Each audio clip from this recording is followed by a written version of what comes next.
Alpha's a financial technology company, specifically asset finance. We develop our software here in London, and then we have technical and functional staff on site at our clients helping them move onto it. For example, Mercedes-Benz in the US, if you had a car on a lease or a loan, it'd be our software helping them run their business. The key thing that makes us stand out is our delivery track record, and we achieve that delivery track record by recruiting people who are positive, engaged, energetic, enthusiastic, people who are willing to learn. Graduates are important to Alpha because it's genuinely a set of fresh minds bringing in fresh ideas. We're also very keen to expand from the bottom up. I definitely agree. I think one of the key things that graduates bring to us is the energy. They come into the teams, they're fresh, it's new, it's exciting, and they bring drive and enthusiasm. Diversity and inclusion is so important to Alpha because we truly believe that people can achieve more when they can be themselves and when they can come to work and be their best selves.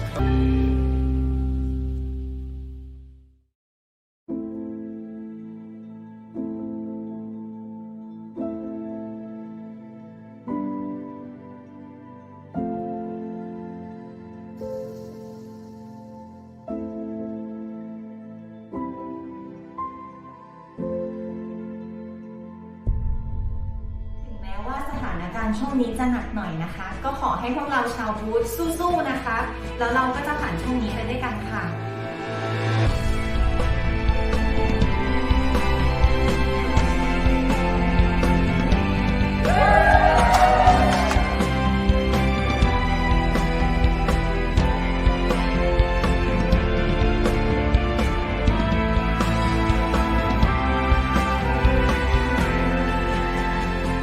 There's tremendous personal sacrifice that's happening around the company right now. I know people are putting other things in their life second and third to this. We never had to ask them to do it either. They're just doing it.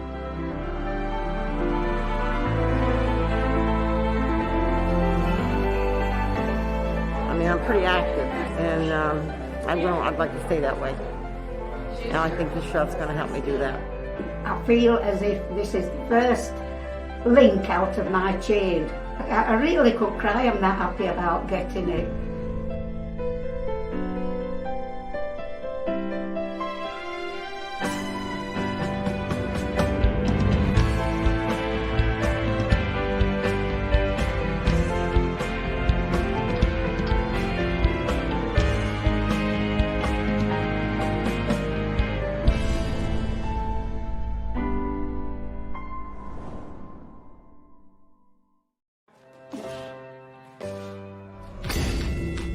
I've been running my own gym for a little over 3 years now. What's up, brother? I started investing for more income. You have to know when to attack and when to pull back. You got to do your research and stay on top of your game. That's how I built my business and my portfolio. Investing just gives you financial freedom.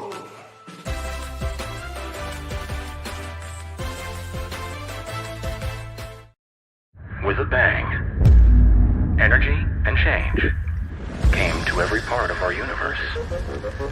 Seismic or small, it continues. Change is all around us. Shaped by technology and human ingenuity. We can make it work for you and your business.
seismic or small, it continues. Change is all around us. Shaped by technology and human ingenuity. We can make it work for you and your business.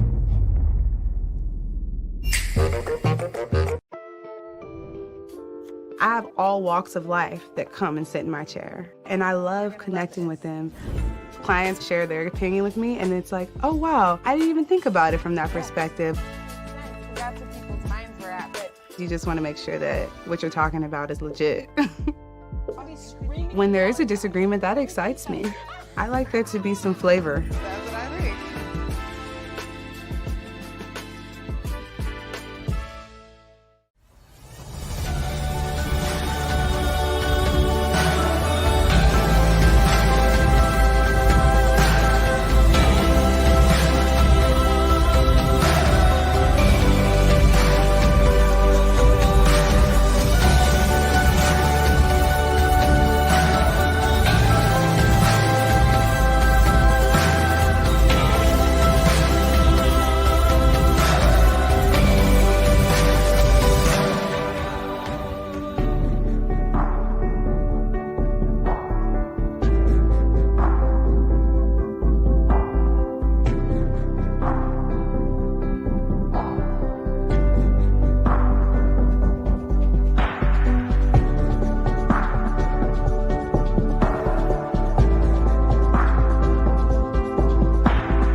Alpha is a financial technology company, specifically asset finance.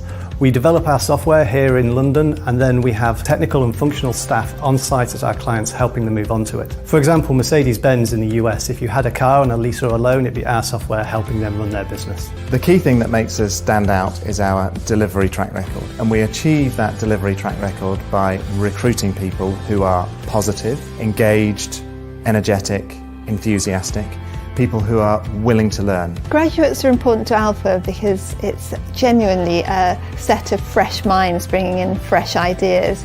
We're also very keen to expand from the bottom up. I definitely agree. I think one of the key things that graduates bring to us is the energy. They come into the teams, they're fresh, it's new, it's exciting, and they bring drive and enthusiasm. Diversity and inclusion is so important to Alpha because we truly believe that people can achieve more when they can be themselves and when they can come to work and be their best selves.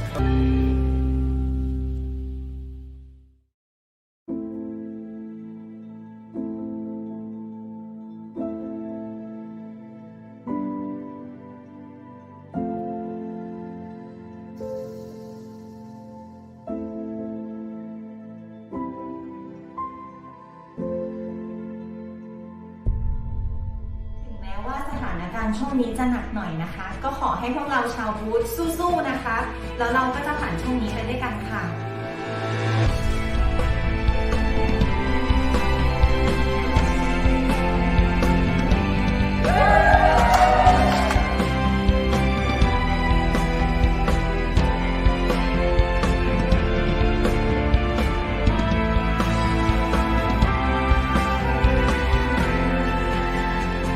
There's tremendous personal sacrifice that's happening around the company right now. I know people are putting other things in their life second and third to this.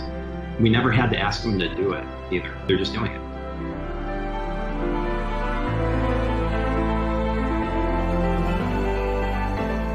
I mean, I'm pretty active, and I'd like to stay that way. And I think this shop's going to help me do that. I feel as if this is the first link out of my chain. I really could cry. I'm that happy about getting it.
Hello and welcome back to the second day of the Dial Global Virtual Summit.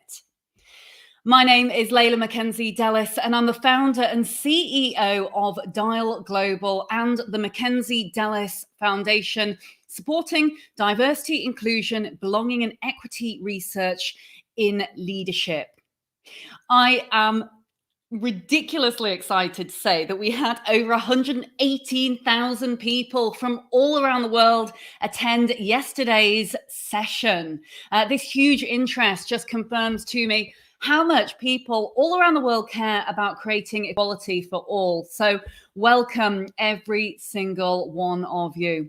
We streamed out live via many diverse publications as well as mainstream media. Thank you very much indeed to Yahoo News, Yahoo Finance, and of course Verizon Media. We also streamed out across the Maharashtra Times, Economic Times, Amalaya, Nonchalant Magazine, Attitude, Out, News Global, Economic Times, Africa Parent, Money Control, Mercia Today, The Muslim Vibe, The Voice, Indian TV, and many, many more. Yesterday, we heard from some truly inspiring leaders about how they're creating real and measurable change in the areas of diversity, inclusion, belonging, and equity. We had very open, candid discussions about the reality of being a trailblazer, the importance of mental health, how women in technology are changing all of our lives, and how leaders have dealt with so much more than they had previously. How have they adapted to the new normal? So many rich subjects. Now, if you weren't able to join us yesterday, don't worry. All the sessions are available to watch on demand. So do go back and watch these brave and outspoken leaders and CEOs discuss what is working and what isn't. How can we collectively share our learnings and improve equality in the workplace? We have another phenomenal lineup of leaders today with powerful conversations, including everything from talent in the boardroom through to how marketing is increasingly showing diversity in advertising, whether the UK media has issues when it comes to racism and prejudice, and how does that compare to global media and press. We'll also be reflecting with chief diversity officers from leading global organizations on where we are at 1 year after the brutal murder of George Floyd. We're also going to be talking about how organizations are evolving from feel-good optics to creating real, measurable and sustainable change. And finally, a subject that is incredibly close to my heart, we're going to be discussing what we can do, how we can get more exposure and support for our Asian communities, in particular our East and Southeast Asian communities, after many global instances of Asian hate. But before then, we would love to give a very, very special thank you indeed to our headline supporting partners for their unwavering support and tenacity and willingness to truly step up to the plate, support us in this greater mission, for inspiring us every day with their brave choices, putting their heads above the parapet, taking real action, putting their money where their mouths are. My wholehearted thanks goes out to our sponsors, Unilever, the Co-op, Walgreen Boots Alliance, Accenture, Verizon Media, who own Yahoo Finance, Yahoo News, and many other publications, and Alpha Financial Systems. I want to give a special thank you as well to the UN Global Compact Network UK. Brilliant work supporting the 17 Sustainable Development Goals, the Grand Maratha Foundation for all their work they are doing in India and wider Maharashtra, in particular during these times where we are seeing difficulties over in India, whilst we are all here, starting to celebrate the end of lockdown, do spare a moment for those in India and around the world who are still suffering from difficult times. And finally, the Mackenzie Dellis Foundation that supports diversity, inclusion, belonging and equity research. We are launching this year the Mackenzie Dellis Review into the States on Fortune organizations and continuing the work that we've done here in the UK on FTSE organizations, CEOs -2, and how they relate and can move that holistic dial when it comes to the 10 facets of diversity. Now, coming up today, we've got a fascinating session, first and foremost, where we're going to be talking about strategies to attract and retain the best talent in the global market. We're going to be hearing from some superb leaders talking about advice and best practice for recruiting high performance and diverse teams and being able to mobilize talent at scale. I cannot wait. But as ever, if you enjoyed today, if you enjoyed yesterday, in fact, please do take a moment to spread the word by posting up on social media across one of our many platforms, LinkedIn, Twitter, or Instagram, or whichever one you may choose. Make sure you use the hashtag moving the dial. You can visit us at www.dialglobal.org. Additionally, we have a brand new shiny app as well. It's live in the App Store, so all you need to do is type in Dial Global Network and we will pop up there. If you would be keen to join the summit but also need accessibility support, please don't hesitate to reach out to the team or I personally. You can reach them at hello@dialglobal.org, because as ever, we're always keen to improve the quality of our summits and the work that we do. So always love to hear your thoughts. So enjoy, and we'll see you very, very soon after this short break.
With a bang, energy and change came to every part of our universe.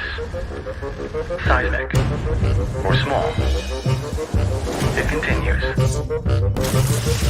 Change is all around us.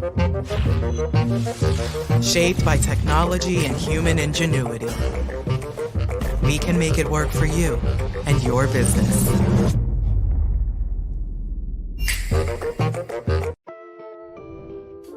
I have all walks of life that come and sit in my chair, and I love connecting with them. Clients share their opinion with me, and it's like, oh wow, I didn't even think about it from that perspective. That's where people's minds were at, but you just want to make sure that what you're talking about is legit. When there is a disagreement, that excites me. I like there to be some flavor.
Alpha is a financial technology company, specifically asset finance.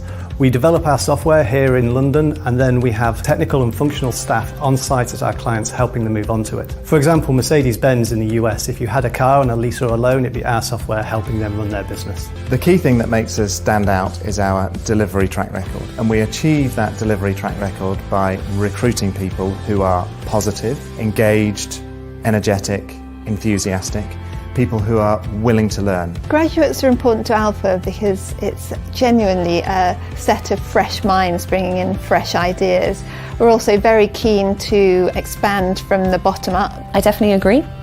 I think one of the key things that graduates bring to us is the energy. They come into the teams, they're fresh, it's new, it's exciting, and they bring drive and enthusiasm. Diversity and inclusion is so important to Alpha because we truly believe that people can achieve more when they can be themselves and when they can come to work and be their best selves.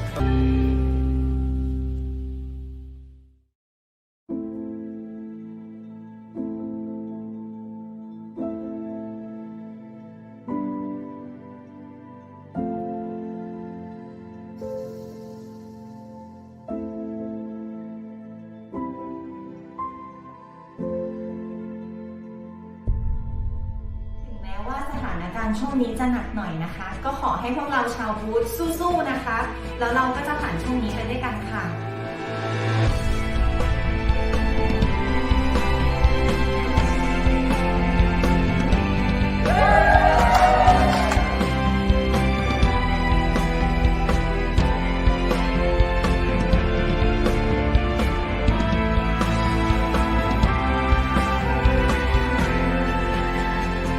There's tremendous personal sacrifice that's happening around the company right now. I know people are putting other things in their life second and third to this. We never had to ask them to do it either. They're just doing it.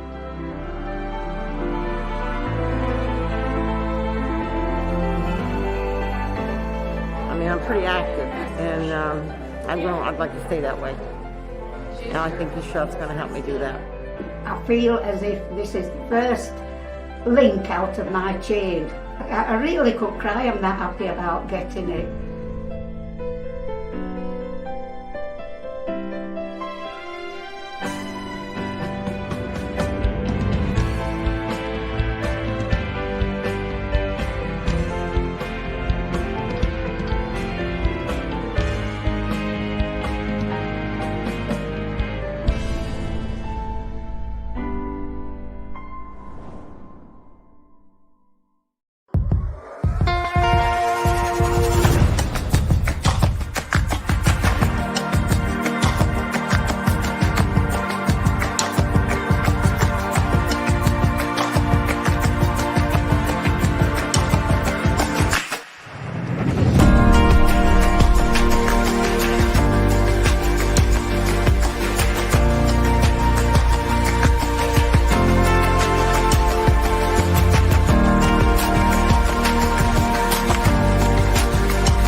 Hello and welcome to the very first panel of day 2 of the Dial Global Virtual Summit.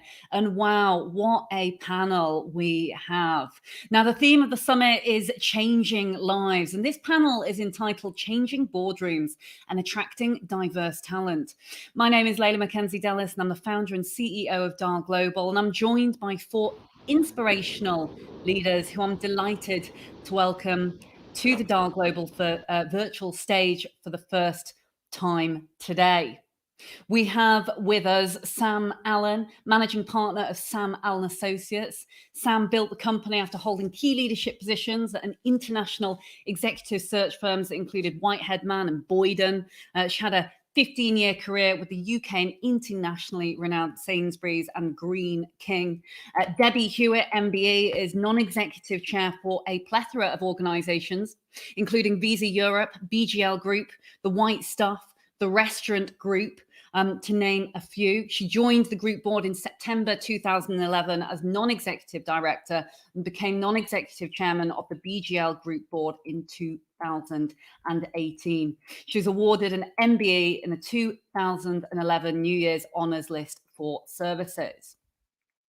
Steve Ingham is chief executive of Page Group, and wow, I had the opportunity to meet Steve recently, and he is absolutely breaking down barriers on a whole number of different levels. Since becoming a wheelchair user after a near fatal skiing accident in March 2019, Steve has gone on to become a huge change maker and ambassador for those who are not only wheelchair users, but when it comes to inspiring and motivating and mobilizing talent at scale as well. As CEO of Page Group, Steve oversees a global business with a headcount of over 7,000 across 36 countries, amazingly. And he also holds a number of charitable board places as well. And finally, last but not least, John McCalla-Lisi is on the board of KPMG in the UK. He's also the joint head of technology for mergers and acquisitions.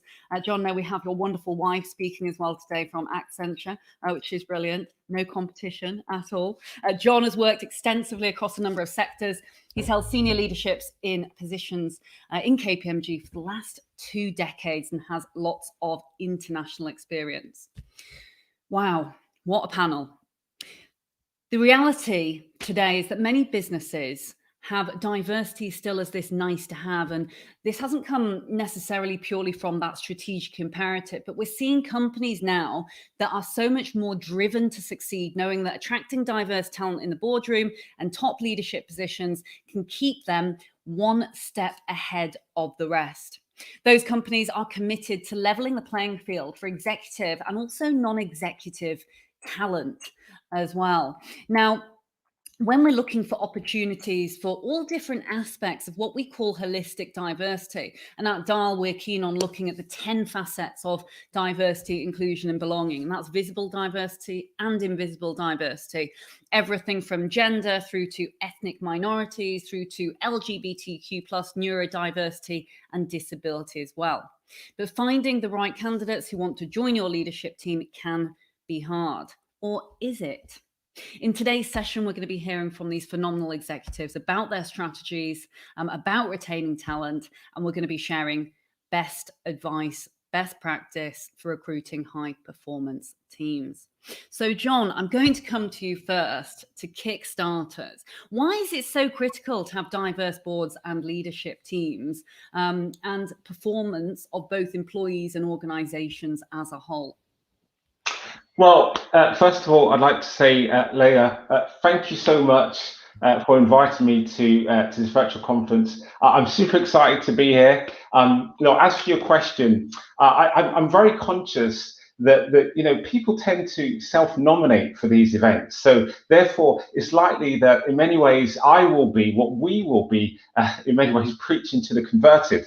As such, you'll already understand that diverse and inclusive organizations, they outperform their non-diverse peers. They actually outperform non-diverse teams by 36%. They are 70% more likely to capture a new market and have 19% higher revenues due to innovation. But really, look, in answering your question, what I'd like to do really is unpack and share my own personal perspective, Leila, if I may. So if I is that okay? You're nodding, so that's great. Love that, John. Fantastic. So for myself, look, I put my hand up to go through a rigorous process and be considered for a board role. This was directly following the murder, following the killing of George Floyd. So why? The reason why is because I felt compelled to do all I could to drive change. And now I'm super proud to be on a diverse board at KPMG with 50% female, 30% ethnic minorities, the most diverse of any of the big four. And you know, I passionately believe in what I call the power of proximity. And let me just, I'll unpack that a little bit in terms of what it means.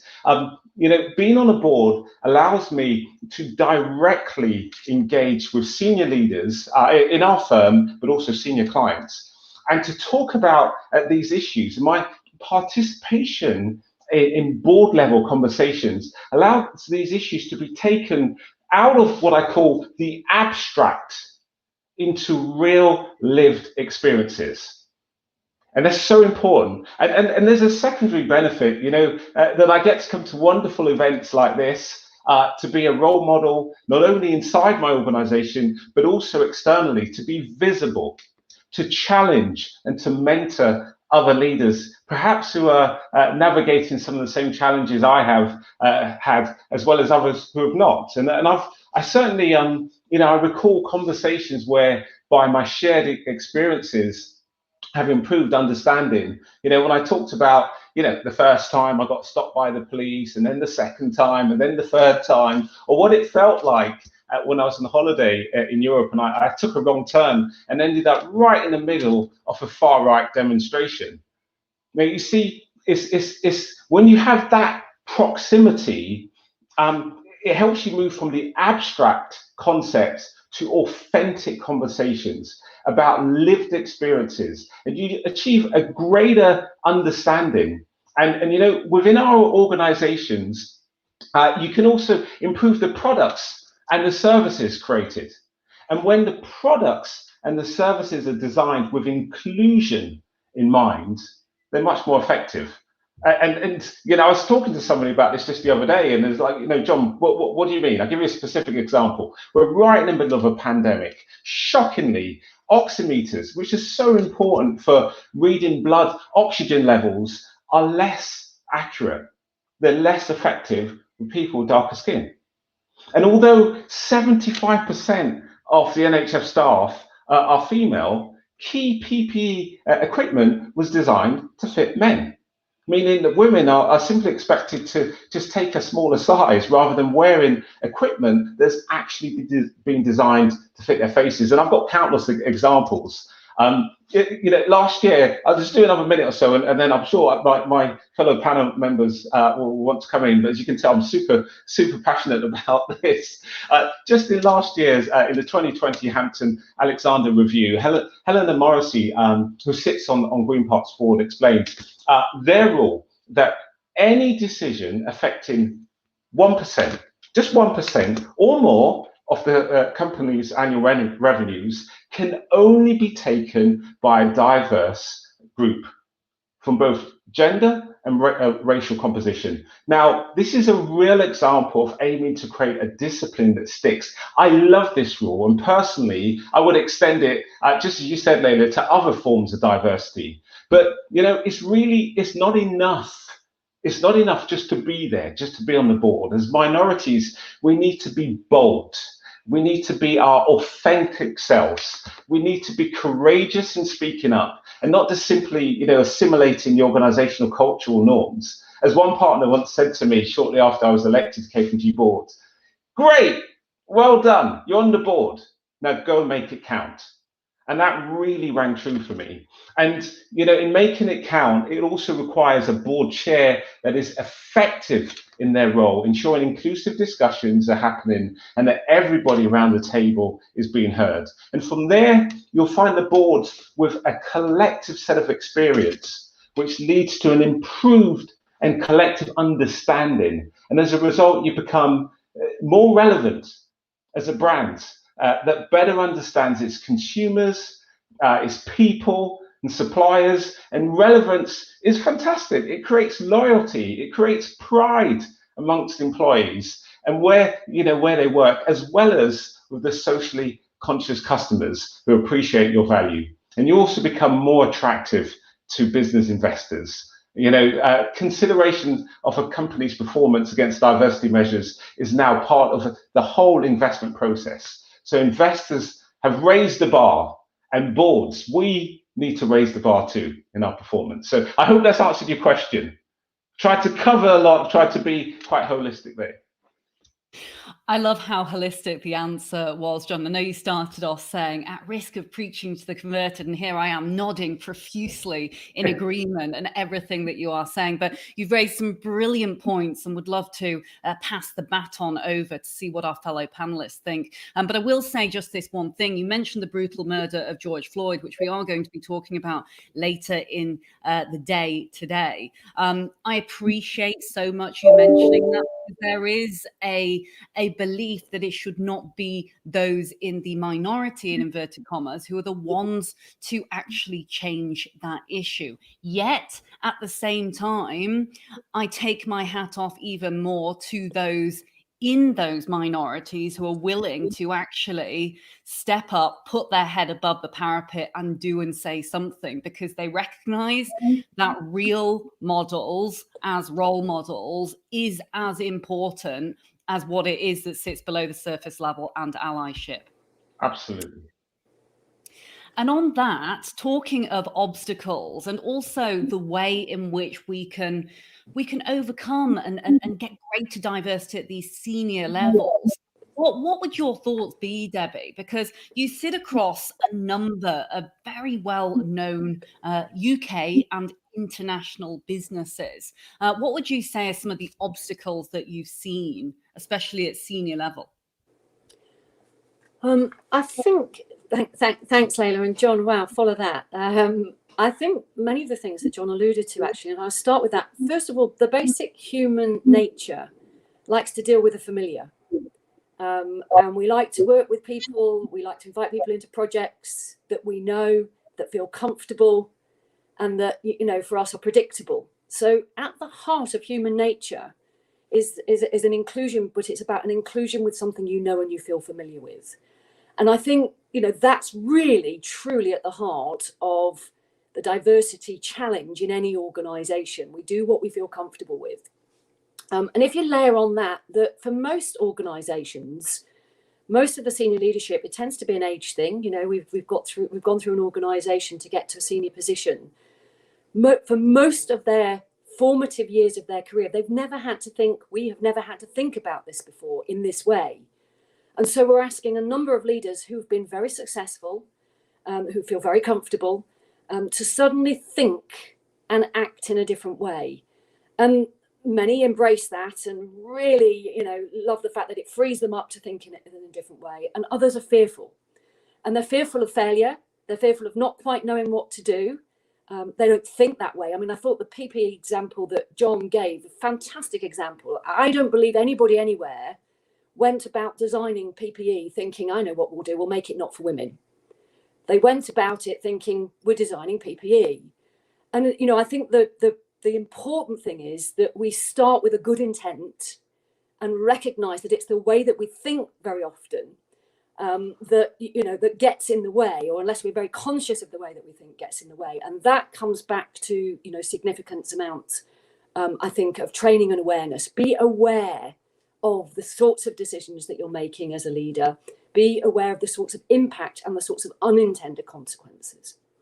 And then finally, I do think there are organisations and there are leaders who are deaf, who don't want to hear this. They think it's the latest flavour of the month. Let's tick the box, as the Hampton Alexander Reviews talks about. One and done. We've got our token diversity person on our board, and then it's done. And actually, that's the worst kind, because that is willful.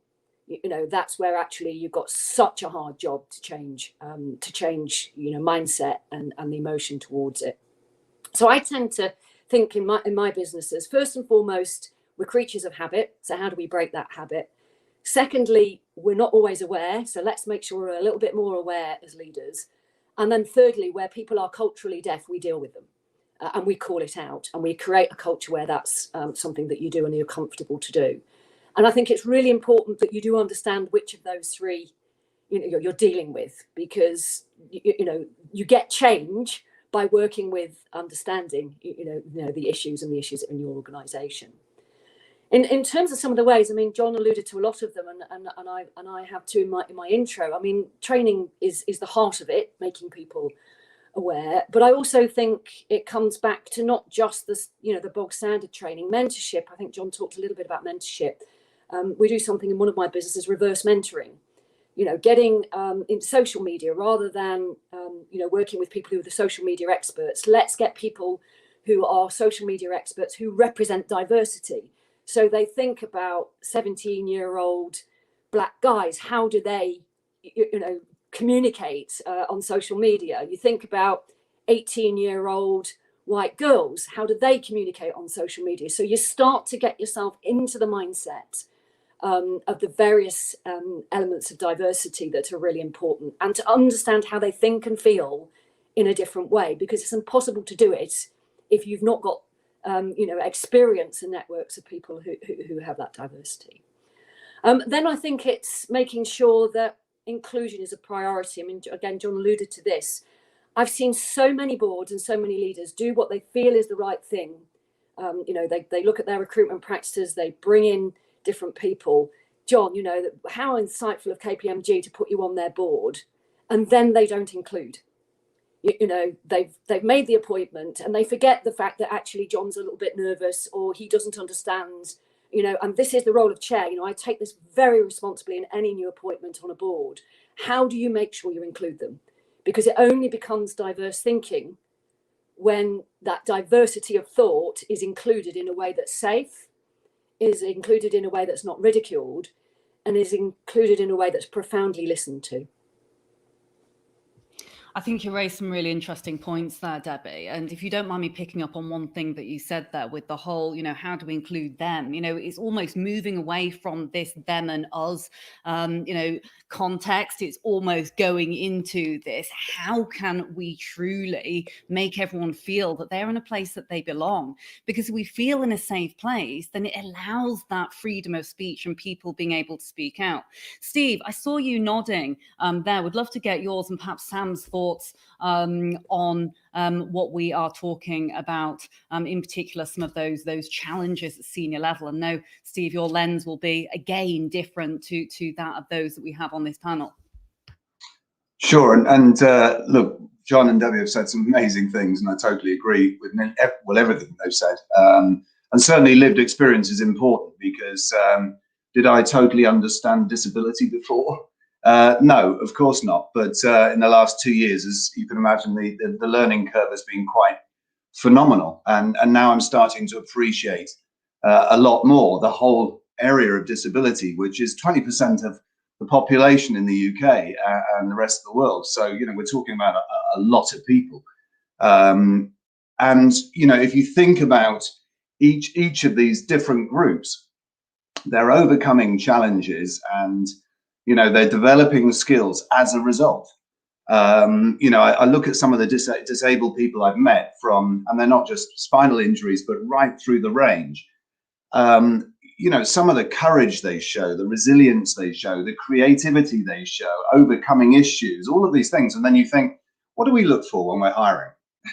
And you think, these are the sorts of things we're looking for. So we really need to think in that diverse way. And I totally agree with Debbie in that we also tend to feel comfortable recruiting like people. So you end up with a board that just looks like you, if you're not careful. And we've got to challenge that. I'm also a pragmatist. This is challenging because, of course, you want to make sure that performance also is the key driver of the business, and therefore people who are making decisions, clearly you want to make great decisions, and you must make sure that people have deserved their position on a board. But that said, you shouldn't use that, and in our case, we're an organically growing business, you shouldn't use that as an excuse.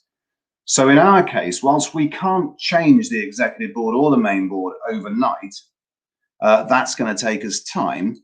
We have shadow boards in each of our large markets, and also for the global executive board. Shadow boards which basically are completely diverse and intersectional. And that's absolutely key.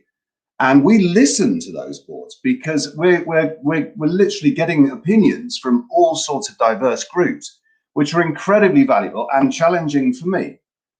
The final thing I thought I just would talk and mention about, there's no doubt about it. I grew up in a different era, and Debbie alluded to this. And I really found this out when I was talking to a previous executive that I'd worked with, who phoned me up in a hospital and said, look, Steve, I've heard what's happened to you. It's dreadful. And I said, thanks. And he said, look, what are you going to do when you get out of hospital? And I said, well, I'm going to go to my daughter's wedding. I mean, after all, I'm paying for it. And I had a couple of other goals outside of work. And then I said, well, I'm going to go back to work and finish the job there as well. He said, you can't. I said, why not? And he said, you're in a wheelchair.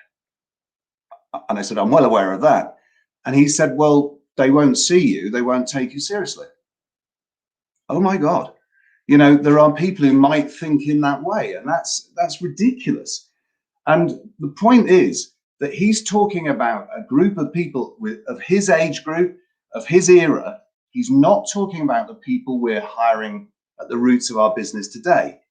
And, you take, the big four, which John's from and represents, the reality is they're recruiting thousands of people in their 20s every year. And we help with a lot of different companies. We help them do this. And the reality is that every CEO I've ever met will say the most important thing that will give us the edge over our competitors is people. Attracting the best talent, retaining the best talent, and motivating them when we've got them. And so you have to go, well, what do the audience of today want? Not what does a 59-year-old want? What do the audience of today want? And how do we make sure we are a culture that is the most attractive, that can then keep those people and motivate them when they're on board? And the important things for a 25-year-old are going to be inclusivity, diversity, ESG, all of these different things which are relevant. I mean, these agendas are being driven not necessarily by 60-year-olds, but being driven by young people, as we've seen, particularly in the area of the environment. So, to me, everything I resonate and echo everything John and Debbie have said. And I think this is really important. It's got its challenges.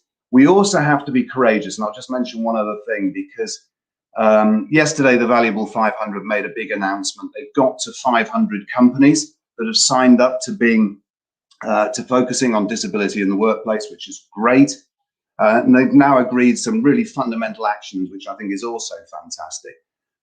But I'm also aware that not one CEO in the FTSE 100, and I'm not aware of many in the FTSE 350 either, which is where I am, who've admitted they're disabled. And of course, a lot of disability is invisible. What does that tell you if you're an employee of one of those organizations who possibly even knows their CEO has a disability, but is too afraid or doesn't want to admit it? Again, this is old school thinking. I don't have a choice. I'm in a wheelchair, so it's a little noticeable. But the reality is, that's a starting point, because as John mentioned, we can't do any of this unless we're authentic. And that's being honest about ourselves. That's the starting point, surely. And so, I'm disabled, fine, I'm proud of it. And, hopefully, therefore, I've got a voice in that field. But to not come out and talk about it and be open about yourself, how can you possibly then lead a business and make sure they're diverse? My opinion. Some really powerful points there, in particular around authenticity. And I'm sure you've all seen this sea change in leaders, executives starting to now speak up and be vulnerable, where once 10, 20 years ago, it would have been frowned upon to be talking about issues seen as challenges. Actually, the pivot is such that we are seeing vulnerability as a strength, because our future and younger generations of leaders demand it. They don't just want it, they demand it. Now, Sam, moving us forward into actionable strategies, and knowing that you appoint a whole number of senior board level executives, what would you say is the best strategy for recruiting and retaining top talent for those diverse teams. And we'll say here, interestingly, Steve, you were talking about kind of the bottom-up approach, but we have also seen that these initiatives are far more successful when they are led top-down approach. So, Sam, your thoughts? Oh, you're on mute, Sam. There we go.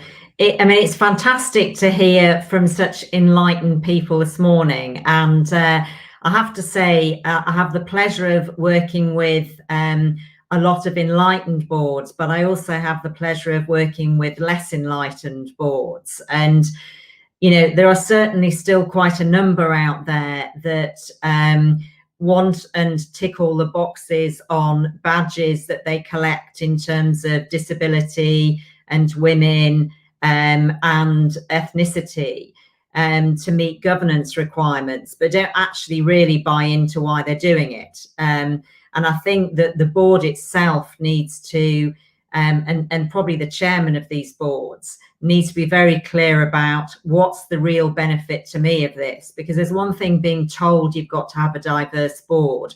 There's another thing really believing that, there are massive benefits of this. And I think they're two very different things. And it's a bit like having an orchestra, but everybody just playing the violin. I think diverse boards are about, you've got a much better chance of playing brilliant music if you have a piano, a clarinet, a violin, as opposed to just one instrument. And my frustration sometimes is that, we sort of start a project and they tell me that they want it to be diverse, a diverse shortlist, but the reality is that all the boxes that they want ticking don't meet the diverse requirements at all. So I think that would be one observation I would make. The second thing is that, picking up on the point that a number of you guys have touched on around training and mentoring, certainly with the criteria that's now coming in on ethnicity and PLC boards, no, it's not statistically possible, just because of where the situation is at the moment, to have X percentage of people who are ethnic minorities who've already had PLC experience at a certain level. So, mentor them, train them, develop them, send them on a training program.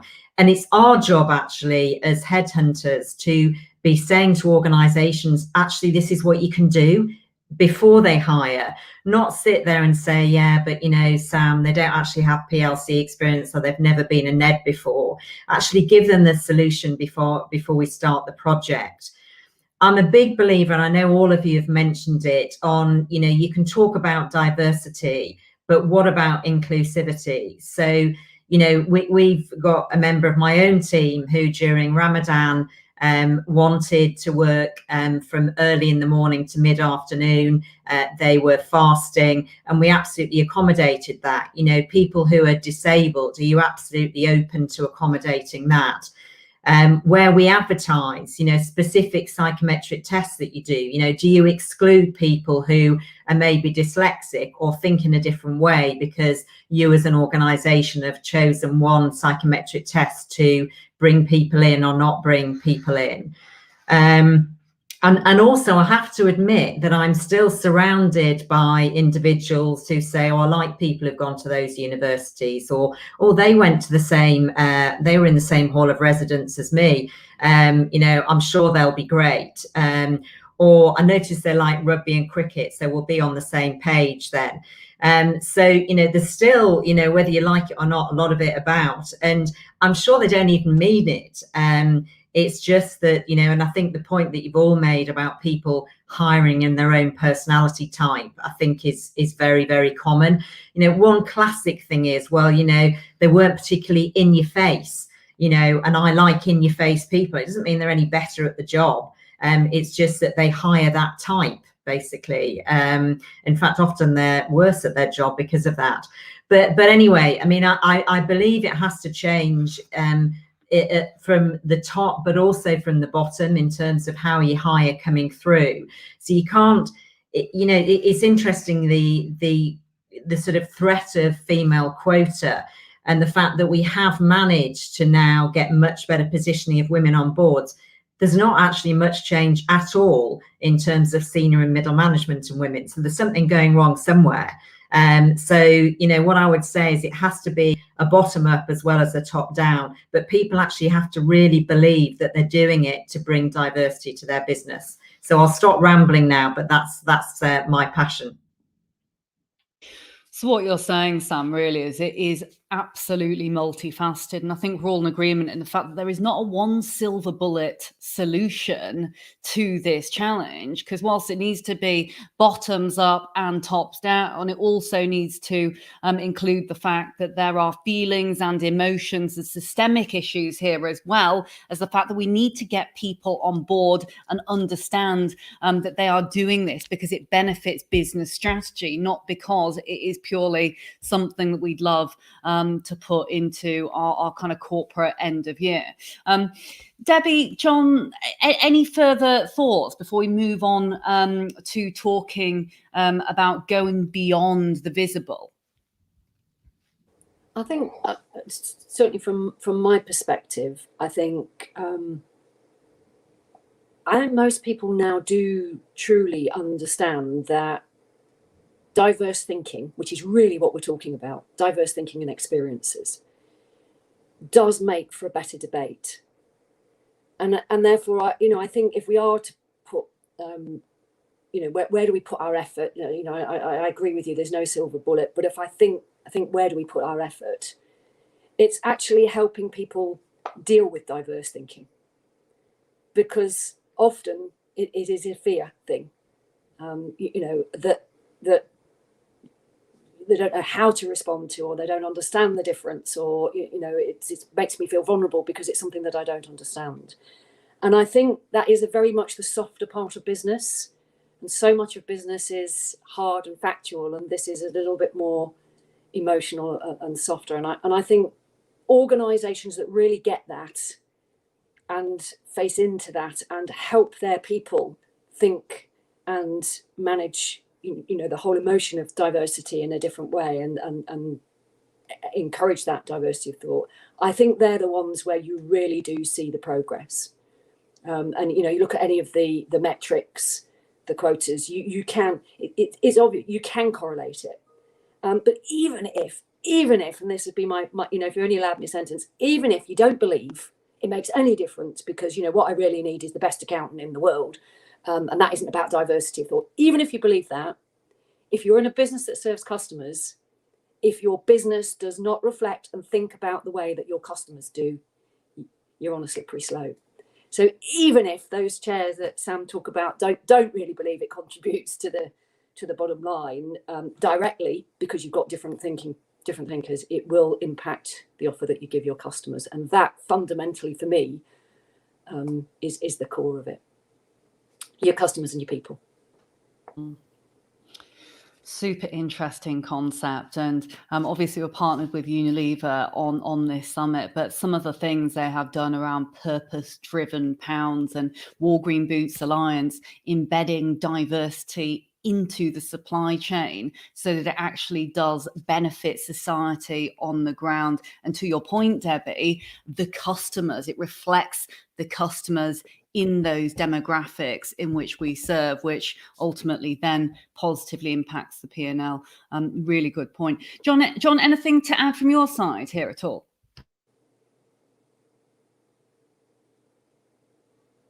Yeah, just a super brief ad. I'm absolutely loving this debate and loving the discussion.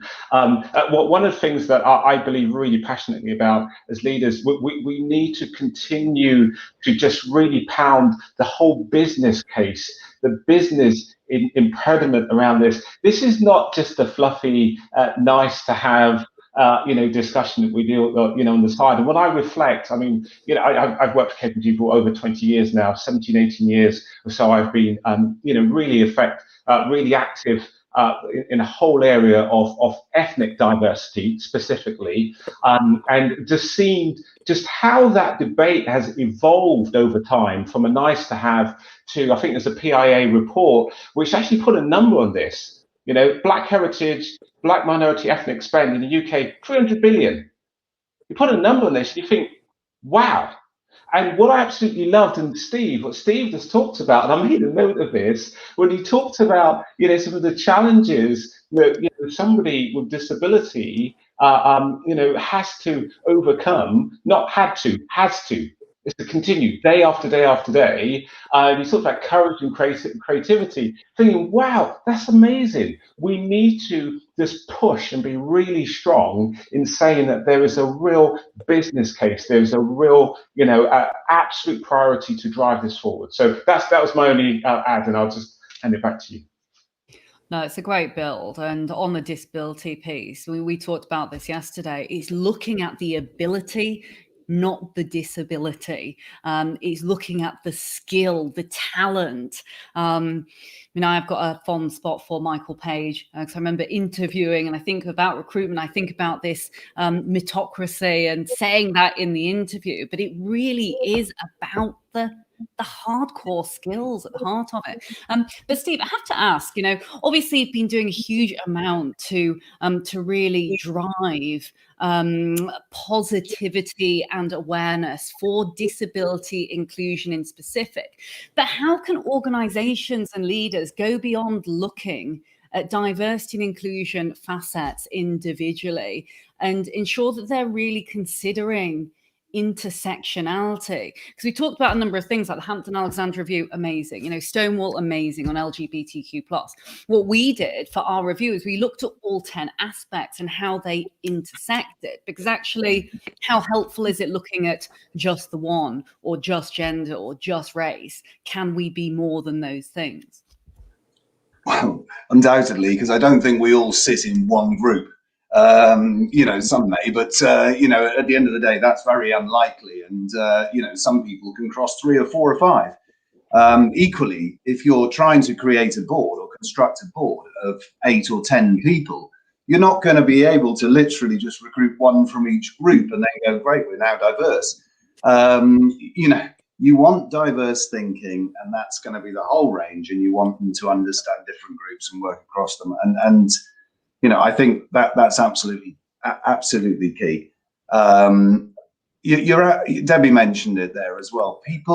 A lot of leaders are uncomfortable talking about different aspects of diversity, and disability is one of probably the most complex, because whilst I know a little bit about spinal injuries, as you can imagine, clearly disability covers a huge range from mental health right the way through blindness, deafness, MS, et cetera, et cetera, et cetera. And I don't fully understand all of them. And of course, a lot of people will think of all of the negatives straight away. The negatives associated. Wow, people are disabled. We're going to have to change our offices. We're going to have to change the environment. We're going to have to do this. We're going to have to do that. They'll always be ill. They'll always be off. We'll have to be more flexible. Ridiculous, all of the negatives, instead of thinking about all the positives, which, John echoed a minute ago, which are absolutely key. Finally, a point though about customers, I just suddenly resonated on a conversation I had yesterday with somebody a father whose son was disabled from birth, and it was an accident in the hospital, and they were compensated for it, but it's dreadful. And he was telling me, and I had no idea. I know what it's like to try and rent a place in London if you've got a spinal injury and you're in a wheelchair. But I've got my arms, and so I've got a low-level injury. I'm quite fortunate. His son, can't sit up on his own and can't speak, and literally, so he needs, pulleys and things like this to get into a wheelchair and so on. There is nowhere to stay in London. There are tens of thousands of people in this situation, and there's nowhere to stay. They got to the point, and when they actually advertised it and talked about it on social media in their Facebook group, literally around the world, different disability groups were saying, can we book it? Because they've now bought a house and they're making it appropriate. One house, and you just think that's amazing. So there are loads of hotels out there who are going, not that they want to fill rooms right now, but they're not actually just thinking this would be a way of making even more money, because as John said, I think it was John said a minute ago, the pound associated with different groups is incredible. 20% of the population are disabled. That's just one category. They've got money. Yes. They can't spend it half the time. And you know, I mean, I can almost see it from my window here. But the pub around the corner, you know, it's got 4 steps and no ramp, so I can't even go in there and have a beer, which means I can't spend my money in there, and that's just crazy. It's just economic. So we've got to be appropriate to our customers, and the best way is to understand our customers and start learning and being open-minded to the different challenges and so on, so that we understand these different forms of diversity. That's a great starting point, not being scared. Thank you so much, Steve. I could talk to you all day as it happens. But before we run out of time, I'd love you all to leave us with one call to action. Actually, we're kickstarting this day with a high energy and high action panel. I'd love you to leave us as one last thing before we say goodbye. John, I can see you're unmuted, so I've got to come to you first. And John, Debbie, Sam, then back to Steve. Okay, so just briefly for me, I think I'll finish where I started. Power. There is real power in proximity. And, you know, if you don't know what that means, if you just imagine for a second, you know, somebody who is struggling, whatever it is, and you just sit there and you just be there with them. Maybe you don't say anything, maybe you put your arm around them. And the challenge I would give you is that when we think about the circles that we operate in, think about the friends that we have, just take the time to connect with somebody who's not like yourself. Take the time just to get to know them, to understand whatever it is, whatever part of the world they're from or so on, just power and proximity to try and connect and try and learn through it. That would be my take. Yeah, I build on that. I'd say truly deeply understand your own bias, because no matter how much, you know, we talk about what we believe in, every one of us has a bias which is getting in the way of us being the best we can be. And I think if you open your own mind up to what your own bias is, most of the rest flows. Brilliant. Sam. Oh, is Sam frozen? Sam is frozen. She's frozen in a very attractive position, though, so it's all good. Steve. Look, I would echo what I said earlier, which is that there is no business in the world that doesn't do better with better people. And the reality is, if you want to recruit a motivated, attract and then recruit and retain and motivate the best workforce, then this is not something that's nice to have. This is a must do. And so, you know, if you have got biases, then basically overcome them by learning. You know, make sure as you take through proximity, you're going to learn from others so that those biases hopefully get changed. Absolutely. And on that note, moving from unconscious or conscious biases to conscious inclusion.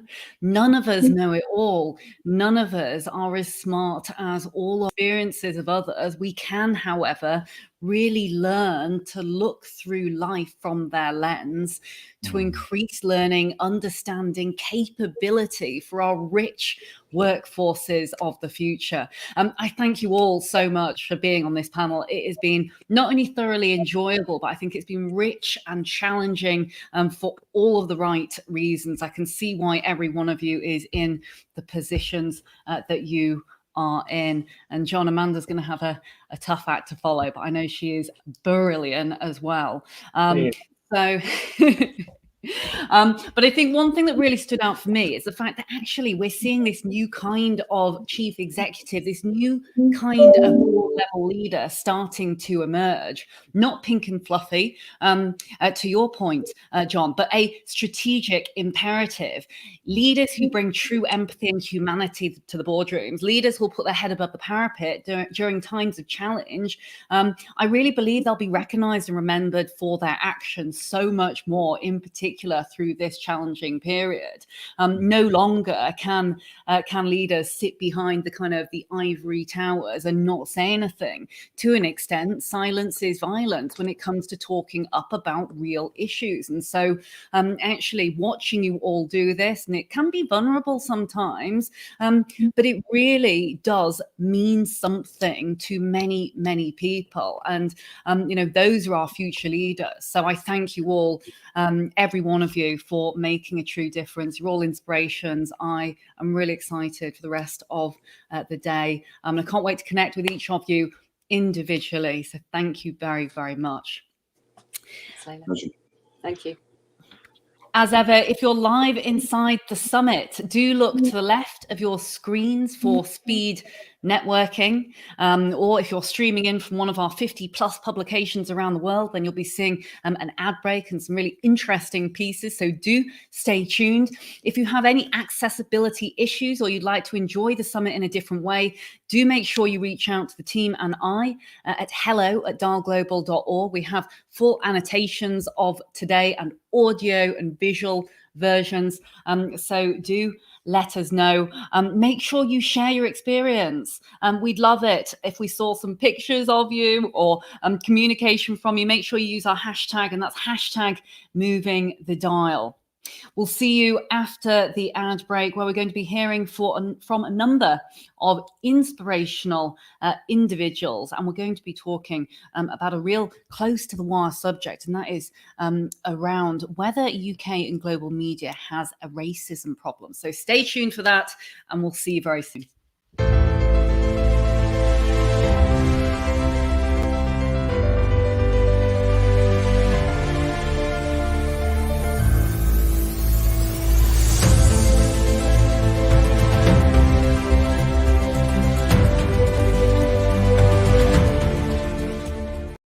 With a bang, energy and change came to every part of our universe.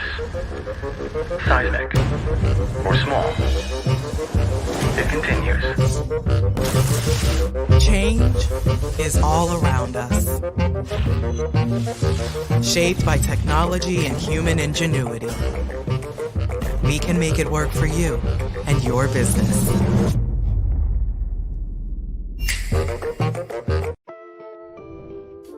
I have all walks of life that come and sit in my chair, and I love connecting with them.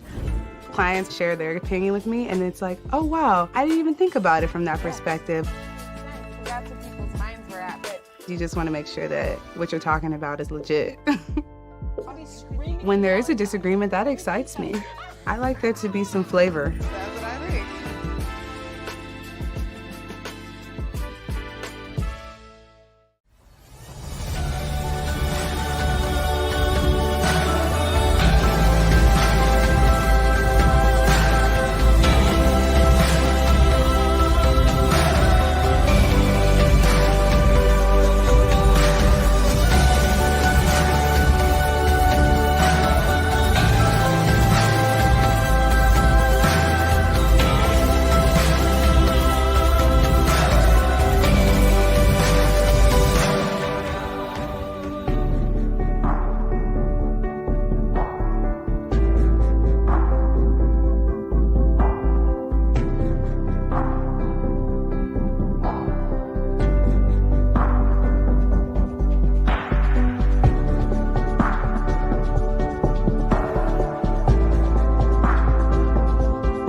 Alpha is a financial technology company, specifically asset finance.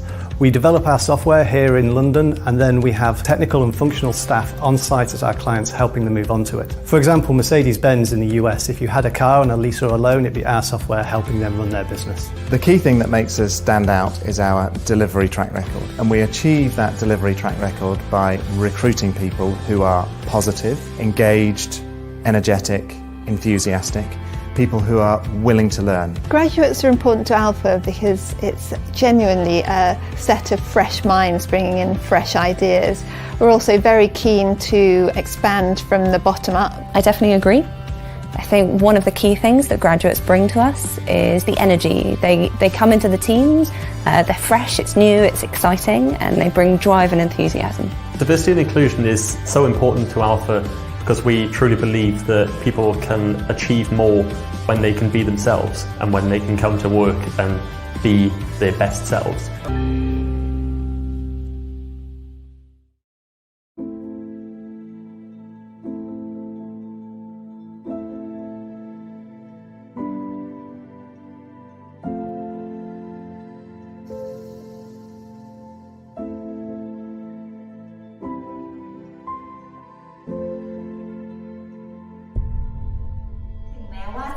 การช่วงนี้จะหนักหน่อยนะคะก็ขอให้พวกเราชาวบูธสู้ๆนะคะแล้วเราก็จะผ่านช่วงนี้ไปด้วยกันค่ะ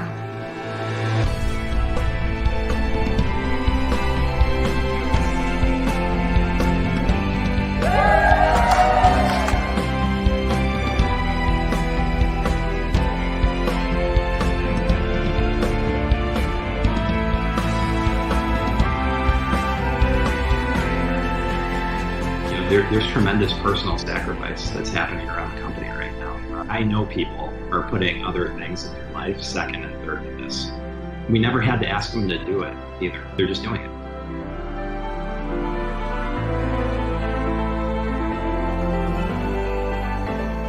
I mean, I'm pretty active, and I'd like to stay that way. And I think the chef's going to help me do that. I feel as if this is the first link out of my chain. I really could cry. I'm that happy about getting it.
पाऊस पडला तर पिकाचं नाही तर नाही पिकाचं पाऊस लवकरच गेला तर पीक काहीच नाही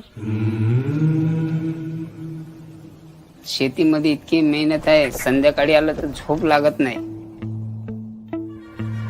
In India, with all of the farmer suicides, I really hope that we can shine a light on the very real story of what's actually happening. मला शेती नाही पिकला, बँकेतलं कर्ज होतं, खाली नव्हतं आम्हाला. आले घरी ना औषध घेतले, पाशी घेतली अंदर, आत्महत्या केला. You know, this just cycle of perpetual despair, basically.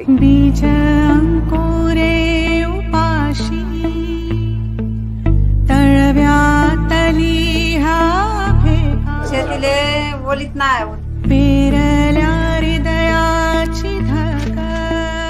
उत्पन्न 2 लाख झालं तर खर्च माझा 3 लाख होत आहे. काहीच नाही, मग तू कसा आत्महत्या नाही करणार? कोणी इथं जगू शकत नाही. मी आत्महत्या अर्ध केले माने. कुठं दिल्लीला जाऊन बसायचा विचार करायचा आणि हे शेती करूनच आपल्याला मरावं लागत आहे. But there has got to be something that we can do.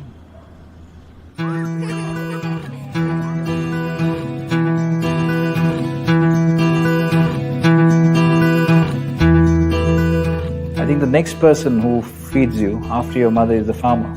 When I came and saw the condition of the poor farmers, I just couldn't stop myself but doing something about it.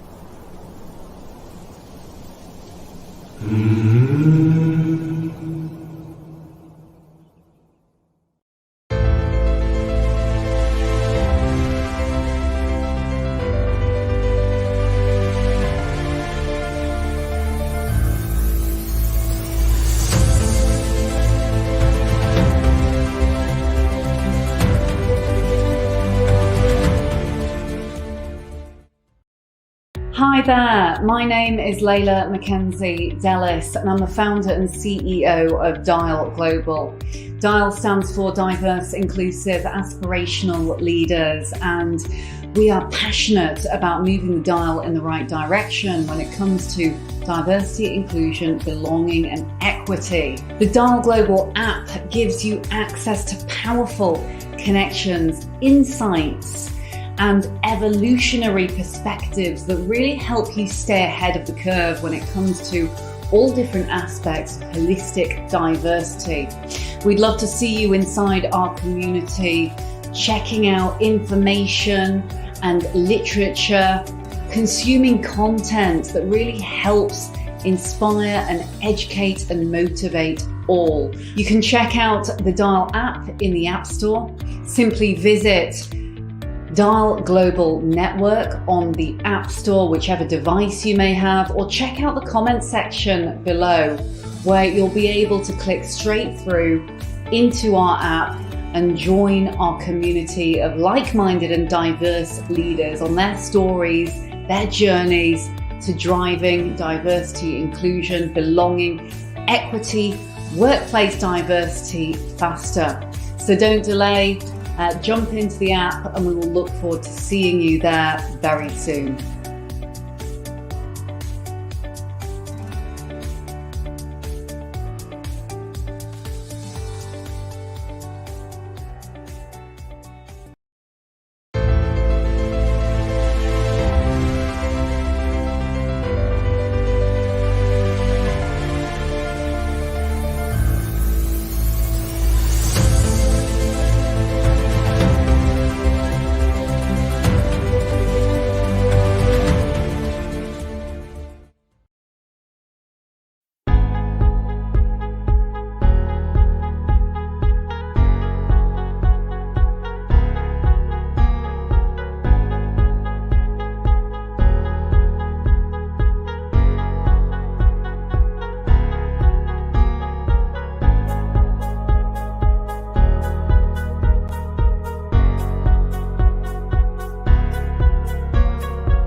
Hello and welcome to the Dial Global Virtual Summit Changing Lives today. Hi everyone, this panel is entitled, Does the UK Media Have a Racism Problem? My name is Pepi Sapal. I'm the founder and director of Fair Play Talks. I'm joined today by 3 inspirational leaders who I am delighted to welcome to the Dial Global virtual stage. They are Naomi Sesay, keynote speaker on race fluency and inclusive leadership at APS Intelligence. We also have with us today Marcus Ryder, MBE, Head of External Consultancies at Lenny Henry Centre for Media Diversity. And we also have Taruka Srivastava, founder and editor-in-chief of Playnox. So today, our topic is, does the UK media have a racism problem? Whether in the news, reports, or popular cultures, the media can generate and influence how we perceive stories and people. Looking across headlines, it often seems that journalism's end product, what we see and what we read, isn't always fair, depending on who and what they're reporting on. So, with institutions around the world looking at their practices for systemic racism, our question is, does the media also need to take a long, hard look at themselves? So in this panel today, with our fabulous experts, we're going to talk about the responsibility that journalists have to report unbiased news and ethics in sensationalized headlines that sell.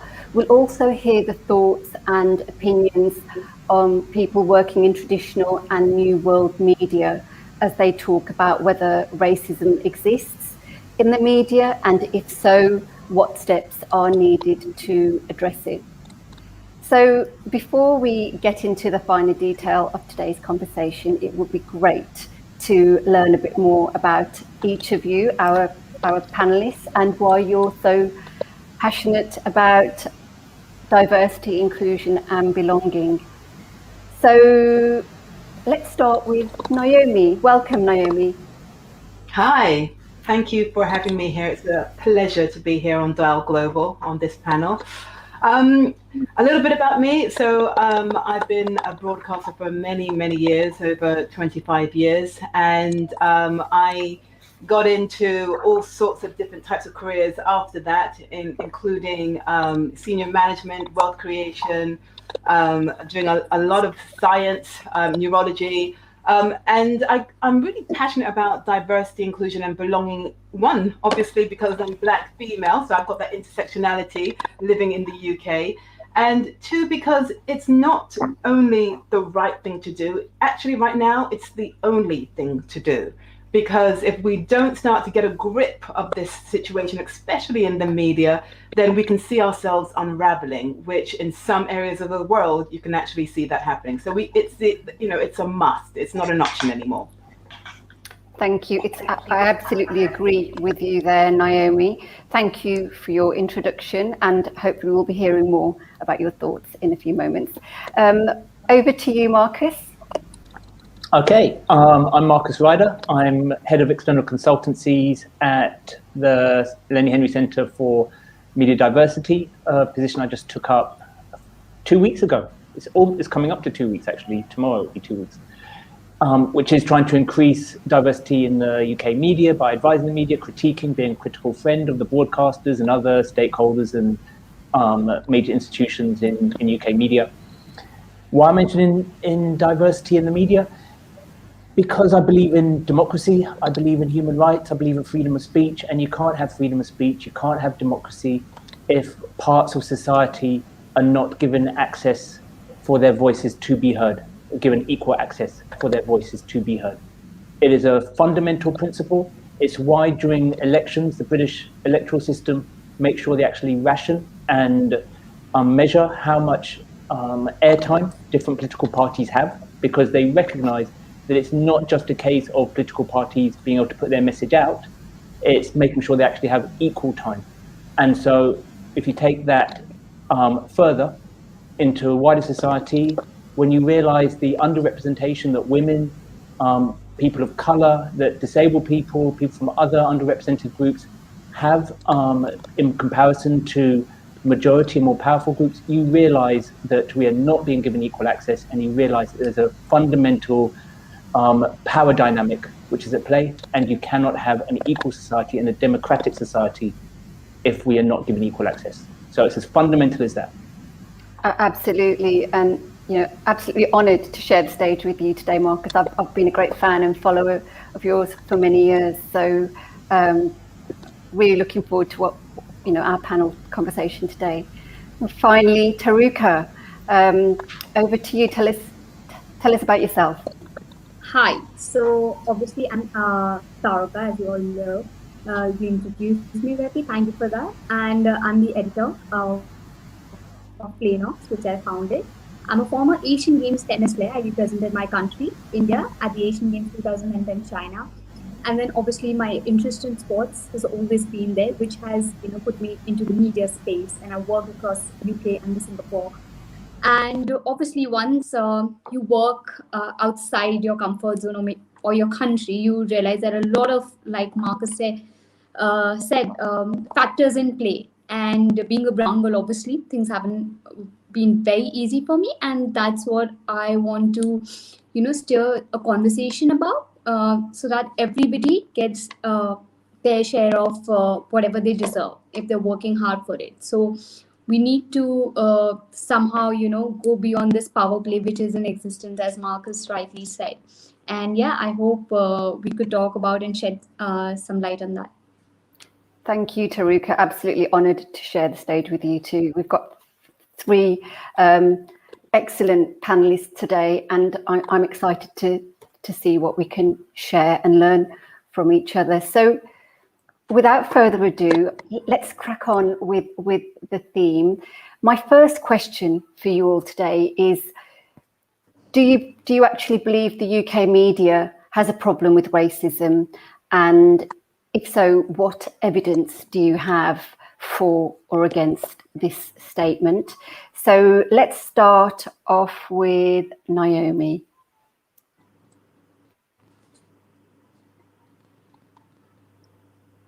She's on mute. It always had to be one, didn't it? It was me. My short answer to this question is yes. You see, right now we're all living under a debilitating gaslight event. So before I justify my answer, I think it's important to define what modern day racism is and how it shows up in our industries and workplace. Now, racism comes from the idea that humans are comprised of different races, which is an untruth. And we know that there is absolutely no biological or genetic validity to that fanciful idea. However, the idea was concocted by the Europeans back in the 1700s to justify forced free human labor purely for the economic gains of Europeans and Americans. Now, to entrench this idea of different races, the media was employed to persuade people that the white race was superior to any other race, and therefore the justification for the brutal treatment of others was, in their eyes, in keeping with their white supremacy. Now, the more the media portrayed this idea, the more entrenched this idea became in the minds of everyday people, until it became neurologically and cognitively programmed into our habits of thought and behavior. And we can see this playing out today, right now, even though it's been hundreds of years since it was first implemented. Now, it is under this deadly, I call, psychological aberration that we now live under.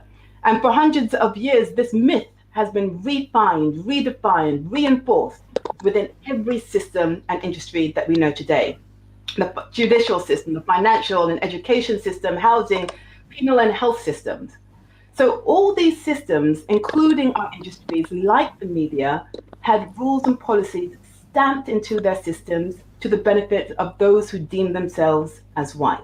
Now, this is the systemic racism we talk of. This is what we call part of the white privilege, which is totally invisible to quite a lot of white people. They don't see that that system of benefit to white people and to the disadvantage to anyone considered other is there. Now, we know racism exists in the media because we see the data, and the data tells a very revealing story. Now, racism exists because it has transformed itself from the large, obtuse physical racism to verbal racism, and now to more subtle and sophisticated forms of racism, which can be seen as microaggressions, or seen within our recruitment practices, or affinity bias, or off-screen white portrayal of diverse content, meaning that there is an embarrassingly low number of diverse writers in drama and current affairs. And racism shows itself in on-screen stereotypes and negative associations. It also shows up in the exclusion of diverse colleagues at senior levels of our media industry. And even before we get into industry for work, it shows up as psychological exclusion in media education systems, where teachers will tell students not to use certain colors because it looks too African. And this happened only 3 weeks ago to one of my mentees, that they thought the teacher told them that whatever they were devising looked too African. So all of these everyday racisms can be subtle and subtextual and even unintentional, but all have a very real impact. And that impact has a very real cost to the British creative industries. So let me give you some data. In broadcast, according to Ofcom's latest figures, the BBC, Channel 4, ITV, Sky, and Viacom all have good to great figures of diversity within their organizations. And they are 14, 17, 11, 18, and 20% respectively. And that sounds really good. On screen, that looks really good. It's like, look at us. We have a diverse team that we put out there to the world so that we can show the world that we're doing something. However, racism is at its most rancid when it's combined with political, economic, and social power. And now senior leaders in media hold the most power within these organizations. And although the UK figures for those who identify as BAME is around about 13%, the figure for senior roles in these broadcasting houses are 8% for the BBC, redacted for Channel 4, meaning the numbers are too small to publish for data protection reasons, 8% for ITV, 8% for Sky, and 12%, which is the best, for Viacom, which houses Channel 5. Now, it's even worse in radio, where the Bauer Media Group, which houses Jazz FM and Kiss FM, have a redacted figure as well. BBC Radio is at 6%, and Global, which houses Capital Extra and LBC, is at 8%. Now, I won't go on with all the numbers because the data truly does tell a story, but you can imagine what the national press, advertising, and publishing figures are. And when it comes to diversity in senior management. So in essence, those who control the narrative of what Britain sees, hears, and psychologically consumes still look in Maine as they did a few hundred years ago, cognitively speaking, that is. But yes, although the figures have improved over the years, there is still a long way to go to reach equity, inclusion, and belonging at senior levels in the media. Absolutely, Naomi. I absolutely agree there. Let's open up that question to Marcus and Taruka, because I know you both have got some great thoughts on that topic. Marcus, do you want to add to Naomi's? Naomi expressed it brilliantly, so I'm not going to reiterate. I think we need to move past this bit quickly, because I suspect that we'll all agree that the UK media has a racism problem.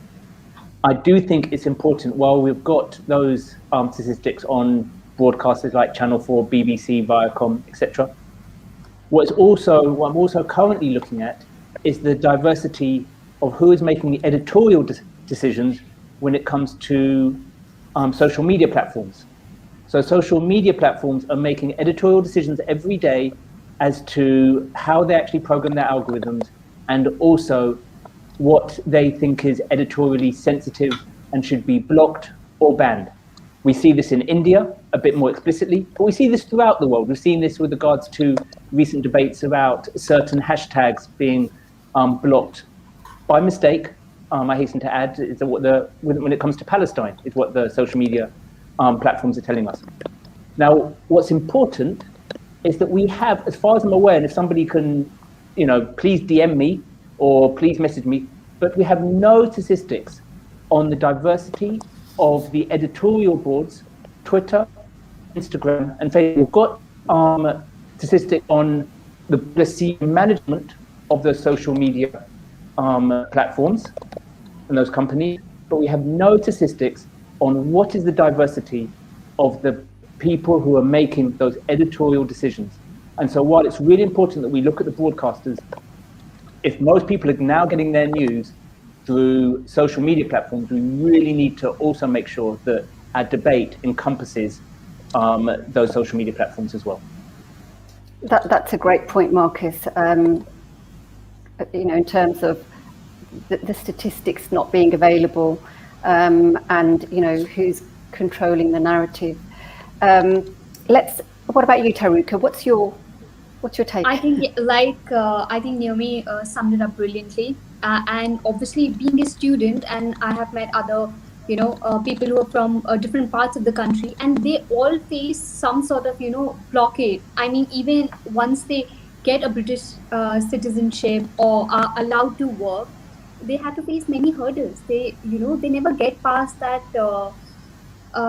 line of that they're not British. So it's very difficult for students. I'm saying that because I was one pretty recently, and I know the problems I faced and my friends faced. And but apart from that, obviously it's a bigger conversation. It's being a student is just a very small part of it, and like Naomi said, it has to be tackled from bottom to top. Like every aspect of it needs to be tackled, and we should not be having this conversation in 21st century, but since we are having it anyway, we need to really just get it over with as soon as possible, because everyone is similar as long as we're breathing oxygen. I mean, I don't see any point of categorizing people just for your own sake and your own economic gains. Brilliant. Yes, absolutely. I think you've all made great points, and I think it was interesting when Naomi said yes. There has been some improvement through the statistics that you've showed, but we have a long way to go, a huge way to go. So I think that's another conversation as well. Over to our next question, which is another interesting angle on this, is in terms of, is there a difference in how traditional media reports news versus new media, and what changes do you think are needed to ensure that the media is fair and its news is covered accurately? Let's start with Marcus on that question. Okay, well, I think it's important to look at the economics of how news works. News is expensive. You have to send journalists. They have to do investigations. They've got to talk to people. They've got to. It takes time to do proper journalism. Right? Journalism doesn't come for free. And so what we're talking about when we're talking about news organizations is, what is the economic model, right? And what exactly are non-traditional news organizations doing? A lot of the time they're doing comment. And so the original journalism and the original framing is being paid for by traditional journalist organizations.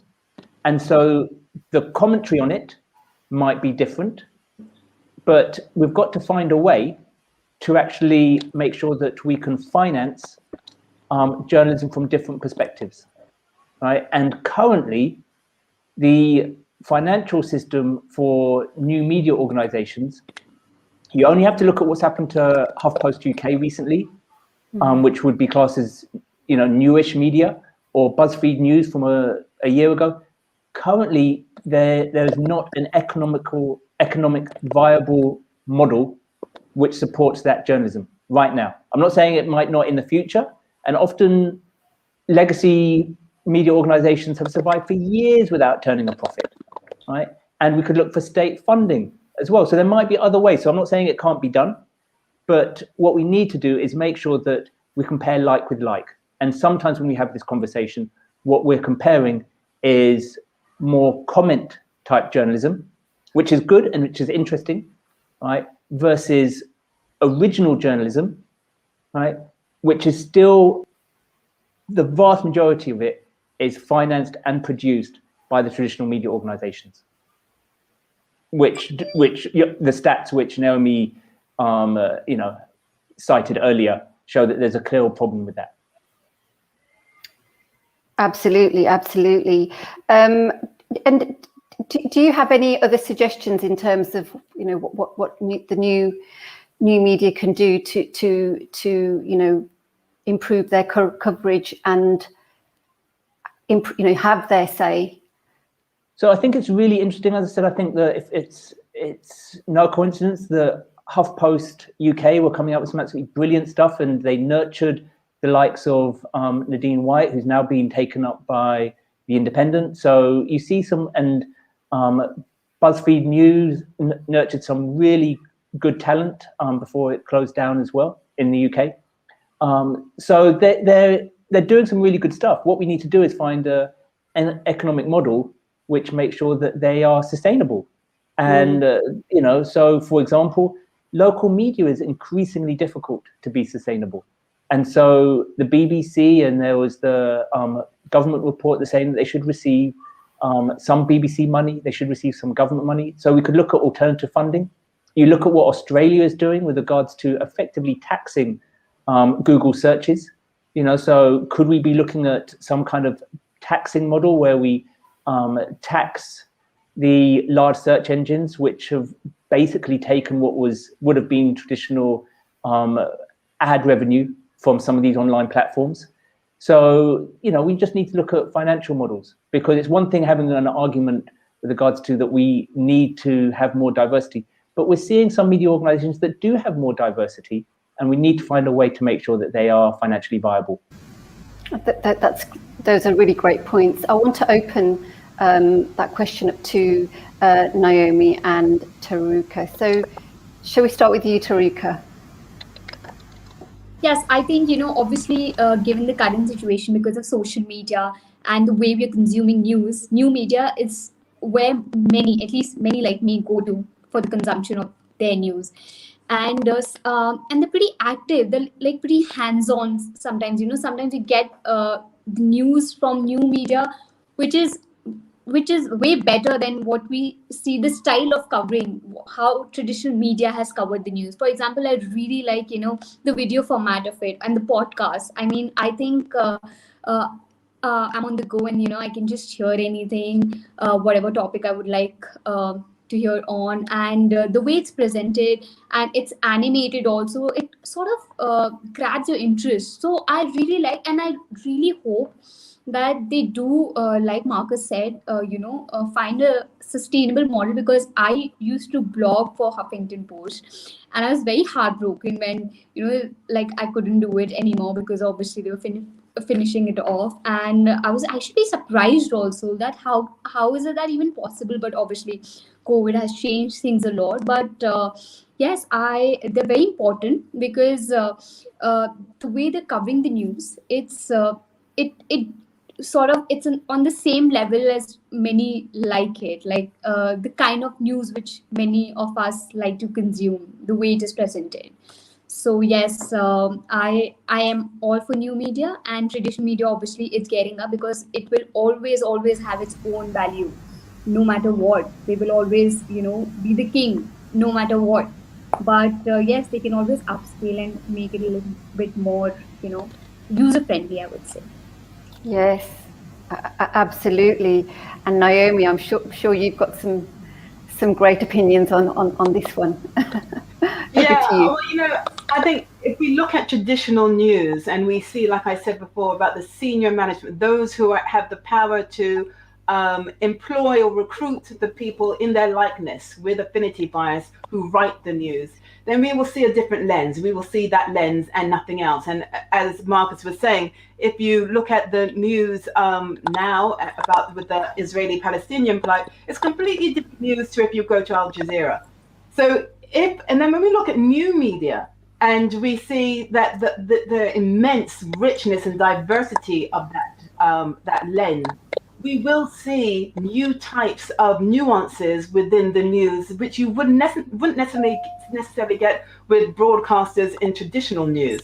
Now, I agree with Marcus that because we're so used to doing something one way, traditional news, it is really important and imperative to start looking at financial models, business models that will support these new news agencies and groups, and as Taruka says, podcasts and you know, other types of news that you find perhaps on social media. It's important to do that because that's where the richness and the new nuances of lenses are.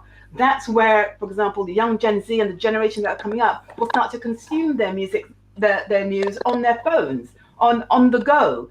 And it's going to be snappy. And therefore, what we also need to do is able to look at the news to make sure that it's not problematic.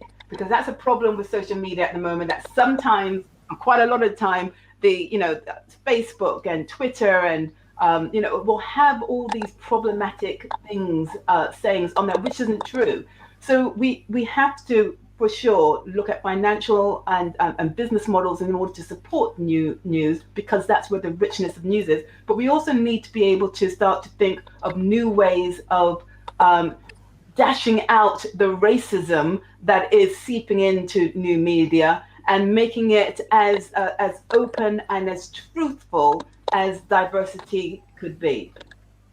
But Naomi, just as you were saying with regards to the quote unquote dashing out the racism, you know, there is a certain degree of subjectivity in what is and isn't racist. And so that brings me back to my original point of we need to make sure that whichever group or whoever sets the framework for what is and isn't racism, or what is the framework that those new media organizations should be working in, is set by a diverse and representative group of people. So that's also imperative.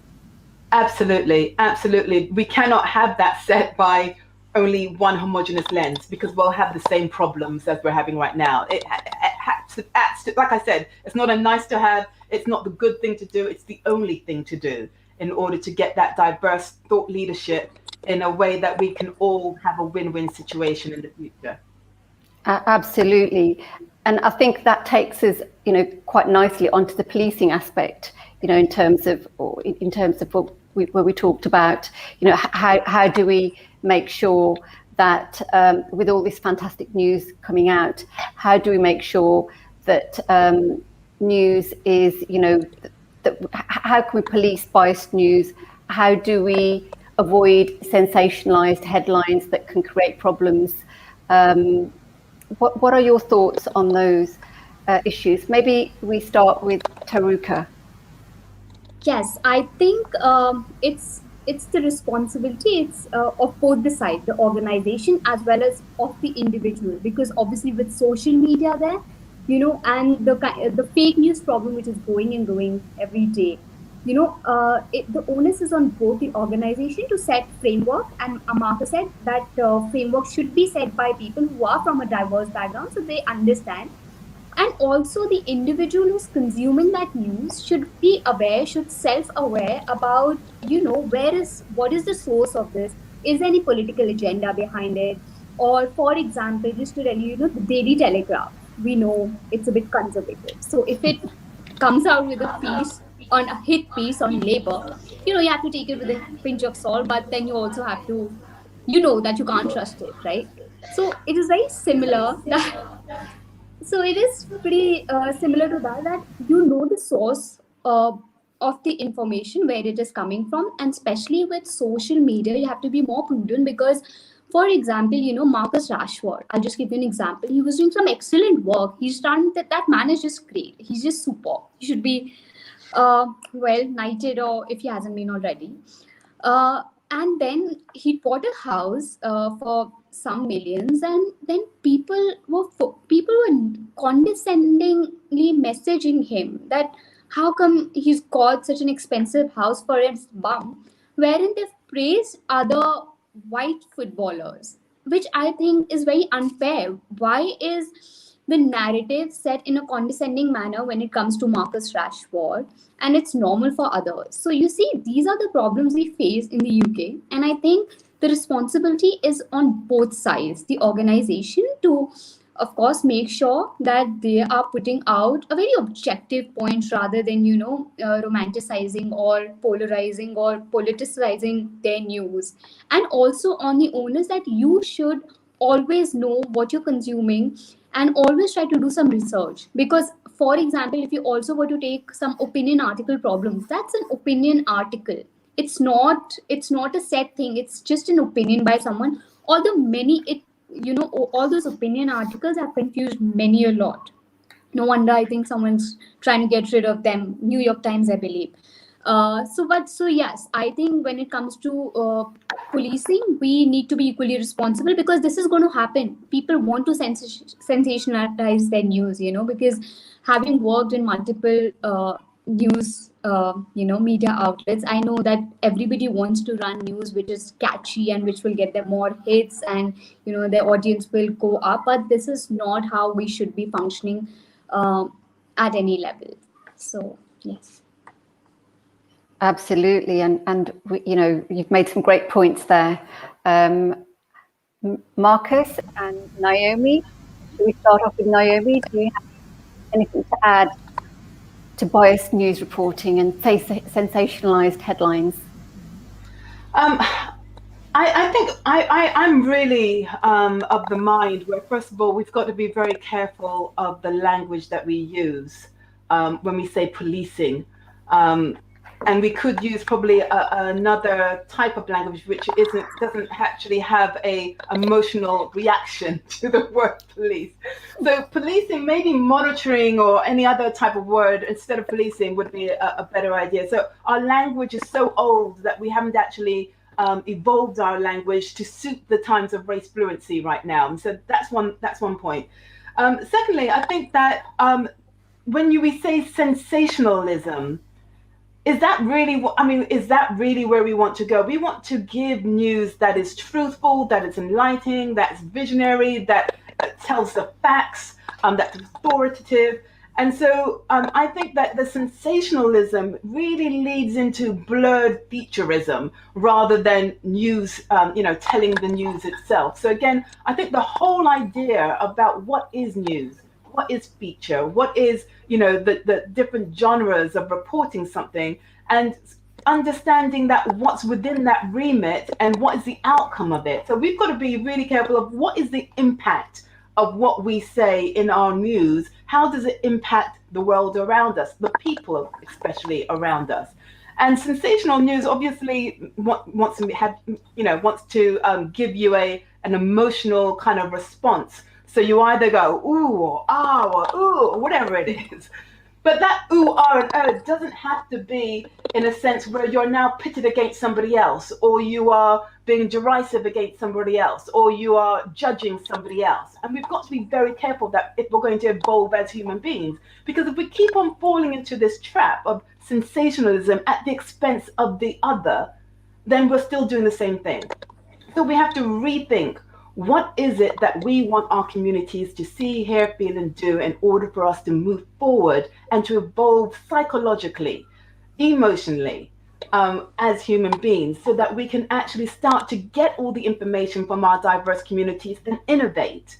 Otherwise, we're going to be like hamsters in a hamster wheel, just going round and round the same old thing over and over again. So I think the whole thing needs to be completely rethought in terms of us monitoring what is news and what is sensationalism, and why would we want to have any or both of them inside our reporting. Absolutely. And Marcus, do you want to add anything on sensationalism and monitoring? I think it's more or less been covered. The only thing which I would maybe focus in on is what Naomi was saying with regards to at the expense of the other. So I like sensationalism. I like a good headline. I mean, one of the best headlines that I can remember was the day that Mandela came out of prison.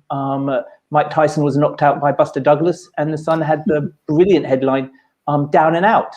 And it had the two pictures. The newspapers do some fabulous headlines sometimes, and sometimes they're really sensational. And so I'm definitely not going to be saying we should not have sensational headlines. A good headline writer, of which I am not, is like worth their weight in gold. However, I would just, focus in on what Naomi said. is that it can't be at the expense of the other. And it is at the expense of the other when we do not have the quote unquote other, right, in positions of editorial control. All right. But when you have diverse newsrooms where women, people of color, disabled people that are truly representative of society and they have editorial power, then we can have those sensational headlines, but they shouldn't be at the expense of the other. So yeah. Absolutely, they're brilliant. I mean, you know, sensational headlines do have their room. I mean, you know, in the past, that's how newspapers, you know, sell their papers and make their money, or you get, you know, you get your hits. So, but I think there's a fine balance that's needed as well in terms of, you know, we don't want to be gaslighting issues and making things worse, especially regarding diversity subjects or racism. But I think you've all made absolutely fabulous points. I wondered, in terms of going forwards, and I know that we've all, you've all mentioned and touched on, you know, the framework, you know, the framework in terms of going forwards needs to be set by a diverse group, and you know, we're still quite far from that. So do all of you have any bits of advice in terms of how do we go about setting this framework by a diverse group of people? Because at the moment it is controlled by the very few at the top, and they're not a diverse group at all. Marcus, do you want to, sorry, Naomi, go on, Naomi.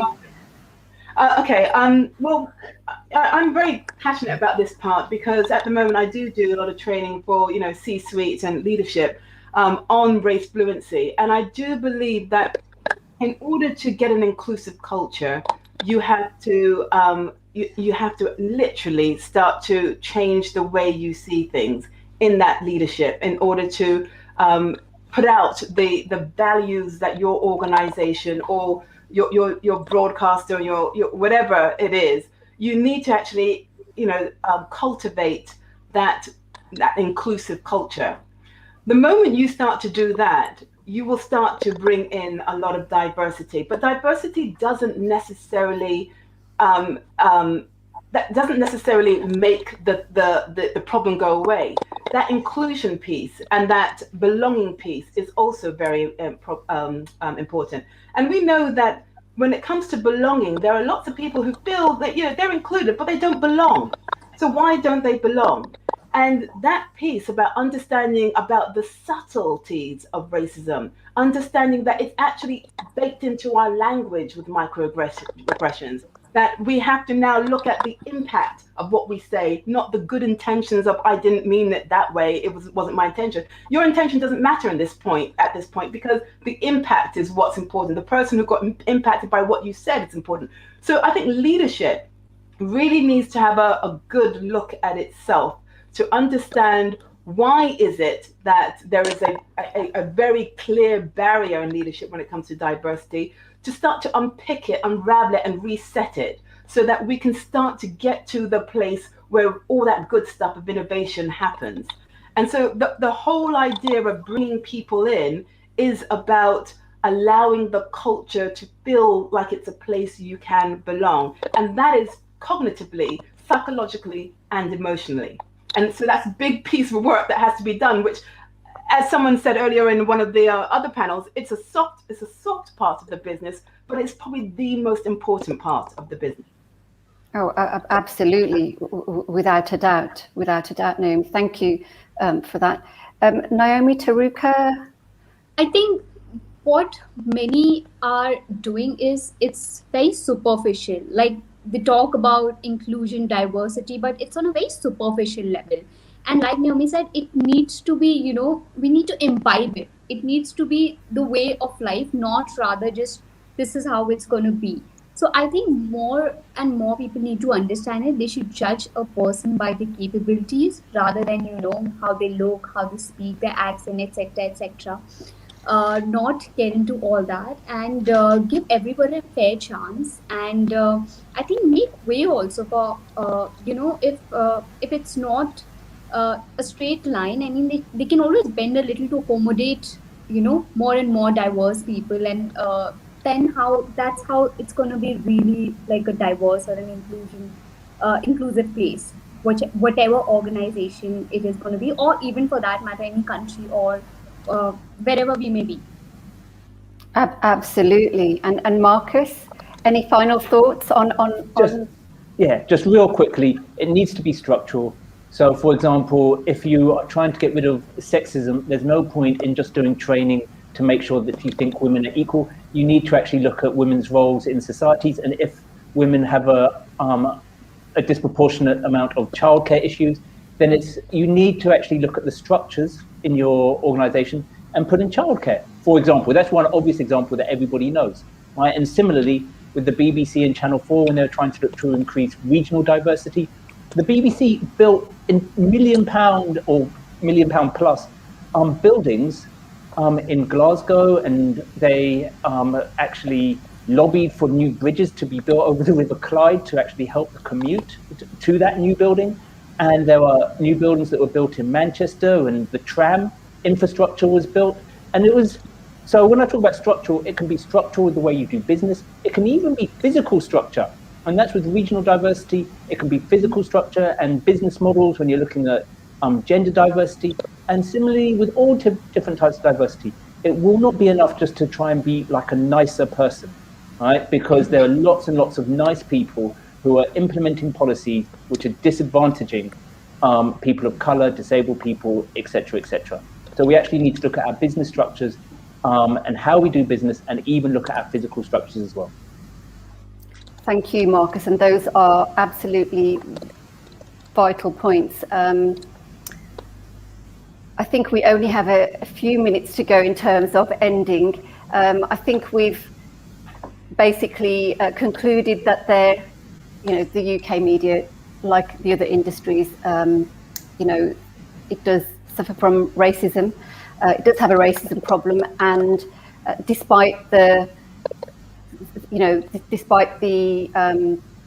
progress that has been made, we've got, the media industry has got a long way to go, and we've heard some great advice and insights from all of you in terms of how, we need to create a framework that is created by a diverse group of people. And, this is just the beginning of the conversation, and hopefully let's see what headway we can make for next year. And let's see where we are in a year's time, and hopefully we'll be a long way from where we are now. So thank you all. Thank you all for your time today, not just to all our panelists, but anyone who's watching from around the world. So if you're live inside the summit, please look to the left of your screen for speed networking and a virtual booth during the ad break. Don't forget to tag Dial Global and use our social media handle, Moving the Dial. Up next, after the short break, we will be hearing from 3 change leaders about how they're supporting their employees through crisis, including the recent surge of intimate partner violence and other critical issues that are affecting people across the globe. So once again, thank you all to our panelists and our viewers, and I hope you enjoy the next session.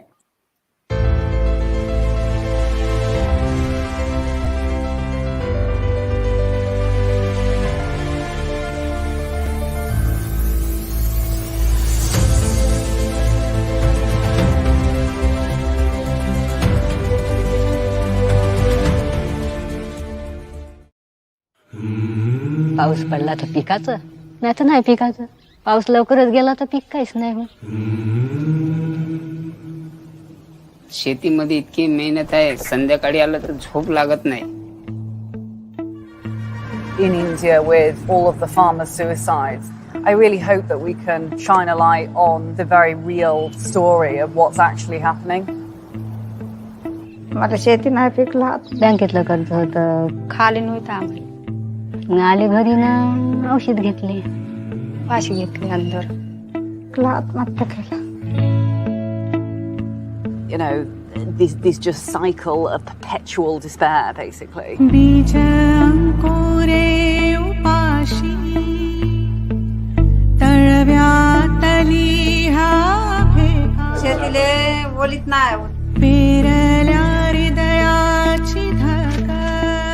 उत्पन्न 2 लाख झालं तर खर्च माझा 3 लाख होत आहे. काहीच नाही, मग तू कसा आत्महत्या नाही करणार? कोणी इथं जगू शकत नाही. मी आत्महत्या अर्थ केले माणूस कुठं दिल्लीला जाऊन बसायचा विचार करायचा आणि हे शेती करूनच आपल्याला मरावं लागत आहे.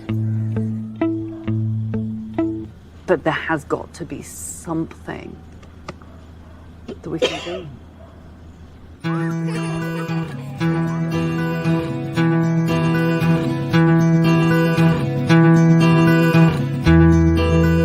I think the next person who feeds you after your mother is the farmer.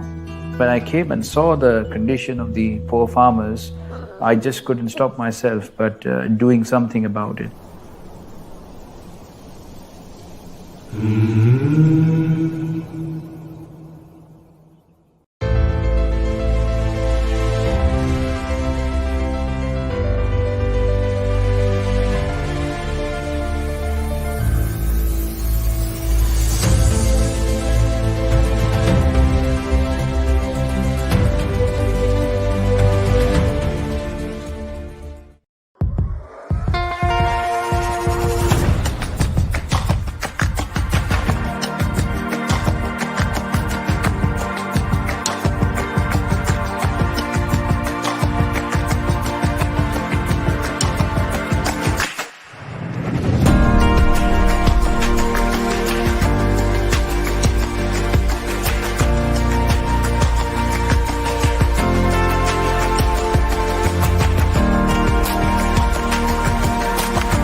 Alpha is a financial technology company, specifically asset finance.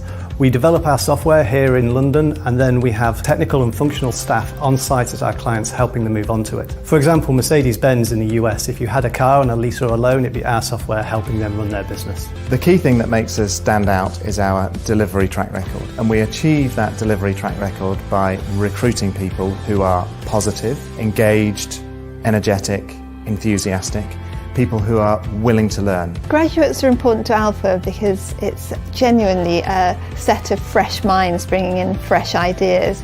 We're also very keen to expand from the bottom up. I definitely agree. I think one of the key things that graduates bring to us is the energy. They come into the teams, they're fresh, it's new, it's exciting, and they bring drive and enthusiasm. Diversity and inclusion is so important to Alpha because we truly believe that people can achieve more when they can be themselves and when they can come to work and be their best selves.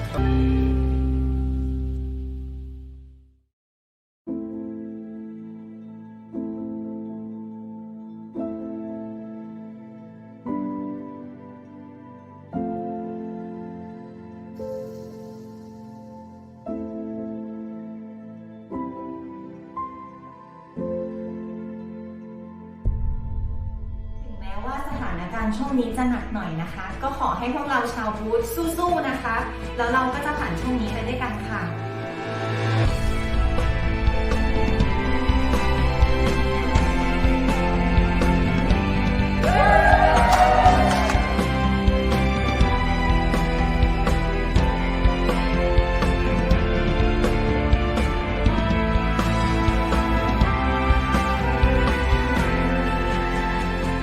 There's tremendous personal sacrifice that's happening around the company right now. I know people are putting other things in their life second and third to this. We never had to ask them to do it either. They're just doing it.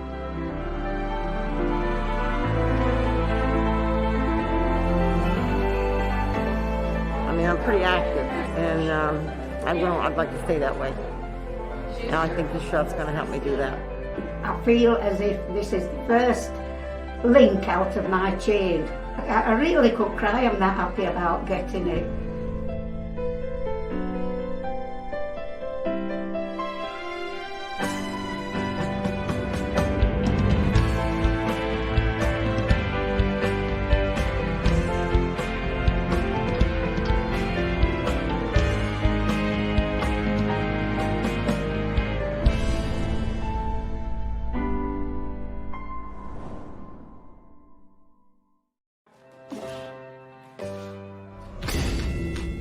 I've been running my own gym for a little over 3 years now. What's up, brother?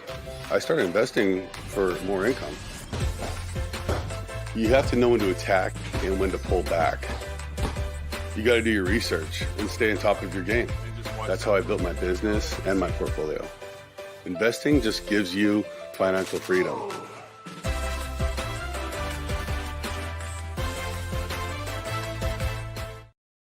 With a bang, energy and change came to every part of our universe. Seismic or small, it continues. Change is all around us. Shaped by technology and human ingenuity. We can make it work for you and your business.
Hello and welcome to a very special interview that we're doing today with the incredible, superb change maker that is Eleni Santos Farron. She is the Global Executive and Vice President for Marketing, Chief Diversity and Inclusion Officer for one of our favorite, most well-known and loved brands, Unilever.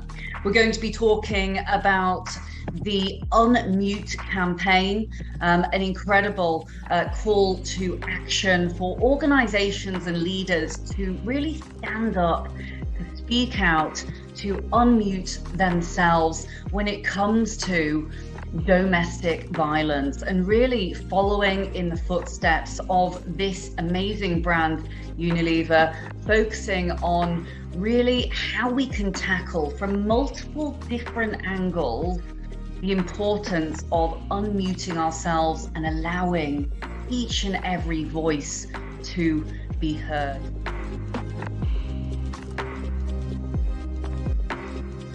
And I joined Unilever and I said to myself, I'm going to stay here for 2-3 years just to learn everything I can about marketing, and then I'm going to go back to my business. But here I am, almost 30 years in the same company, and extremely excited to be here. I'm Eleni Santos. I'm Brazilian. And just telling you that I'm Brazilian, I bet that you start to form a view about who I am. If I tell you that I'm also a mother, more things are going to start popping up in your head. was always very interested in breaking stereotypes. I was also very interested in creating advertising that could bring new references for people, advertising that could have a better representation of people. And with that, in 2016, we launched internally at Unilever something that we called Unstereotype Program, which was a program to invite all our 400 brands to also break stereotypes in different ways. And when we got the results of that, we found out that actually we were not only doing good for society, but we were doing great for the business as well. But why have you chosen to tackle such a sensitive issue when it comes to intimate partner violence? What does that really mean? Leila, unfortunately, domestic violence is happening, we like it or not. The issue knows no social or economic boundaries. It affects all socioeconomic backgrounds, all genders, all sexualities, and in developing and developed countries, so everywhere. And I know that for many, this is an unpalatable topic, and some would prefer, not to talk about it, not to confront it. But at Unilever, we wanted to lean in, and we want to invite many other companies to lean in as well and talk about this and start to solve it. It's to start to unpick this big problem and make it easier for us to solve.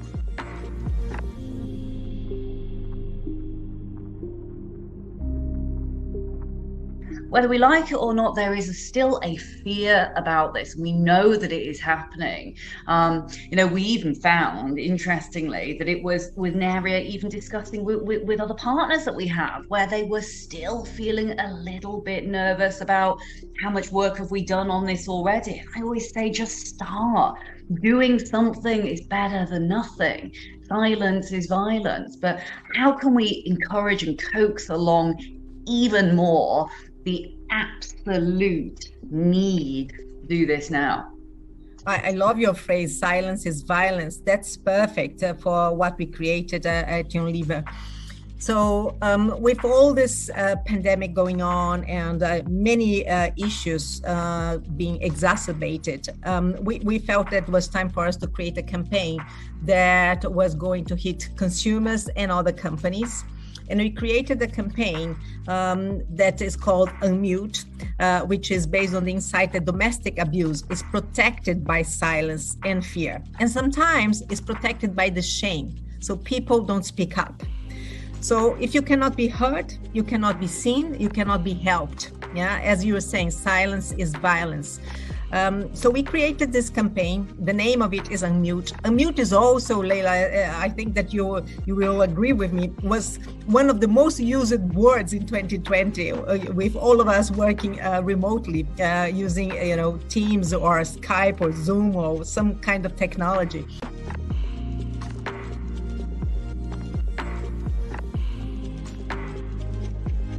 I am making an appeal to leaders to declare the services that address gender-based violence essential services. COVID-19 was not helpful. COVID-19 just exacerbated this. As UN says, we created a shadow pandemic. The domestic violence has increased dramatically, sometimes 3 times from the numbers that we have from UN. It's a toxic mix of stress and vulnerability. For anyone who really cares about your workforce, what we are suggesting is not something that is out of reach. We're starting to unpick this big issue and start doing something that is simple. Let's start with a new, more progressive policy. Let's have a policy that helps people to understand, first of all, that the company recognizes that this is something that could happen to you. Secondly, that if it's happening to you, you will need days off. You will need some support to find the right lawyer or the right law system to help you with the issue. It will require some time for you to move houses or move cities, sometimes even move countries. So there's a lot that a company can, first of all, recognize, and secondly, support the individual. And for me, it's a no-brainer. We have been sharing our policy. It is in the unilever.com website. Anyone can access. Please take it. When we wrote that policy, we wrote in a way that was going to be company neutral so that many companies could use it. The other thing is, think about your advertising. Think about your brands. Again, the beauty of my job is that I'm sitting the intersectionality of equity, diversity, and inclusion and marketing. So what I'm talking to my marketeers, talking to the brands, is how can brands play a role here?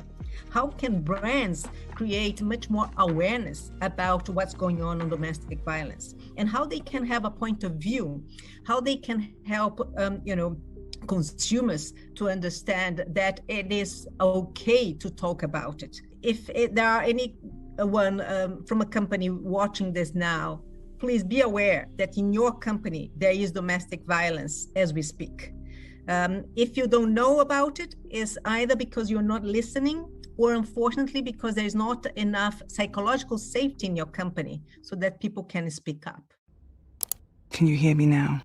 It's time to end the silence on domestic violence. It's time to unmute.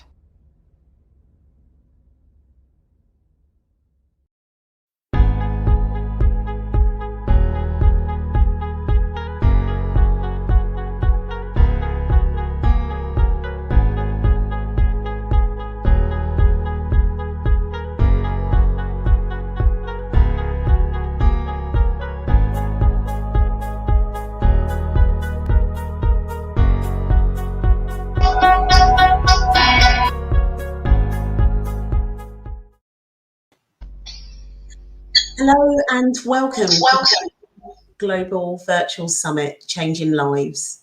This panel is entitled A Crisis Within a Crisis, How Isolation Due to COVID is Worsening Intimate Partner Violence. My name is Pauline Miller and I'm Head of Culture at Lloyd's of London, the insurance market, not the bank. I'm joined by three other inspirational leaders who I'm delighted to welcome to the Dial Global Virtual Stage. They are Margot Slattery, Global Head of Diversity and Inclusion at ISS, Kim Morgan-Verlacki, Chief Business Integrity Officer from Unilever, and Janaki Grant, Chief Learning Officer from Olam. Let me start by setting some context for you. 1 in 3 women and 1 in 7 men experience intimate partner violence. And violence can take various forms. It can be physical, it can be emotional, it can be sexual, and even psychological. People of all races, cultures, genders, sexual orientations, socioeconomic backgrounds, and religions experience intimate partner violence. However, such violence has a disproportionate effect on communities of colour and other marginalised groups. Economic instability, unsafe housing, neighbourhood violence, and a lack of safe and stable childcare and social support can worsen an already tenuous situation. In this panel, we'll speak to change-making leaders about how they are addressing this serious situation within their teams. We'll learn how they are communicating the message that people are not alone and there is help and support available. We'll find out what types of guidance and education they're giving to managers to raise the awareness and respond to this very fragile situation, and to discover what every one of us can do to raise awareness, acknowledge and help our friends, colleagues and families. So before we get into that detail, it would be great to hear from each of you about why you are so passionate about diversity, inclusion and belonging. And I think let's start with Janaki. Perhaps you could kick us off. You're on mute as we unmute. Perfect. Right. Thank you, Pauline. That wasn't intentional, by the way. All right. Thank you for, first of all, I'm really honored to be part of this panel. I do feel, I did tell Leila, I do feel most incompetent actually being part of this panel, because my awareness just keeps increasing around this area. But yes, my passion for diversity, especially in the area of gender, ethnicity, as well as the socially economic disadvantaged, has been built through my career, having grown up in India, being part of a very traditionalist, male-dominated culture, and also having worked in the corporate field, which is primarily male-dominated. So that's where my passion for this area emerges. No, thank you. And I think we're all learning. So, and I'm happy to put my hand up and say it's an area that I continue to learn in. Kim, perhaps you could introduce yourself and give us a few minutes intro. Hi, I'm Kim Morgan-Black, Unilever's Chief Business Integrity Officer.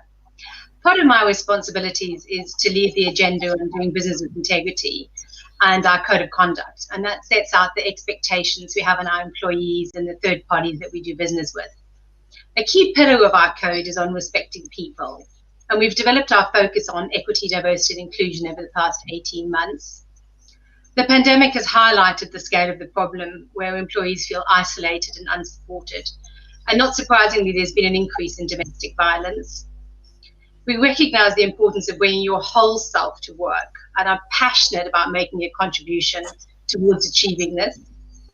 Unilever's Unmute program is part of that. And by unlocking the silence, we hope to move towards ending the stigma that prevents people from talking about and surviving domestic abuse. And I'm delighted to be part of this panel to start to break the silence. Thank you, Kim. And the Unmute campaign is absolutely fantastic. So I'm delighted that you're here to share more. And Margot, wonderful to see you, but perhaps you could introduce yourself for others that may not know a little bit about you. Margot, are you also on mute? No. Try one more time.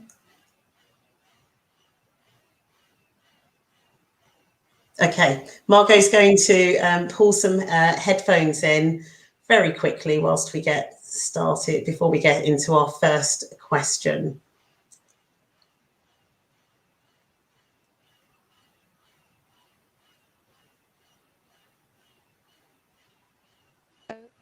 Yes, I think we can hear you. Apologies about that. Best laid plans, etc.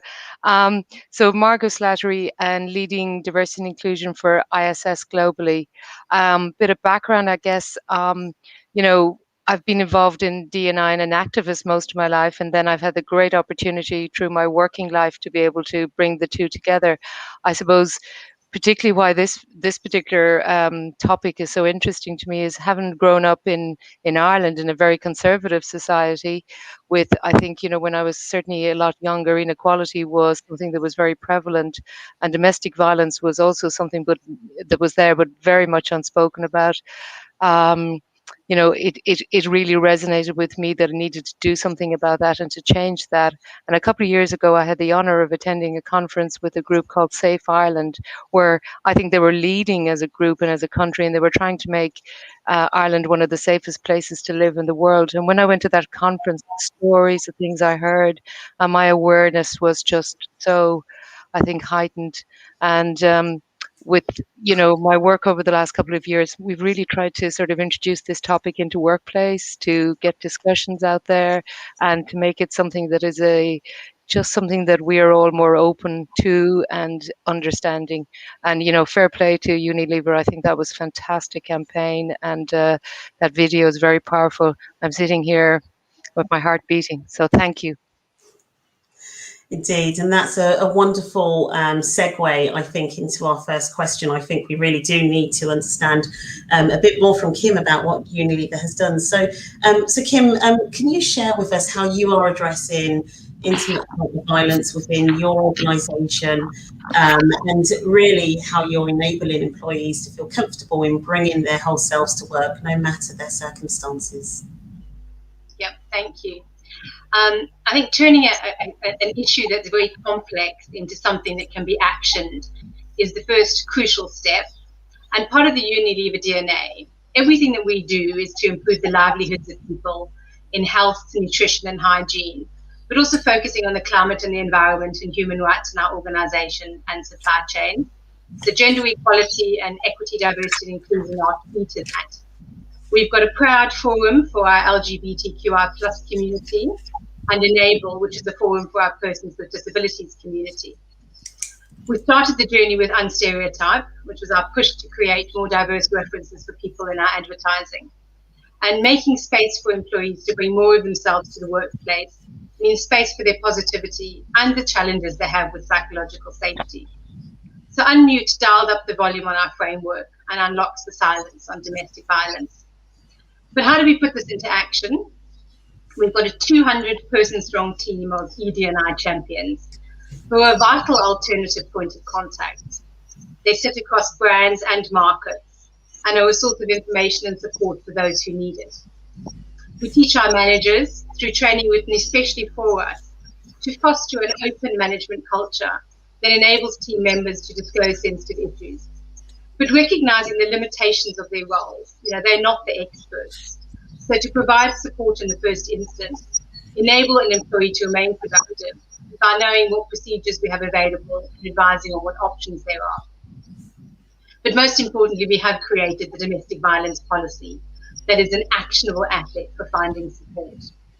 The policy is available to all Unilever employees, whether you're permanent or on a fixed-term contract or a third-party contractor. It provides practical, financial and emotional support to employees suffering domestic abuse. It covers how employees can access third-party counselling through our employee assistance program for themselves and also for their immediate families. We've got specialist support for safety planning, which provides everything from escort assistance when you want to leave your home, to relocating your parking space at work, and also never having to work alone. We've introduced safe leave. In some markets, we call this Haven leave, which is an additional 10 days paid leave per year. And an employee can take it an hour at a time or days at a time. And then some of the logistical challenges that face people who are trying to leave a domestic abuse relationship, such things as a change in your pay cycle or a relocation request, can be dealt with through the policy. And we'll also pay for the first of any legal support that you may need. But all of that needs to be underpinned by support in the workplace by line managers. So we're implementing the policy in a way that raises awareness so that employees can recognise what support feels like to a colleague suffering domestic abuse. Underperformance is likely to be in the mix, and a different approach to managing this is needed. And crucially, one attempt at leaving an abusive relationship may not be successful. There's going to be a cycle of attempts before an employee will succeed in leaving finally. So we don't want to measure the success of our policy by the number of employees that ultimately manage to leave, but by the steps we achieve in helping them to get to that point in the future. So as you saw from the podcast as we started, our policy on domestic violence is available on our public website. It's there for others to adapt and use, so we can all scale up and use and unlock the silence on domestic violence. Thank you. No, that is fantastic. And I think really laying out what some of those practical steps are and what they can be and what organisations can do, even some of the simplest of steps can make a huge amount of difference. And I think that's what's really critical when we think about, people think you've got to do massive things, and sometimes it can be really simple steps and simple things. I want to invite anyone else on the panel that wants to offer some additional comments, but certainly one of the things I hear in organisations quite often and hear colleagues talk about is they understand the what, but that how and what they can personally do and how they do it is a real challenge when they try to put it into practice. So I'd like to ask Margot, what type of guidance and education are you giving to managers about handling delicate and critical situations, such as intimate partner violence? Yeah, Pauline, it's a great question, and thank you. And just a little bit of background to ISS. We have a purpose which is quite unique, which is about people make places, and we're connecting workplaces and people. And if you think about it in its simplest form, our people provide services in workplaces all over the world. So they may be cleaning your building, doing all the various services that might happen in a workplace. So, they're quite often people who have maybe come to a country new, who it might be the first job that they get. They may not speak the language in the same way. So they're often some of the people who suffer from this as well. So, for us, it's in many facets. So one of the things we're looking at, and we're in early stages of this, really, if I'm honest with you, it's about developing awareness and making sure that people are aware of this. So for us, it's about actually educating our managers and our teams about what is domestic violence, what's intimate partner violence, what are the things and the signs you might look out for, what are the, so whether it's an employee or it's someone who is an end user, a consumer in one of the places where we are actually providing a service. So what might you look out for? How might you, for instance, feel about approaching somebody? So it's giving some guidance about that as well. Because as we know, as we learn about this, not everybody is comfortable to talk about this in the beginning. Then also, what are the agencies, what are the organizations you might advise somebody to go to? So again, we will build a toolkit and help people to do that. And something I saw in my own country that I thought was very useful was that in public spaces, it was before COVID and used again in the beginning of COVID, was that there was a kind of a keyword that somebody could know, that they could identify if they were suffering from abuse, and say to somebody who was a server in a restaurant, in a bar, in wherever, and they would then, if you like, identify that they needed help. So we're looking at our workplace as an opportunity, and for our people to teach them and train them that they might become, as they are frontliners quite often, they might become that essential person who can help somebody and support them. And we want to just make sure that we equip them for that. Hopefully that gives you some insight. I think that really does. Janica. Yeah. So Pauline, what you just said stood out for me about what are those. Can you hear me? Yes. Yeah. So what you just said about the small little things, it does not have to be big actions that an organization takes. The small little things also matter. So it's about how do we notice? How can we be so aware and notice what people are feeling, right? Because in the Unmute campaign, we also heard how it's domestic violence or anything to do with intimate partner violence is usually silenced by shame, or there's a societal silence that people do not want to talk about it, right? Because it's something to do with such a personal aspect. Somebody who, is part of their own family could also be endangering their children or even their own lifestyle, or even the families or societies may not even accept it. So in an organization situation, how do we build that awareness and sensitivity to notice, what my colleague who's sitting next to me might be actually going through, but might be hiding it? I say this because I've had a personal experience early in my career. I was really young in my 20s, and I had this, I was very friendly with one of my colleagues, and she was one of these fun, happy, beautiful looking person. And we would chat and have a good time. But one day I noticed there was a sadness behind her eyes, and she just wasn't looking the same. And I happened to say, "Is everything all right?" And she burst out crying. And then it was like a whole flood of emotions came out. She was actually getting abused by a husband who would drink and come back, almost every night. And then I got to notice the bruises on her body, which was she was covering up really well. But, so it's about noticing our colleagues, looking to see what's going on behind their eyes, behind the masks that they wear. I don't know how much of that can be done through policies or education. I think I heard Kim talk about psychological safety. How do we provide that in our work environments, isn't it? How do we allow those safe channels for the trust for people to speak up? that is must be the most difficult, I think.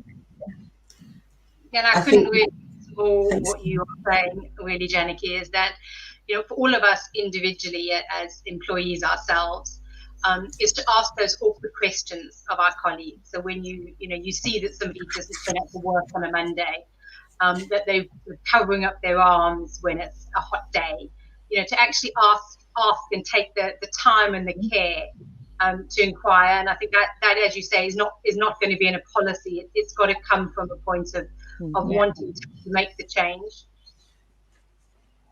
I think if I just add, I think also, this is an opportunity for leadership to be very aware of creating an opportunity of trust, and it's that psychological safety, and you've all spoken to it, but that we're open for that conversation, and if you can back it up with the right policies and what you've spoken about, Kim, around how then somebody can take leave, they can get help and support to perhaps being able to exit a situation, and as we all know, because again, like that, I've known people who've been in this situation.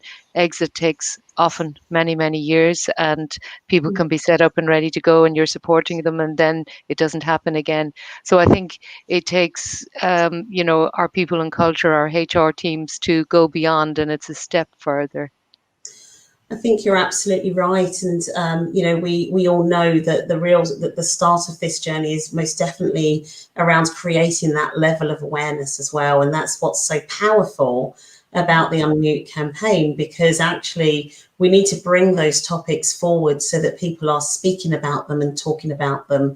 And in my own separate work that I do and some of the charities that I work with, one that I've worked with for many years is Girl Up, which is very much about how we engage young girls to understand gender and gender, not just gender parity, but also some of the challenges that are faced. So building up that level of awareness and being able to create people to that understanding of what this is a very first step in building on that to create that psychological safety. So I think what we know is certainly, and Kim talked about it very well as well, is that intimate partner violence can impact just about anyone. It's regardless of gender, sexuality, age, and we know that requires a level of understanding and intersectionality. I'm not just a woman and I'm not just a Black person, but I'm both. And then I've got loads of other areas behind me as well. So when we think about that, we want to think about what that looks like and how do we measure levels of intersectionality. And this being such a new topic and a new area that organisations are grappling with, it's likely that we need to turn to consider other ways that we've measured what we do in organisations around intersectional issues. So I'd like to turn to Janaki and really to ask, how is your organisation going beyond areas such as gender or race individually and looking at intersectionality, and how are you measuring that success? Pauline, for Olam, it actually points to our purpose of reimagining agriculture. And one of the key aspects of that is around thriving communities. So when we talk about thriving communities, that whole intersectionality of gender and the farmer community comes in. So the gender with or even the ethnicity with the socially economic disadvantaged, etc. So for me, and even within Olam, you can't just look at diversity or anybody, I would say, as just one aspect. I mean, even among the four of us, we can see how, right, be it nationality, be it gender, be it where we come from, it does cross over. So we are very mindful within our business that we do work with a large farmer base. And in that space, we do a lot of initiatives around improving the voice of women farmers, giving them a voice and confidence to stand up and speak for themselves, and creating those spaces for women to come together and improve their livelihood. So we do a lot about it is about income generation through the women in the community. For instance, we make sure that the billable commodities that we buy from them go straight into the women's accounts, right? So it gives them the confidence and a status within their families, within their societies, and also bringing them together as groups, so that, as a group, you have a lot more might rather than as individuals. And we heard in the Aileen, I think, right, in Unilever, Leila was just interviewing. She's from Brazil, right? So in fact, with the Brazilian women, we do a lot of work with Zambian women, with in Turkey, in Ivory Coast. So in that socially economic disadvantaged communities, be it at the farmer level or worker level, we do a lot of work with the gender to give them the voice and the confidence to speak up, and give them a status within the community. I was just going to comment as well, if I might, and just to pick up on some of the points that Janiki's talked about.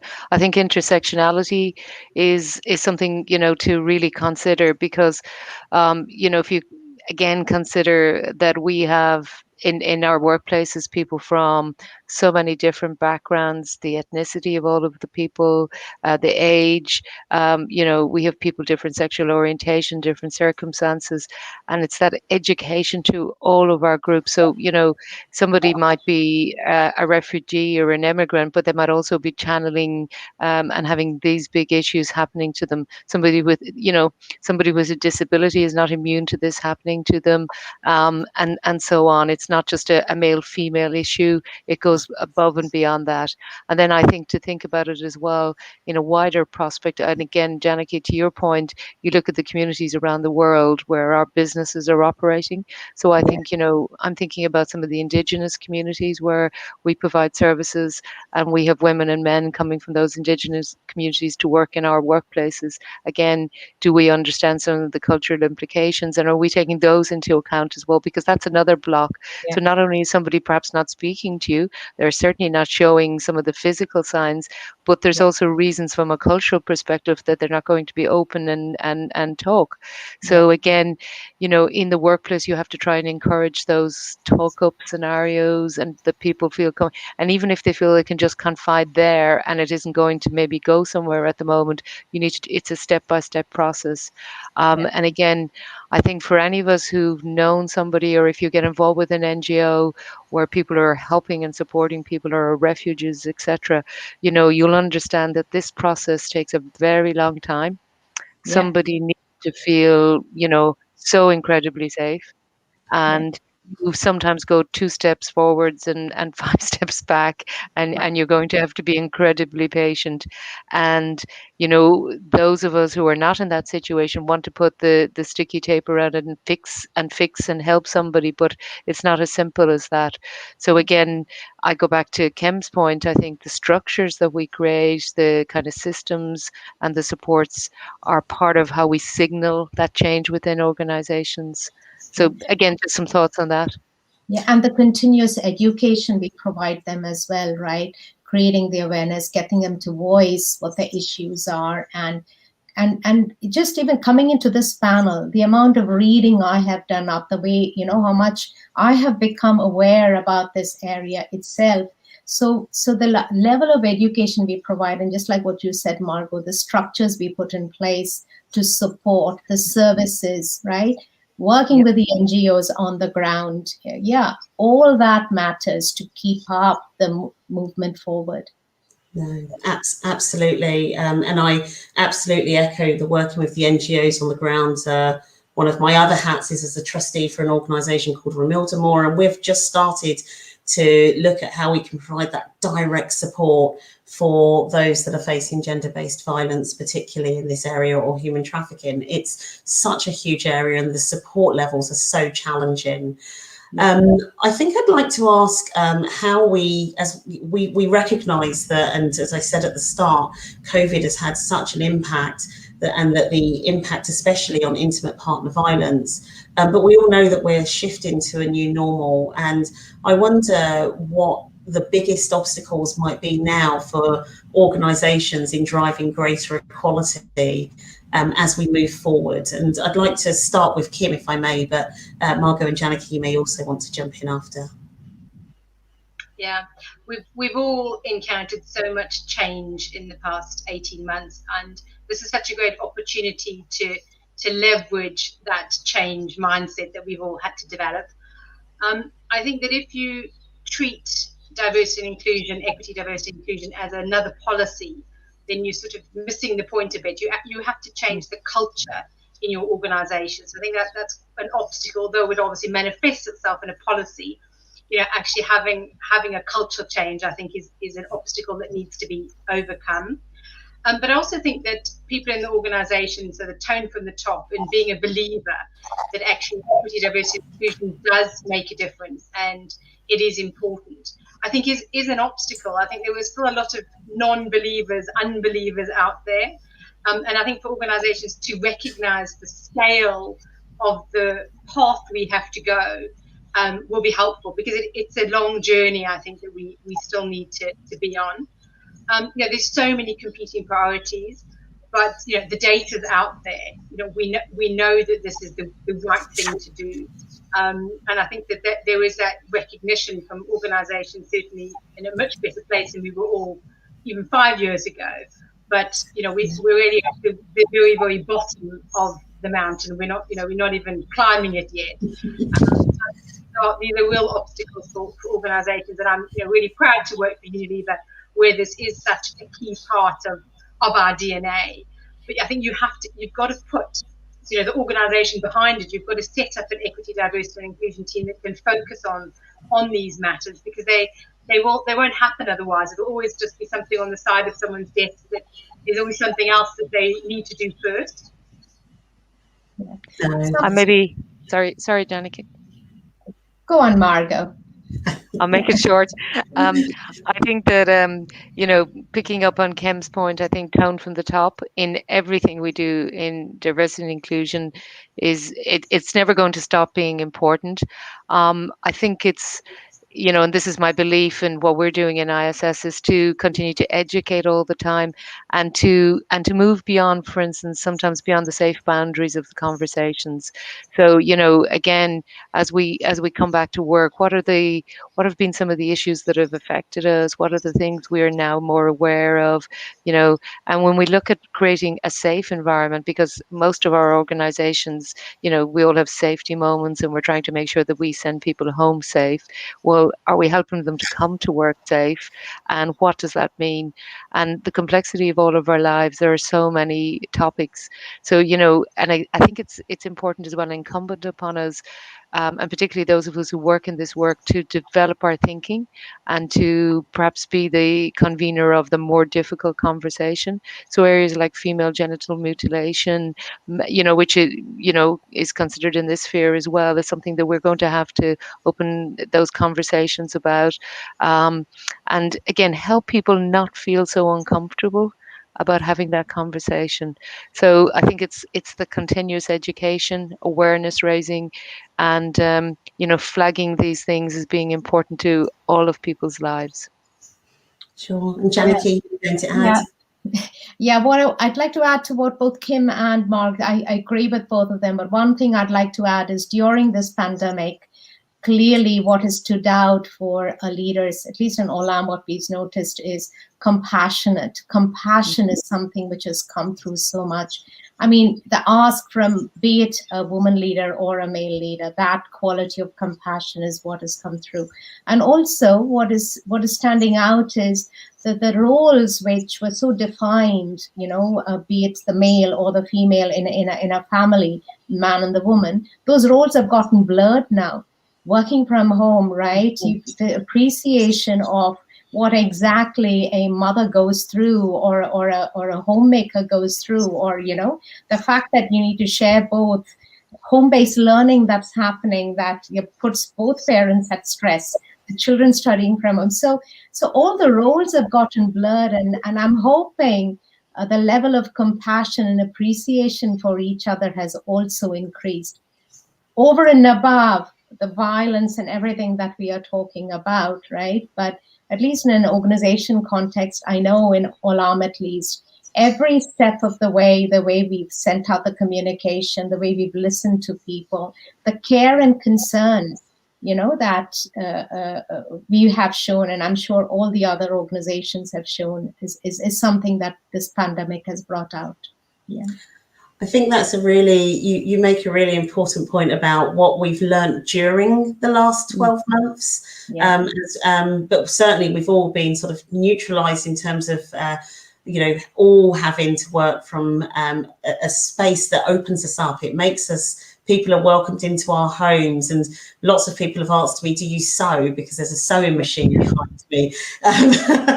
So we've suddenly seen a lot more of that. But of course, as we move forward, what we know is that, divides can just as easily be created again, with some people opting to take more working from home or virtually, and potentially, others, primary earners, going back to offices. And how do we make sure that we create that balance?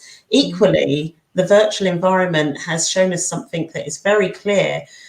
Harassment and bullying and real sort of areas that can still take place virtually in the virtual world. And how do we ensure that we can spot those signs as well? So, that it leans back to the education that, providing to our colleagues.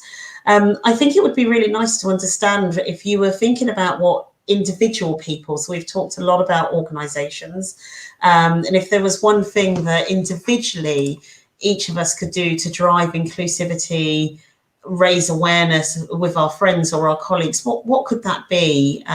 Perhaps, Kim, you could start us off.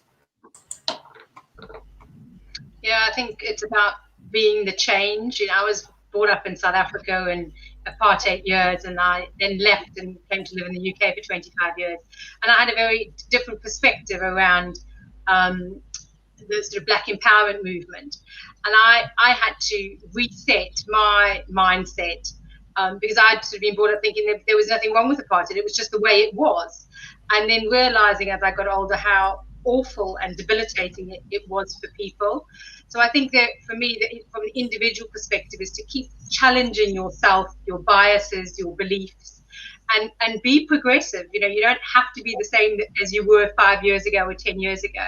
It's okay to change your mind about things. But I think also to challenge the people, for me and my family, who also had that mindset and have those horrible conversations with people saying, actually, this is not acceptable. And, we cannot have these views. And that really can make you quite unpopular. So again, from an individual perspective, being the change, making the step change, but actually also challenging the people in your social circle to change as well. That's fantastic. Janaki, did you want to share what would be from your perspective? Yeah, it's about never be satisfied with status quo. Constantly influence, push forward, right? So that is something which I've been doing and I will continue to do. Yeah. Listen, be the voice, and never accept status quo. That's fantastic. Margot. I think I certainly don't want to kind of go over the same ground, and the other two ladies said it beautifully. I've wanted all my life to educate myself and to be aware of these things, because I can have feelings about it. I can have a strong belief that something is wrong, but I also want to understand. And I think to seek to understand is incredibly important. And I talked about this organization, Safe Ireland, and having got involved and I've gone along to their conferences and listened and heard, I felt a lot more qualified to then be part of the change. I continue to, listen and engage, for instance, with the EU, UN Women, and various other organizations who are working on this. Also to support, because the reality is refugees and various organizations working in this area have virtually nothing, and governments did not provide. I think I saw the video beforehand about making during the pandemic this seen as a need for an emergency service. Governments are providing next to nothing in support. So as a personal campaigner, I'm doing that. And then I think just in my private life, I really challenge thinking, and I really challenge why somebody wouldn't stay in a marriage or relationship, you know, what's the seen and the unseen in a relationship. And you know, I've had heated discussions, particularly with my mother-in-law, about all of this, but it's good, and it keeps the conversation alive and keeping our conscience raised, I guess. I really like that piece around seeking to understand. I've been a passionate learner for years, and that continuous learning, deliberately seeking out information. And, I think about my bookshelf and the books that line up around my bedroom and everywhere else I can find to put them. But in today's world, it's so much easier. It's so much easier to gain access to information, and we can really take that. It's one step that we can do for ourselves as individuals, is to keep learning and seeking to understand. So, Margot, it's a perfect piece for individuals. As we draw to a close, and we've got just a couple more minutes, I'd love to think about what you would like the audience to leave with when we think about the business. So what's that one thing that they should now go to do that you'd like them to take away from a business perspective? One key message. And perhaps maybe we'll change the order. I like to be a bit inclusive here. So we'll start with Janaki, we'll go round to Margot, and then we'll finish up with Kim. So Janaki, one thing that from a business perspective you'd like the audience to take away with? Well, from the business perspective, I really, really admire what Unilever is doing, having that courage as an organization to pick up topics which are taboo, in the society, or taboo for individuals. But, it's sticking the neck out, picking up topics and trying to bring about change in areas where, be it society, be it the individuals, may be hesitant to even. So that's where I would say, from the business perspective, don't go with the flow. Pick up the things where, you can stick your necks out and make that distinctive difference. It's fantastic. Margot. I think I'm next. I think, for a business like ours, ISS, and I spoke at the beginning about, we employ people from all levels of society and try to give them dignity in the job they do. And people are quite often frontliners and make such a difference. So, just like we do, I think it's not being afraid, being able to understand this is part of people's lives, and is part of, unfortunately, the human story. And for organizations, I think they need to be open, go beyond the norms on, if you're having conversations, for instance, about gender, realize this is also part of the story, and don't be afraid to kind of have that uncomfortable conversation and put this into the boardroom, and realize this is a boardroom issue, because, even down to simple, what's the business case? Well, if you have a lot of employees that this is happening to, it affects productivity, it affects everything that, happens around engagement. So make it a real employee issue and bring it to the fore, and don't be afraid to have the conversation. That's great. Thank you. And Kim, Margot was saying, absolutely, force your business. Be the unpopular person knocking on the CEO's door, if that's what it takes to drive equity, diversity, and inclusion program in your company. Don't wait for your HR colleagues to develop a policy. Take a personal responsibility to drive this through. And if you can get the engagement commitment from the people at the top, your job is almost done in that sense. So start there, and as I say, don't wait for somebody else to do it. Be the change yourself. Thank you. So in just 2 minutes before we wrap, I'm just going to thank our amazing panel, Kim, Janaki, Margot. Thank you so much for joining me on this panel, for taking the time to talk about what is such a really sensitive topic, but one that we absolutely must address. I took a couple of notes, but I got so embroiled in the conversation, I forgot that part of my role. So the things I would say is most certainly, if you haven't looked at the Unilever policy, you should absolutely go and have a look at it. That policy is fantastic. It's global and purposely written in a way that it can be adapted and brought into individual organisations. I think we all heard the message of how important it was to create psychological safety and consider what that looks like for your leaders, for your people, for managers, how they create that safety within. There are lots of areas of support that you can offer, and even the smallest type of support can make a huge difference for an individual. And most importantly, not only must we keep learning, but we must remember we're not the experts here. And it's about providing people with the relevant information, the relevant education, the relevant tools so that they can help people to get the support that they need. So thank you very much. So just as we wrap up at the very end of this part of the session, if you are live inside the summit, please look to the left of your screen for speed networking and virtual booth during the ad break. Don't forget to tag Dial Global and use our social media handle, #MovingTheDial. Up next, after a short break, we will be finding out how organisations can move beyond optics and look to create real and measurable change inside their organisations.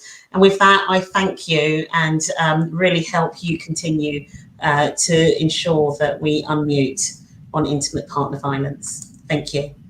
Thank you, Polly.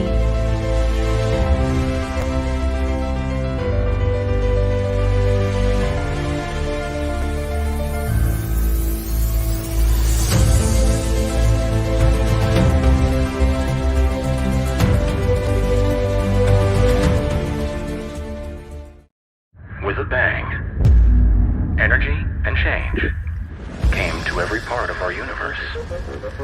Seismic or small, it continues. Change is all around us.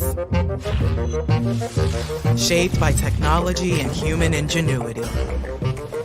We can make it work for you and your business.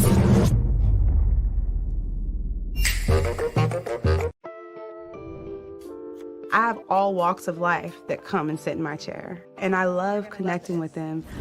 Clients share their opinion with me, and it's like, oh wow, I didn't even think about it from that perspective. That's what people's minds were at, but you just want to make sure that what you're talking about is legit. When there is a disagreement, that excites me. I like there to be some flavor. That's what I think.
Alpha is a financial technology company, specifically asset finance. We develop our software here in London, and then we have technical and functional staff on site at our clients helping them move onto it. For example, Mercedes-Benz in the US, if you had a car on a lease or a loan, it'd be our software helping them run their business. The key thing that makes us stand out is our delivery track record, and we achieve that delivery track record by recruiting people who are positive, engaged, energetic, enthusiastic, people who are willing to learn. Graduates are important to Alpha because it's genuinely a set of fresh minds bringing in fresh ideas. We're also very keen to expand from the bottom up. I definitely agree. I think one of the key things that graduates bring to us is the energy. They come into the teams, they're fresh, it's new, it's exciting, and they bring drive and enthusiasm. Diversity and inclusion is so important to Alpha because we truly believe that people can achieve more when they can be themselves and when they can come to work and be their best selves.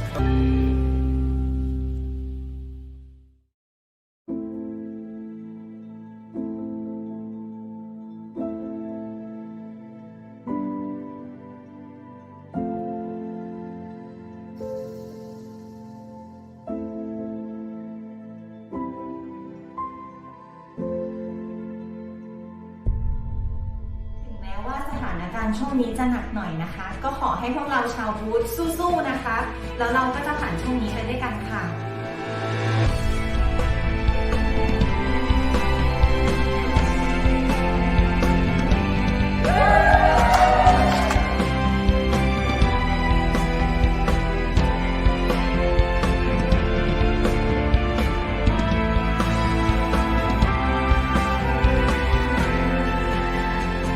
There's tremendous personal sacrifice that's happening around the company right now.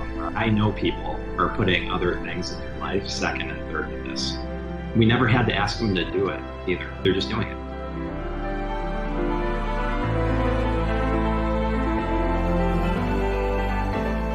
I mean, I'm pretty active, and I'd like to stay that way. And I think this shop's going to help me do that. I feel as if this is the first link out of my chain. I really could cry. I'm that happy about getting it.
पाऊस पडला तर पिकाचं नाही तर नाही पिकाचं पाऊस लवकरच गेला तर पीक काहीच नाही होत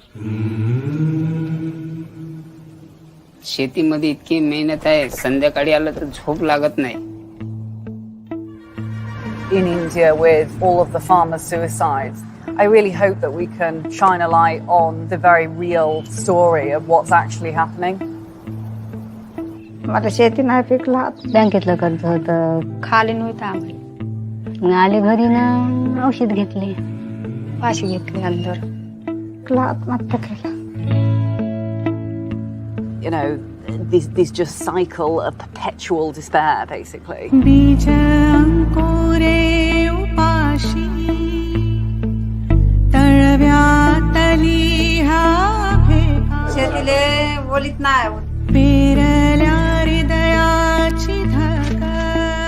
उत्पन्न 2 लाख झालं तर खर्च माझा 3 लाख होत आहे. काहीच नाही मग तो कसा आत्महत्या नाही करणार कोणी इथं जगू शकत नाही. मी आत्महत्या अर्ध केले आणि कुठं दिल्लीला जाऊन बसायचा विचार करायचा आणि हे शेती करूनच आपल्याला मरावं लागत आहे. But there has got to be something that we can do.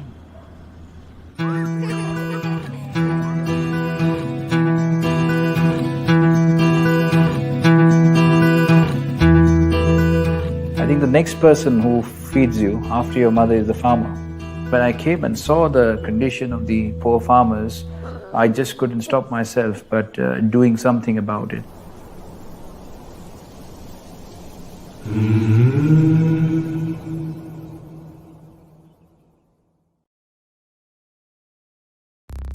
We must all listen. We must all learn. We need to know that the place we work values us and everyone equally. Following the tragic death of George Floyd, our local and social teams were both faced with questions, fair questions about our brands and our products that we ultimately and honestly could not answer because we did not know our positioning. I think the company didn't realize, and I didn't pick up on it either, was how important just saying Black Lives Matters to our Black employees. The stakes in doing this right feel so high. It's a very deep and profound obligation. We've been working on this for a while, but now is the time for greater action. The reason we want a manifesto is because we recognise the need for us to do more, and we want to create a truly anti-racist culture. The manifesto is something that's a real statement of intent and which I feel passionately we can really hold ourselves to account for against the delivery. First, we need to get people to step out of comfort zone, a place of safety where the existence of racism is denied. We are empowering people by offering trainings such as the unconscious bias training, as well as multiple learning opportunities that include book clubs, film clubs, and panel discussions to help normalize the conversation around race. I believe in fairness and equality, but I am biased. Recognizing that doesn't make me a bad person. It makes me a product of the world we live in. But in order to change that world, I have to recognize that I'm a product of it and I'm an actor in it. So when it comes to recruitment, we are making sure that we are putting things in place such as diverse panels, mandated slates, looking at employer brands, as well as possibly having blind CVs to minimize unconscious bias. And also looking at supply diversity too, to ensure that we are promoting economic empowerment in the communities that we serve.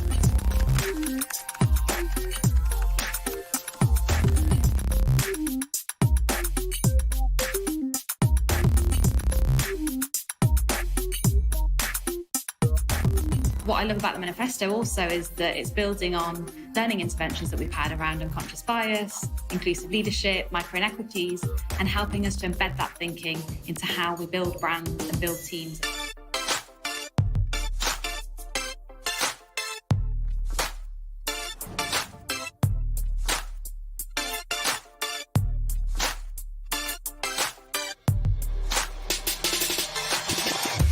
Retinol, one of our big launches that are happening now, both in the UK and in the US, we've already started to reshoot and re-edit all the assets so they are much more inclusive and much more representative of everyone.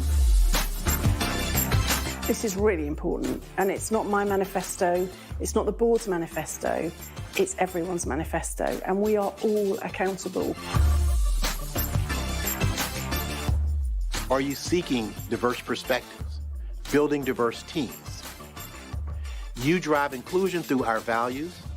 Are you creating a climate where your colleagues can be their authentic selves? Things are broken in the world and in the workplace.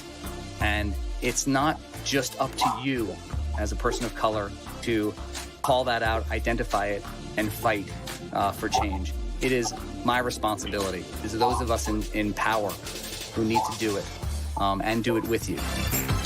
I love the fact that we're working as a collective team, diverse people with different backgrounds and different experiences all coming together, and it's our collective power that's going to make the difference and make the change.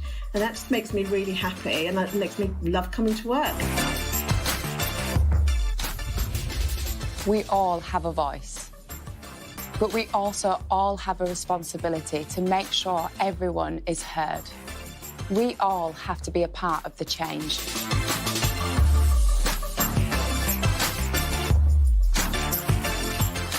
The question is this: what are you going to do to help make a difference?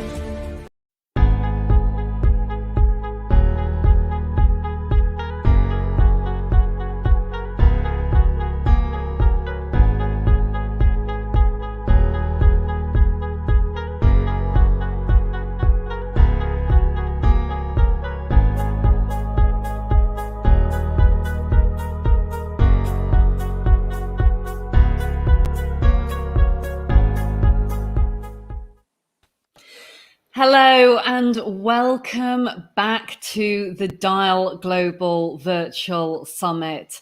The theme of the last day, and I can't believe we're already halfway through the next day, is moving beyond optics and also changing lives. We're going to be talking on this next panel with three phenomenal leaders about how we can move beyond optics, how we can evolve from these feel-good optics to creating real and measurable change.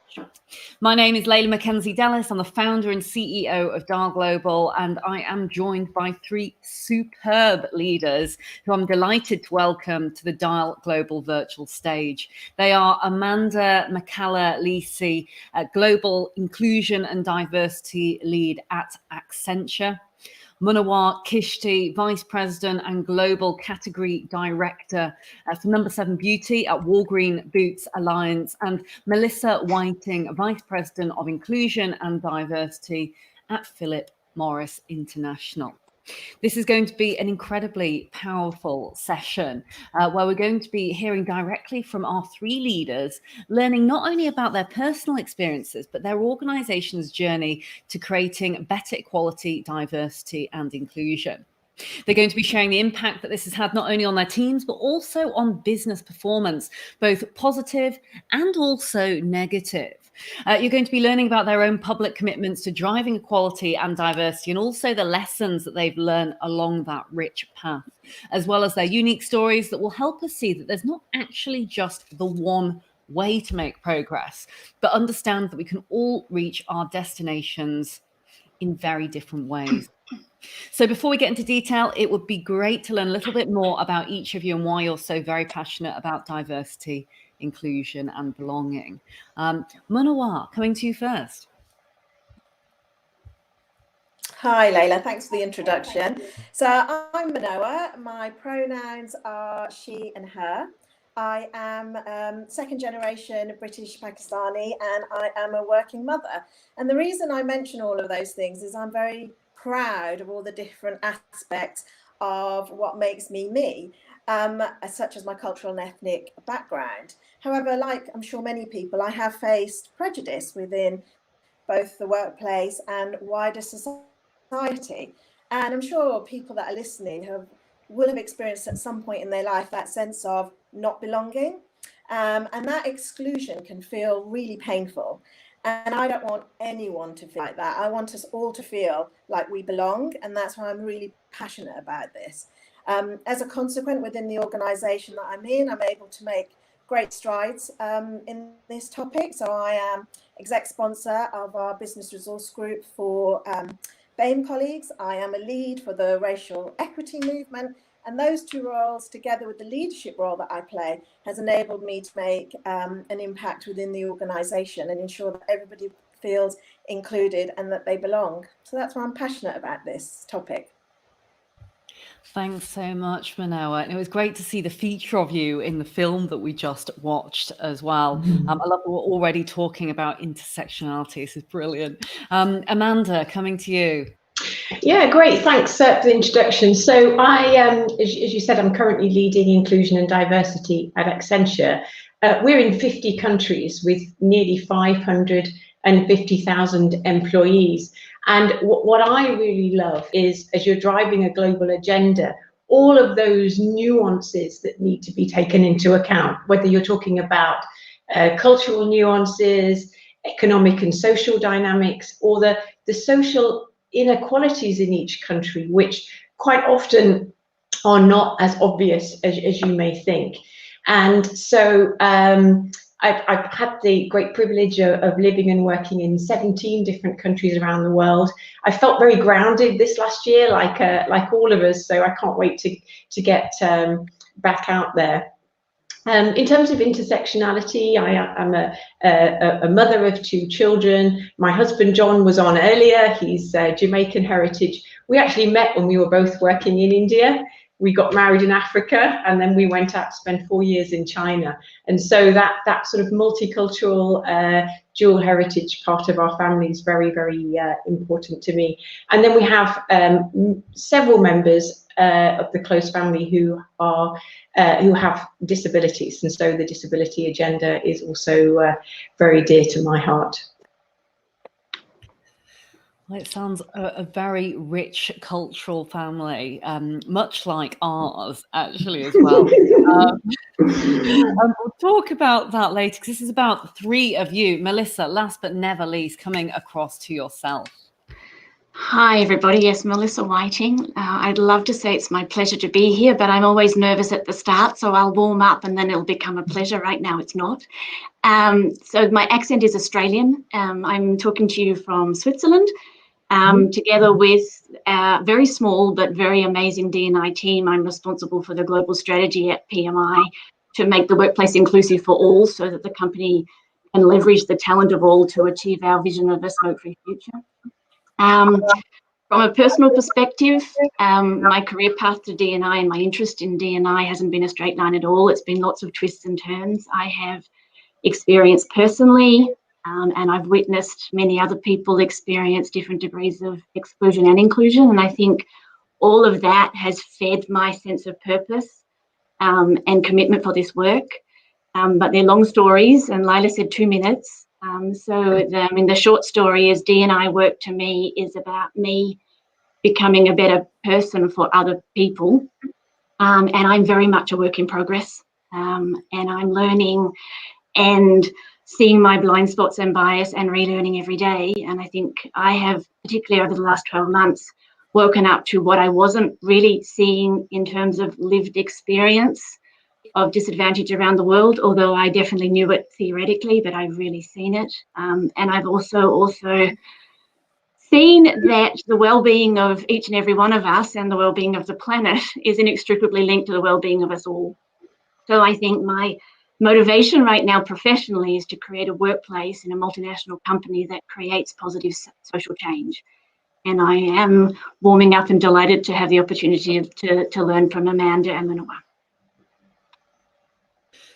Well, it's a pleasure to have all 3 of you here. And, I'm going to say, first and foremost, all 3 of you have had superbly rich careers and incredible backgrounds. And it still astounds me when I'm speaking to such formidable business leaders and women that there is still, on occasion, that sense of imposter syndrome. Because when I look at the 3 of you and I look at what you have done, the global companies that you represent, the amount of countries you have been in, I think, oh my goodness.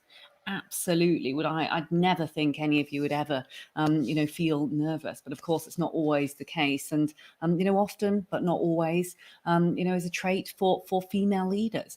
Now, kickstarting us, I'd love if you would share a little with our audience about your organization's journey to creating more equality, diversity and inclusion. And what impact have you seen on your teams and your respective business performance? Amanda, I'm going to come to you on this one. Yeah, okay, so I'll talk about journey first, and then I'll talk about impact later. So our first global inclusion and diversity strategy was actually designed 30 years ago, so in 1990. So we've been in this game for a long time, but as Melissa said, you know, you continually evolve, you continually learn. So that was done by my predecessor. And since then, and still today, we talk about inclusion before we talk about diversity. And the reason for that is we fundamentally believe that without the right culture and without the right leadership behaviors, first, you can just become a revolving door of diverse talent. So we continue to be very, very focused on our culture. And the work we've been doing in the last year, which I personally find really fascinating, is getting deep into the science of both inclusion and belonging, which have both been, you know, quite intangible concepts, really. It means something different for each of us, even just here at this table.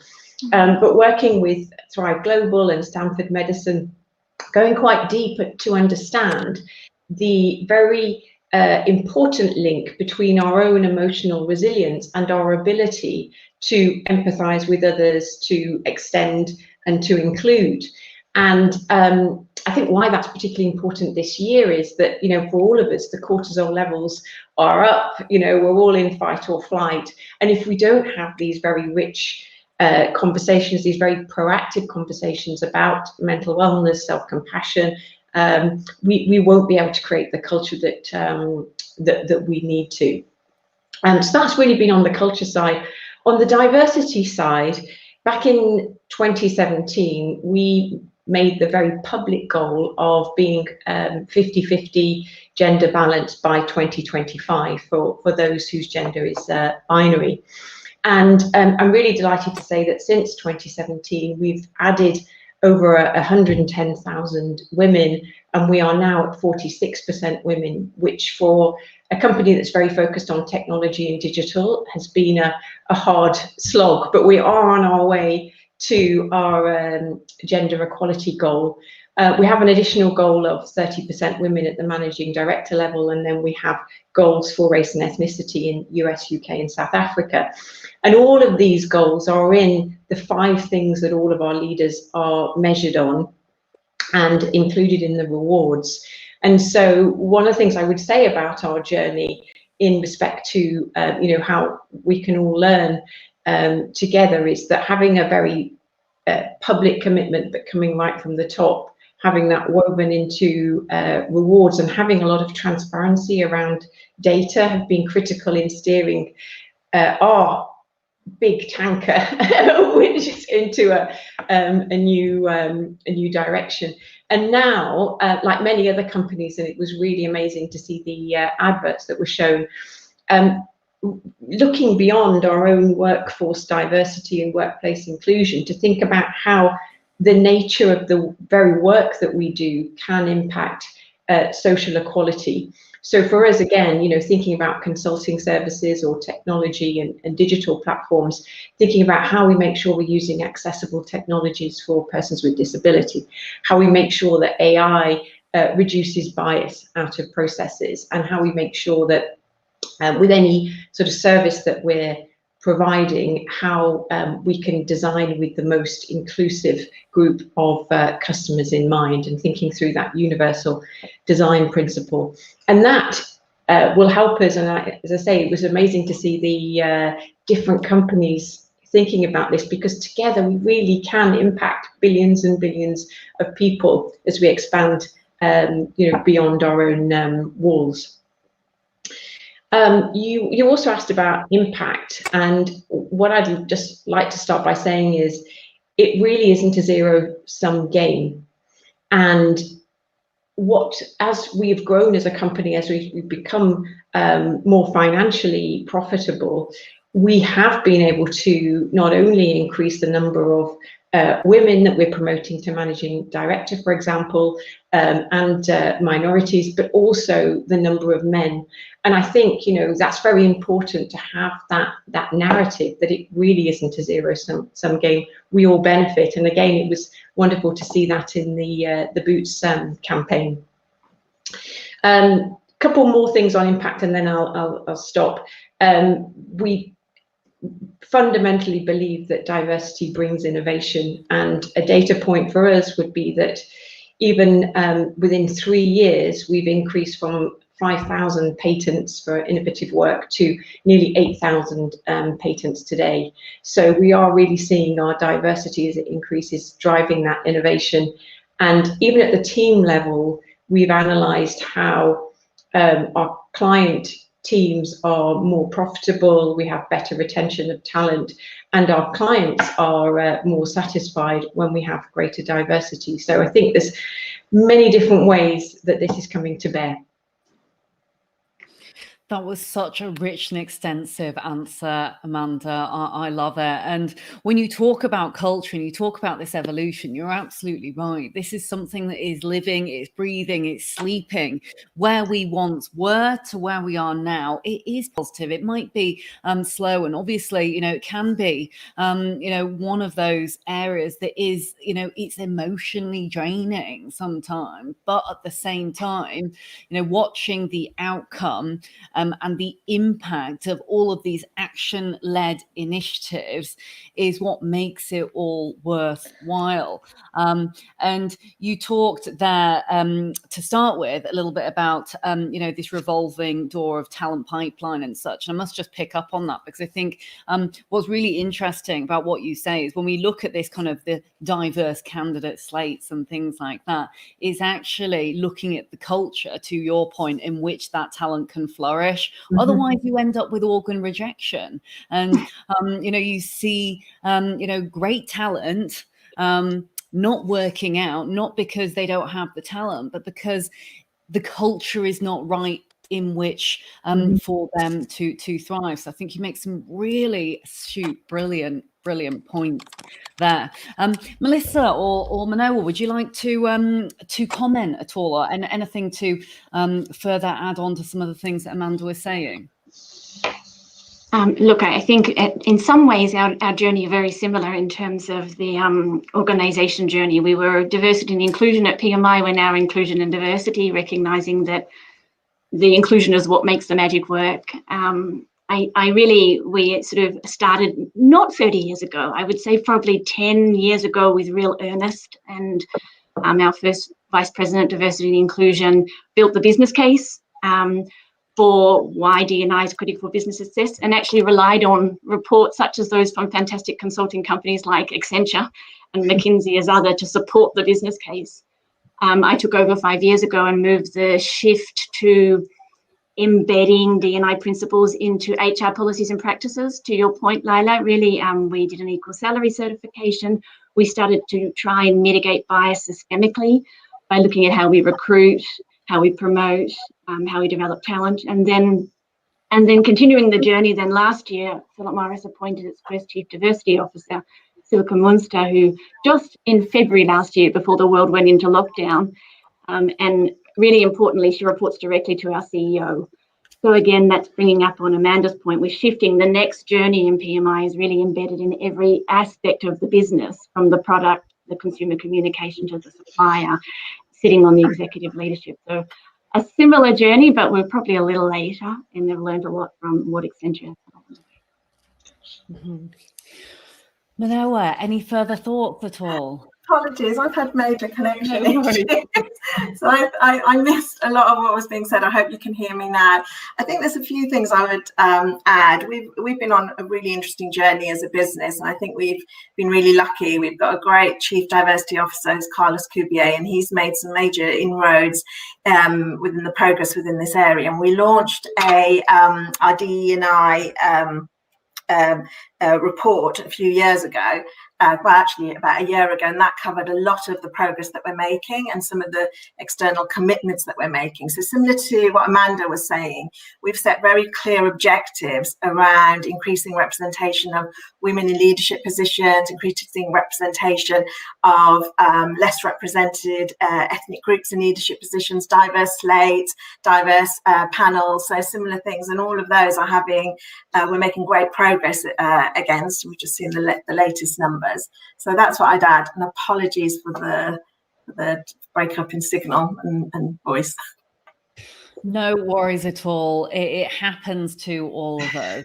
I love, Amanda, actually, that you were talking about the zero-sum game. It's a dear friend of mine, Lord Simon Woolley, always says, it is not a zero-sum game. It is not a case of he wins, therefore she loses, therefore they win, etc., etc. Actually, it is a case of looking at equity, pulling each other up and knowing that there is a benefit for all. But Manoa, you mentioned there some of the great work that Carl Larson, of course, your new CEO, Roz, is doing. But talk to us a little bit more about some of the positives and also any of the challenges that you've come across, because I know Walgreen Boots Alliance and certainly the brands that you have have been really at the forefront, in particular over the last 12 to 18 months through the pandemic. How have you overcome some of the challenges, and tell us a little bit more about some of these public commitments as well? Yeah, so as I said, we launched our DE&I report last September, which covers a lot of the work that we're doing. We also formed a Global Inclusion Council, which is spread across the whole of our business, and they are really working towards having impact on some of the objectives that we've set. We also, to overcome some of the challenges that you talk about within the organisation, set up a leadership accountability model. And within that model, we set very clear objectives for our leaders around including increasing diversity, equity and inclusion within the organisation. And it included some of the elements that I already talked about, such as increasing the representation of women in leadership positions, increasing the representation of underrepresented ethnic groups in leadership positions, diverse panels and slates for leadership positions, but also increasing the spend that we have with external suppliers that are diverse. And all of those things has meant that we are measuring the progress that we are doing, and we have internal commitment and accountability to driving progress, and that has helped overcome challenges around this being an absolute business imperative that we're all accountable for. In addition, within our organisation, within the division I work in, the BLM movement in 2020 was a real catalyst for us, and we identified that we needed to be doing some additional work within our division, and we set up the Racial Equity Movement, which is an employee-led group of individuals that are working towards 4 strategic imperatives that we've laid out. So firstly, again, talking about challenges, was around the need to increase our education and learning in this area.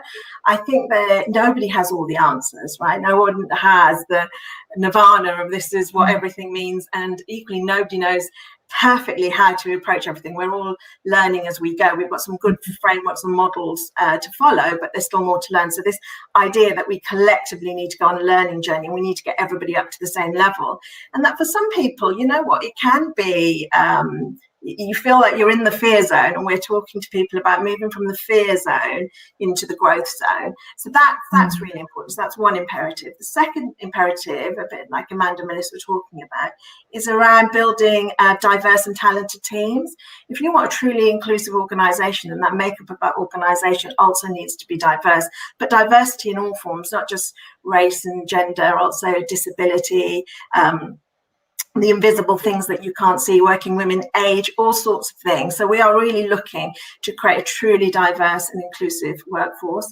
The third area was around our brands as well. We obviously are a retail and brands organisation, so we really wanted to step change our work to build brands that are truly representative of the communities that we serve, and we've made some significant improvements there. And then lastly, and I think it's a sentiment that we'd all share, is that we are all accountable accountable for this agenda. And I think one of the things that our divisional leader, Annie Murphy, has done, which has been absolutely incredible, is put that into everybody's objectives. So there isn't a choice around this. Actually, you're measured on it. There's progress being made, and we are all ultimately accountable. So those are some of the things that we've done, and I think that's really helped address, to your point, some of the challenges that we face. I think one of the other things that we've been doing is around data. I'm not sure how it is for Melissa and Amanda, but we've got great data in the US. We're able to see exactly where we are. So we've been making inroads around how can we improve the data that we have within our organisation globally, so that we can not only set objectives and strategy, but we can measure progress. That's been a key thing that we've been working on. Mm-hmm.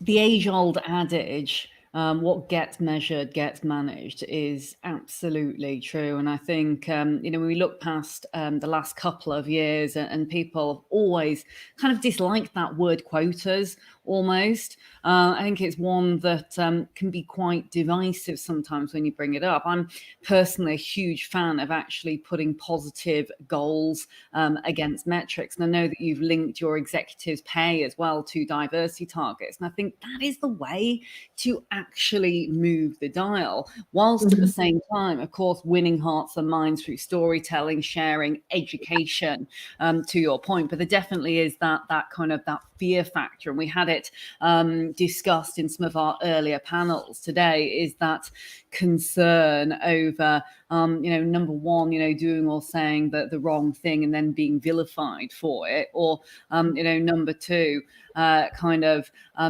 not wanting to speak out in case, someone would say, actually, that's brand damaging, or something like that.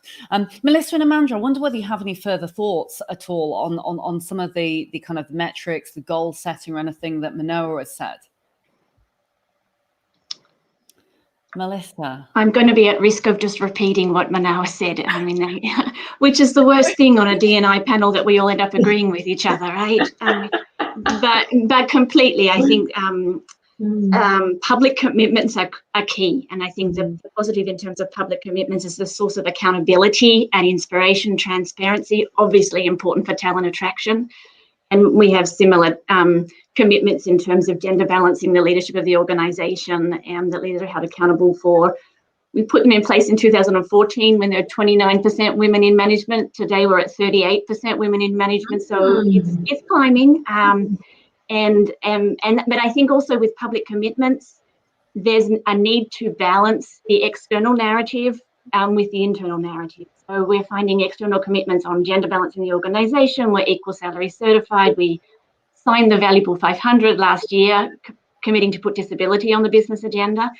And I sort of see it like an infinity loop when you asked about the challenges. The external commitment drives transparency and action, and then internally it drives the action. But the two bubbles can't get out of sync, right? The external commitment, how you're talking about it externally, has to match what you're talking about inside the company as well, as we grow together.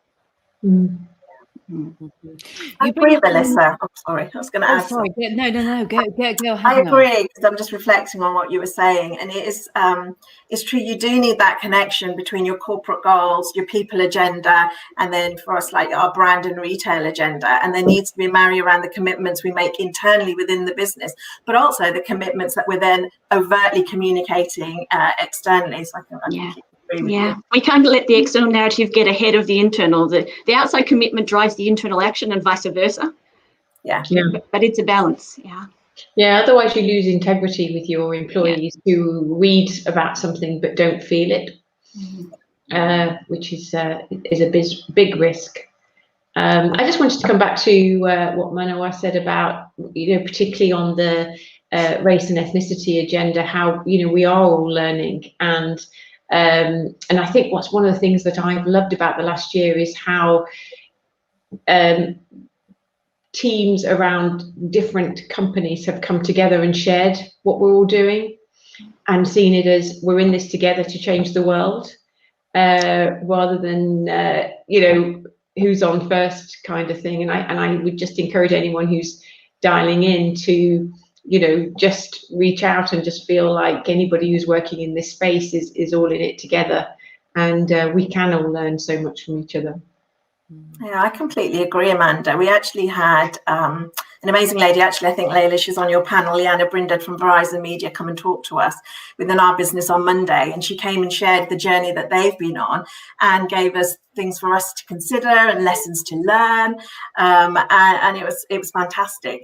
And like some of the advice feels like common sense, but actually, if you're not aware of it, it actually can be a breakthrough. And she talked about having diverse groups involved on some of our product and brand advertising work. So I agree. I completely agree with you that getting that advice and help from other groups is incredibly valuable. This is a subject that I could talk about all day. We could say, what can we do together that we can't do alone, right? But Liana Brinded from Verizon, obviously, Verizon are one of our partners for this summit, and we'd made the connection, funnily enough. So I know you guys had reached out with Liana and recommended, but it is this peer-to-peer learning and sharing. To Amanda's point as well before, is actually, whilst of course we all know the difficult things about the pandemic, but the brilliant thing is it's brought people so much closer together. What would have been formatively seen maybe as competition, it's now more about collaboration, and ultimately through sharing these rich learnings with global brands that have got so much power behind them, collaborating with one another, you see that things are really just moving so much quicker than they were before. But coming actually back to your point very briefly, if I may, Melissa, we talked about kind of maybe I don't think you phrased it like this, but like almost an echo chamber of us all agreeing with one another, being in diversity, inclusion, and belonging. But I wonder whether we can talk about some of the things that maybe we wouldn't agree on, because actually having positive challenges sometimes is another great way for us to be able to learn. And you'd mentioned before, Melissa, panels which were, say all female and all male. What do we feel about this? Because ultimately, my take is that having really strong allyship is absolutely critical.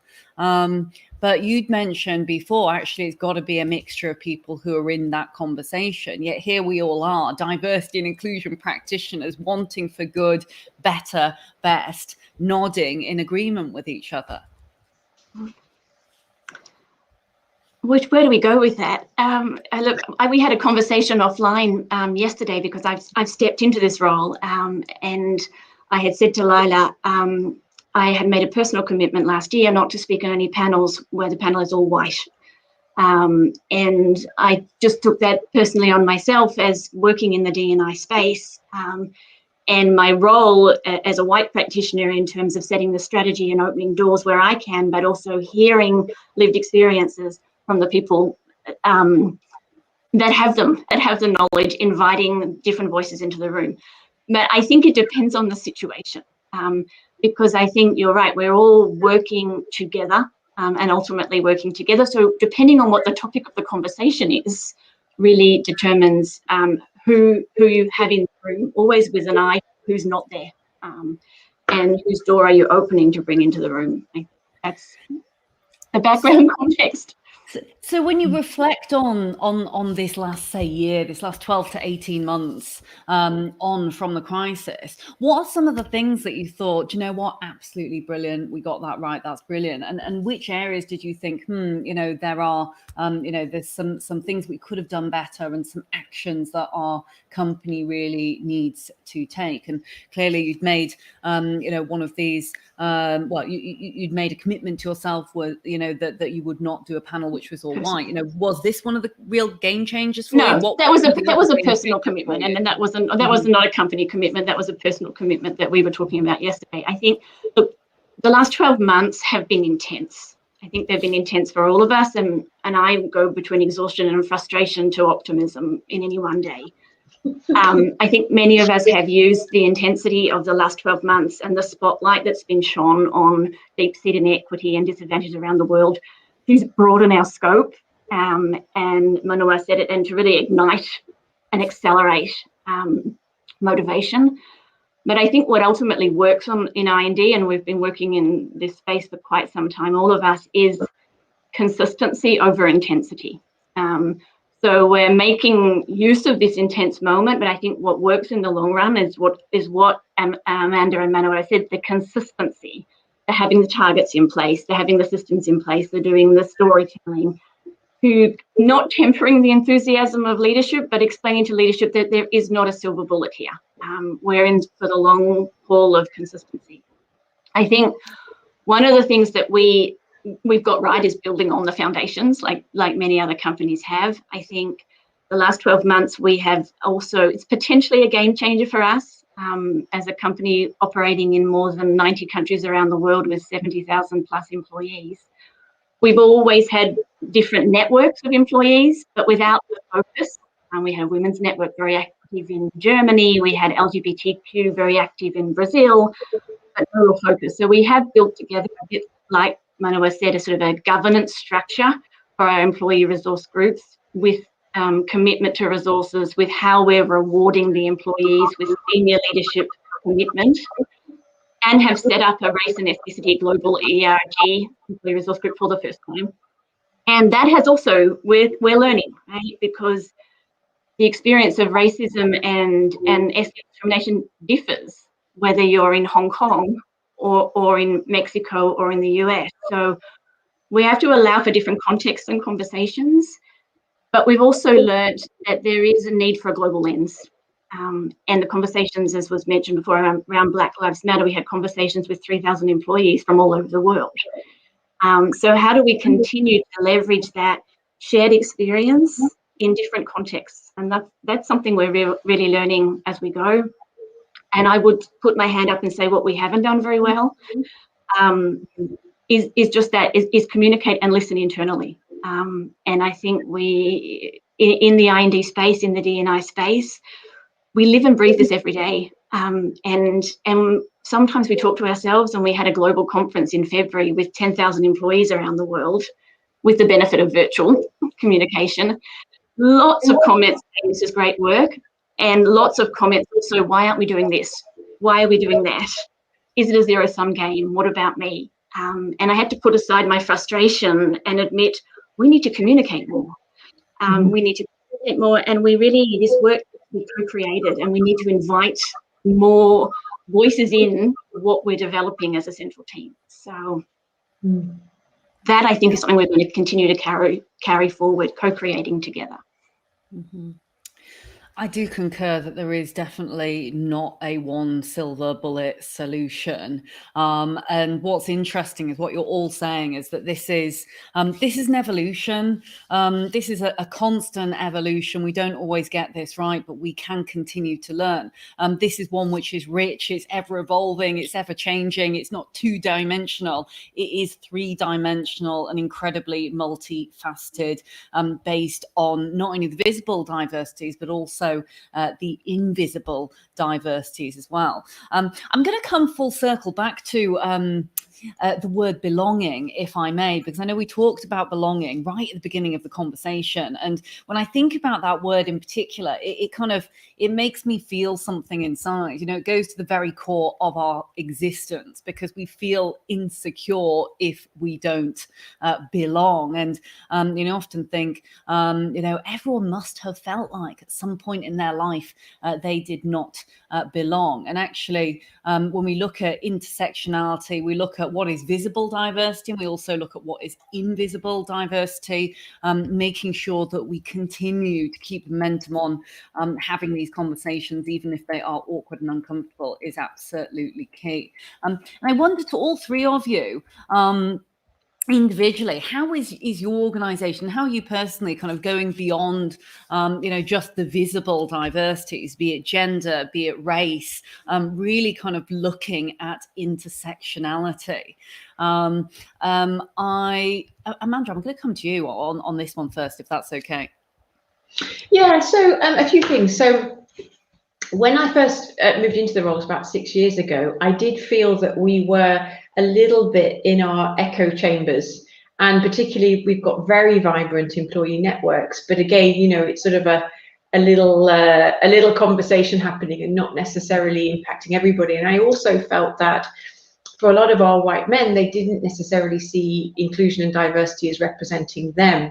And so we created this campaign called Inclusion Starts With I, and we created this video, and it went really viral. We had about 2 million people using it, and we had lots of companies using it for their own I&D, but it started a different conversation around what is it about me that I want people to know.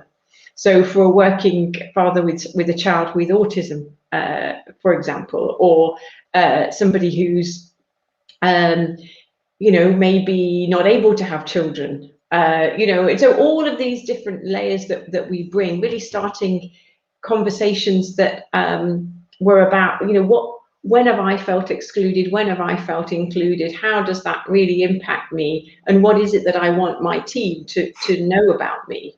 And so that's one of the things we've done.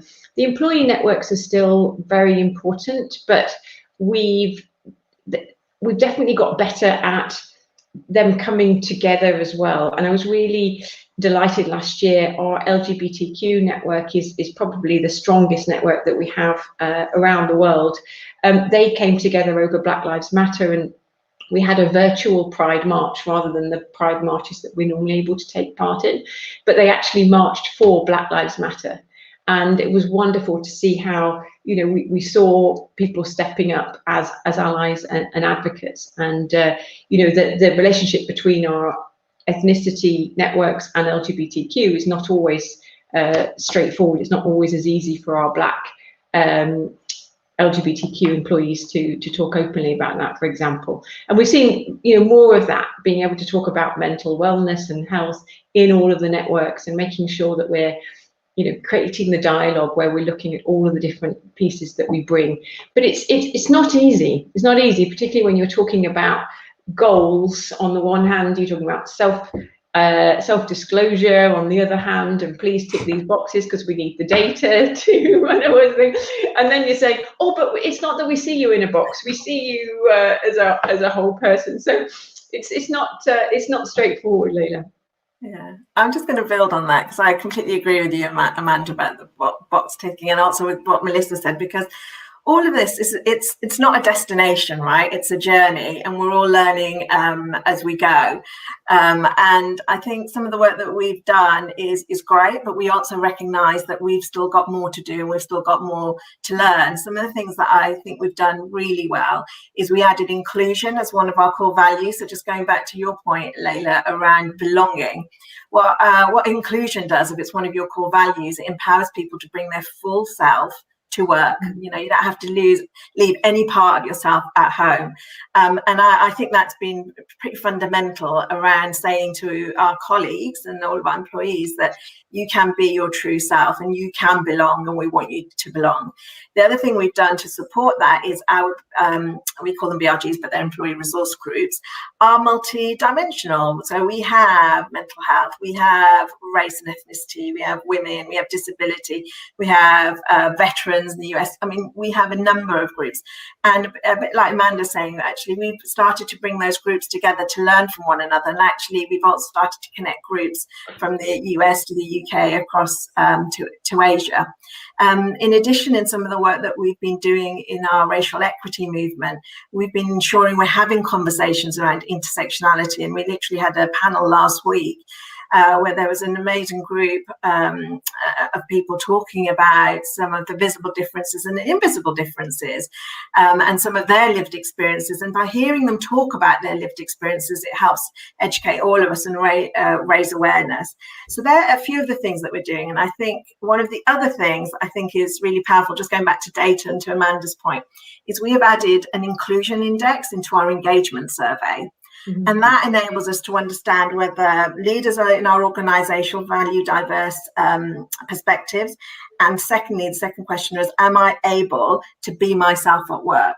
So that gives us a real tangible measure of how included people feel within our organisation, that sense of belonging, and also gives us an objective way of measuring progress against that. So I just wanted to share a few of the things that we've been doing. Yeah, and just building on that, first of all, I have to say, Amanda, inclusion starts with I. We use the Accenture video in some of our trainings. It's wonderful, and there's never a dry eye in the house. Absolutely, I think the challenge with D&I and intersectionality is this work is making space for complexity. And we have to recognise and find a way of recognising and measuring the aspects of people's identity that have been historically a reason for discrimination systemically, race, sexuality, disability, gender, and recognise the compounding impact when you have multiple dimensions of identity. And I think, as Amanda said, also holding not people putting labels and boxes, because that kind of starts to feel dehumanizing. And we are complex, multidimensional, beautiful and messy human beings, first and foremost, right? And we don't fit in a box. And my identity is not my gender or my race. It's one really important part to address, but it's not it. So a bit like you, Manua, I think the measure of success is inclusion. And the question is, how do you measure inclusion in a global context and in a changing world? And I think a bit like what you have, we've got questions around inclusion, fairness, acceptance and belonging in our employee listening surveys and in our pulse surveys, and that's helped. But we've been frustrated that there isn't a global benchmark. There isn't a global standard. And so just this year, we're trying. This year we've partnered with IMD Business School on a project we're calling Inclusive Futures. And it is around the sentiment of what can we do together that we can't do ourselves. And they're doing research of best practices around inclusion around the world and inviting submissions from thought leaders about what inclusion means for you in Egypt or the UK or Indonesia. And we hope after the year we'll have something to help us. And my ultimate dream would be to help us begin to design workplaces that create inclusion by default, which I think has to have the measurement, the systems, and as you had said really well, the storytelling, because it sounds like a tag word. I'm not a marketer, but it's not about diversity, it's about humanity. It's about people, right? So I'm so pleased you brought up the subject of the global benchmark.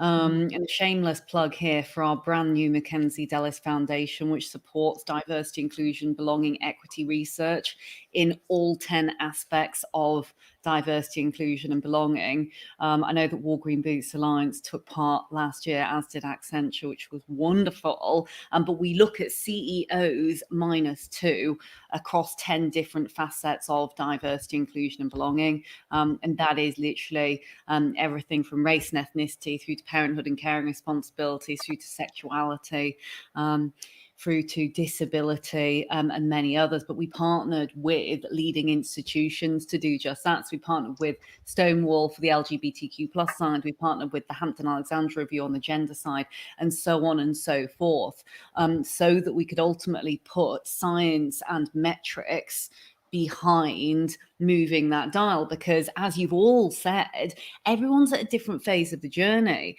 And so it's about how not only one can we compare and contrast and look at how we can learn from one another, but which are the challenging areas, because it can be so overwhelming looking at that whole holistic dial and going, oh my goodness, where do we start? Actually, one organization could be doing wonderfully on gender diversity, and others could be brilliant on race and ethnic diversity. Yet it's keeping that momentum on and seeing where you are on a scale in a measured way. So love you all to get involved in that. But I will say thank you ever so much. I know that we're running slightly over here on time and actually could talk for much, much longer. But you've all been superb. Some really interesting insights there, which made me think actually at the Walgreen Boots Alliance conference that you were doing around the visible and invisible iceberg. And so, for those who are listening in at home, I know that you'll have had some brilliant insights from our 3 fabulous leaders, but really do encourage you to look inside yourself. What is it that represents you visibly and invisibly as well? And how can you look at spearheading changes and metrics to move the dial within your organization? So thank you all ever so much for joining. I don't think we're too much of an echo chamber. I would say inspirational, actually. So if you are live inside the summit, please do look to the left of your screen for speed networking and the virtual booths during the ad break. As ever, don't forget to tag in Dial Global and use our social media handle, #MovingTheDial. Do stay tuned after the ad break. We're going to be tackling Asian hate, a subject very close to my heart. And we're going to be hearing personal stories from 4 brilliant leaders and finding out what we can all do as allies to stand strong with the Asian community and also advocate for lasting change. Thank you to our partners, Accenture, Verizon Media, Alpha, Walgreen Boots Alliance, Unilever, Co-op. We will see you after the break.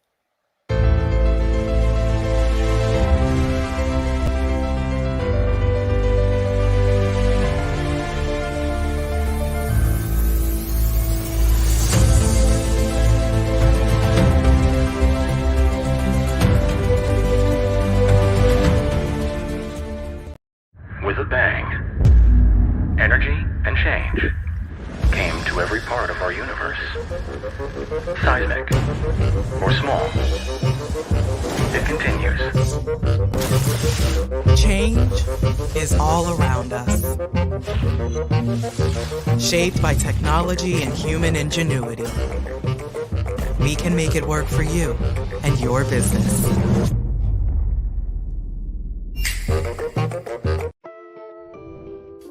I have all walks of life that come and sit in my chair, and I love connecting with them.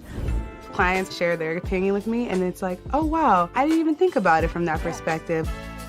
That's what people's minds were at, but You just want to make sure that what you're talking about is legit. When there is a disagreement, that excites me. I like there to be some flavor.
Alpha's a financial technology company, specifically asset finance.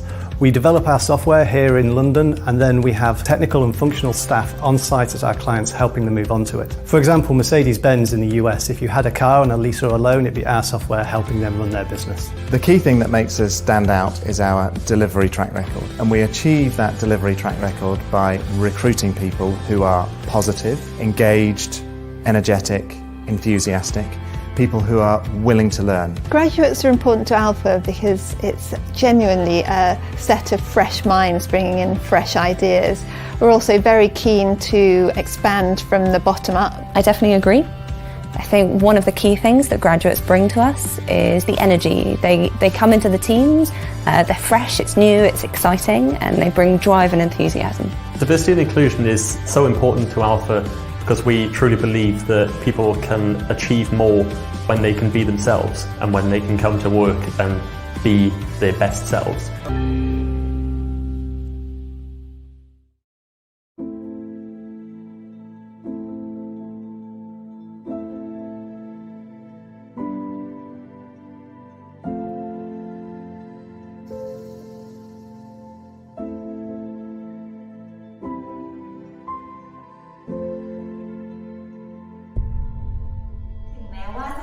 ณ์ช่วงนี้จะหนักหน่อยนะคะ ก็ขอให้พวกเราชาวบูธสู้ๆนะคะ แล้วเราก็จะผ่านช่วงนี้ไปด้วยกันค่ะ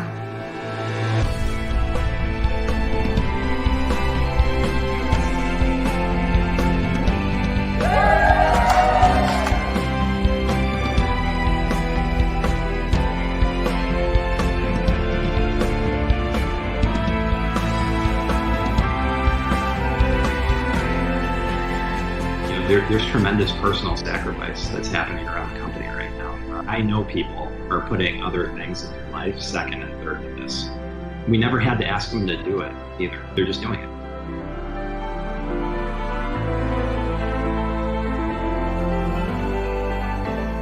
I mean, I'm pretty active, and I'd like to stay that way.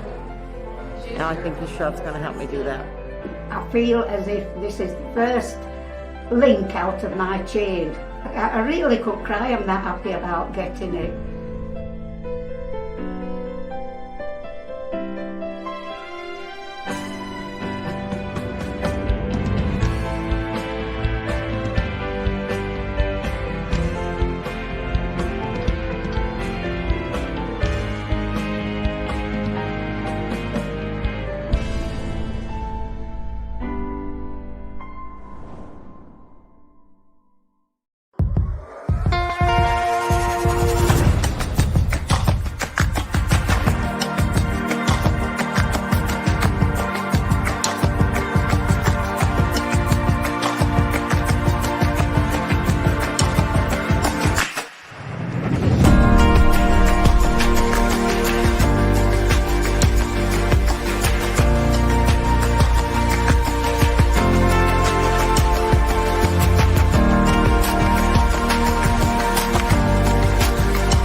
Hi there, my name is Layla Mackenzie Dellis and I'm the founder and CEO of Dial Global. Dial stands for Diverse, Inclusive, Aspirational Leaders, and we are passionate about moving the dial in the right direction when it comes to diversity, inclusion, belonging and equity. The Dial Global app gives you access to powerful connections, insights and evolutionary perspectives that really help you stay ahead of the curve when it comes to all different aspects of holistic diversity.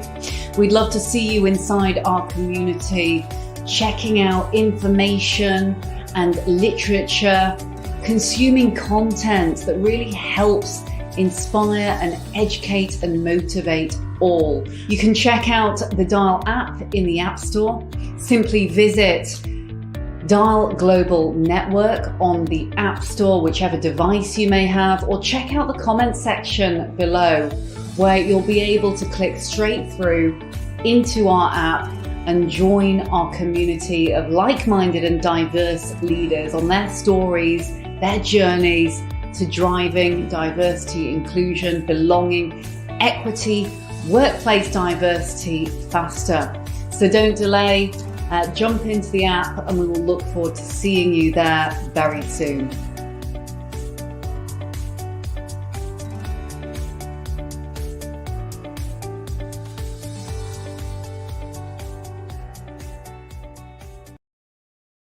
पाऊस पडला तर पिकाचं नाही तर नाही पिकाचं पाऊस लवकरच गेला तर पीक काहीच नाही होत शेतीमध्ये इतकी मेहनत आहे संध्याकाळी आलं तर झोप लागत नाही In India with all of the farmer suicides, I really hope that we can shine a light on the very real story of what's actually happening. मला शेती नाही पिकला बँकेतलं कर्ज होतं खाली नव्हतं आम्हाला मग आले घरी ना औषध घेतले पाशी घेतली अंदर आत्महत्या केला You know, this just cycle of perpetual despair, basically.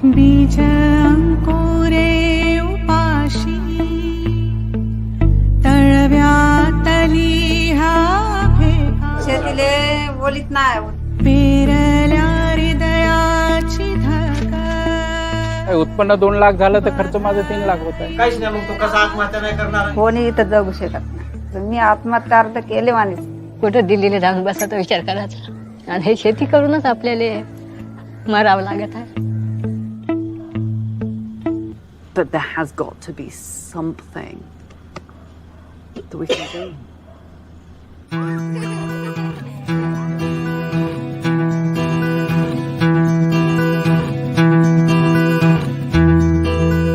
I think the next person who feeds you after your mother is the farmer. When I came and saw the condition of the poor farmers, I just couldn't stop myself but doing something about it.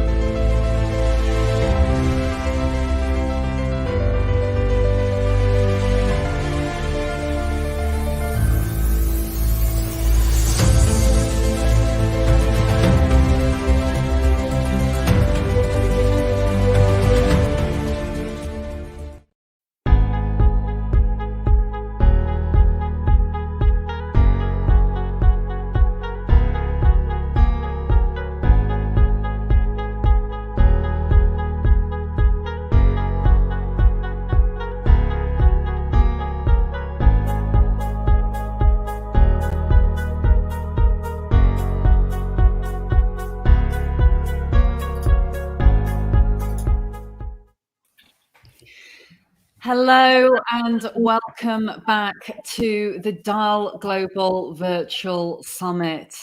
Now, this panel is entitled Stop Asian Hate. It's a subject matter that is incredibly close to my heart. And I'm joined by a number of absolutely brilliant individuals who have so kindly given their time to come and speak on this panel.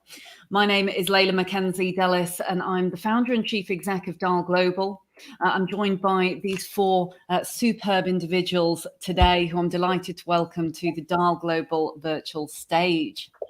They are Amazon Lathay, LGBTQ plus advocate, speaker, athlete, and global ambassador. Goklan Wan, the best-selling author and TV chef. I'm sure you may have seen on your screens cooking up a storm of late. Alice Choi, the Chief Operating Officer for McCann Health Medical Communications. And last but never least, Alex Yui, Chief Consumption Officer or Technology Strategist Director at Microsoft. Welcome all. Now, hate crimes committed against Asian Americans in major US cities last year rose by nearly 150%. And police data in the United Kingdom indicates a 300% rise when it comes to hate crimes towards people of Asian descent, in particular, East and Southeast Asian descent, I shall add. That's in the first quarter of 2020 in comparison with the same period in previous 2 years. As stark as these numbers are, they really don't capture the fear, the anger, the grief that Asian communities feel all around the world. And in this very special panel, our Asian leaders are going to be raising their voices. We're going to be sharing their stories on what it actually means to be Asian. What can allies do to support us? and how are they processing this moment in time? But before we get into detail, love to have a brief introduction. I know I can't do you all justice by my short intro, so love to hear from you all in just a couple of minutes. Amazon, I'm coming to you first.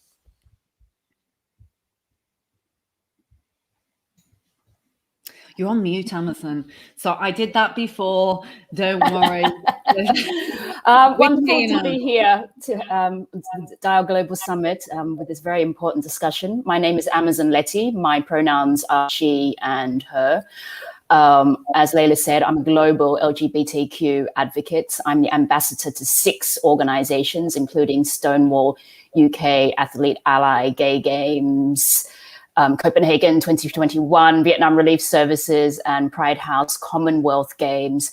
I speak to businesses and governments and advise them all over the world regarding how to look through the lens of sports to champion equality and the challenges and barriers that Asian LGBTQ people face within the community. And just recently, I was part of the Team Biden campaign as their LGBTQ and Asian LGBT digital advisor. Wow, and it's I'm sure we'll get into detail with some of the legislation that we've seen in the news very, very recently. Gocklin, coming across to yourself. Hi. I can't believe I've got to follow Amazon. She worked on the Biden campaign, my God. So who am I? I'm a British-born Chinese guy, and hopefully I'm bringing the world together. And I do mean the world, because the books are being sold everywhere, through our common denominator, which is food. We all have to eat. We all love Chinese food. So I'm showing you guys how to cook it now. And just saying, well, look, you'll eat our fried rice and chow mein, so stop being so hateful. So you love the food, love us. So. Here. Very, very well said. I can tell that there's people all around the world who are nodding their heads in agreement, thinking, I love Chinese cuisine as well. So very, very well said indeed. Alice. Hi, everyone. So first of all, I must say I'm definitely going to Gwacklin's house for dinner. I have seen some of his culinary efforts. They're beautiful. So you can expect me around sometime next week, probably. So hi, everyone. I'm Alice Choi. I'm the Chief Operating Officer for McCann Health Medical Communications, as Lola mentioned. So myself and my colleagues, it's our life work to take healthcare data and communicate it in a meaningful, compelling and evidence-based way to the wider community. So that's very important to us. Personally, I'm very passionate about the whole DE&I space. I suspect that my fellow panelists will have similar stories. Gwacklin, I know that you do, but I grew up in the 70s as one of the very few ethnic minorities in North Manchester. And that was a mixed experience, lots of learnings, but it wasn't always pleasant. So I'm very determined to create a different environment around myself for my friends, family, colleagues. So that's super important to me.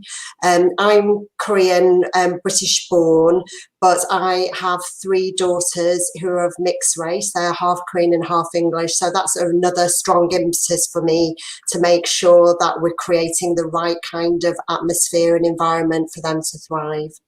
So that's me in a nutshell. Thanks for having me, Lola. Thanks so much, Alice. And Gocklin, you'll be pleased to know that everyone on this panel has had a copy of your book. Even Alex over in the States. Alex, coming to you, last but never least. I don't know how I can follow this group, but hey, Alex Uwe, based in Dallas, Texas. I work for Microsoft. I'm really passionate about helping younger in career, really Asians or anyone for that matter. I've been with the company close to 30 years and just really looking to give back and figuring out how to help folks navigate within the company, life. I always say that career and your life is a marathon, and not think of it as a short-term gain. I like Alice. I have mixed kids. My wife is Anglo. I was born in the Philippines, immigrated here in the 70s. So I joke that I'm kind of like a banana, right? I'm white on the inside. I mean, yeah, white on the inside, yellow on the outside, kind of like Asian. So this has always been an awesome group to talk with, and I can't wait to talk with you guys some more. So thank you for having me. Alex, it's always so great to hear from you. I can see Alice chuckling because I know we have our Asian meetups outside of being live on our global summit. But you know, it's always great to bring humor into the conversation on a serious note, because we're talking about things here that have affected each and every one of us. Well, I know that you all know me well, but I'm ridiculously excited to be on this panel because it is something that means such a lot to me personally. As you all know, I was adopted by amazing white British parents, and so I understand the banana sentiment, Alex, actually, having grown up in North Yorkshire, and having never seen anyone other than my brother, and of course my parents are absolute inspirations, but never seen anyone who looked remotely similar to myself, certainly in business or even just in general life. And so, you know, for me, being on a panel with other Asians, whilst from very, very different backgrounds, is just something, you know, really quite amazing. And, you know, even though it is difficult subjects that we are tackling, I think it's so important that we have not only that visible representation in the media, in business, in all aspects of society, but also that we talk about this, because it's not something really that we see a huge amount of, other than what we've seen recently, perhaps in the press. So let's explore this. Now, Amazon, I'm going to come to you first here. As a global advocate, what has been your personal experience this year, seeing and experiencing racism and violence, and knowing that you have the US and also the UK and European experience? Has it been different for you in the US compared to the UK? And what do you think is the root cause of these increased hate crimes? I think firstly, for those listening in, you know, hate towards our community has always been there. This is not a new thing. And we can go back, you know, decades since time began that we stood on earth, how Asian people have been scapegoated in different ways. And, you know, the Asian hate that we have seen because of the pandemic is a global issue. I mean, just to get some extra statistics for people to understand that actually in North America, Vancouver is one of the worst cities in North America for Asian hate. You know, since 2020, actually per capita, Australia has had one of the highest rates of Asian hate. And it comes down to, in each country, the history of Asian people in those countries and how we have come into those countries as well. And, you know, the violence that I've seen in the US is violence that I've never seen before to our community. And yes, we've had violence across Europe and other countries, but the rhetoric over the last 4 years from the Trump administration had really allowed people's racism to be vocal and to be open. I mean, I've never seen anything like it in terms of, you know, us being set on fire, us being beaten with baseball bats, us being murdered in the streets, mass shootings. I encountered the first amount of anti-Asian hate at the beginning of 2020. And that was actually in Atlanta before the Atlanta mass shooting. And then I knew it was going to be bad because I had lived through it in Australia as a child, but I didn't realize how bad it was going to get and how it has escalated. I mean, I have been very fortunate that it's very much been verbal towards me in both Europe and in the US. And it's very much, I think as well, we've become this monolith group that because people have just said, you know, go back to Asia, go back to China, that we're all coming from China. So I've had a lot of that. I've had some horrible experiences where I've been out exercising and people have shouted across, you know, parks and across roads, stop eating cats and dogs. So they're feeding into this terrible stereotype. But we have to, you know, it's not just coming from the pandemic. It's been centuries old. But also with the pandemic, if you then put, you know, if you then look at a virus and then attach it to an ethnicity, you really have to fully understand that words matter. This is the outcome, the violence that we are seeing. You know, Asian people, our people, we are dying in the street. Our grandparents are being beaten into a coma.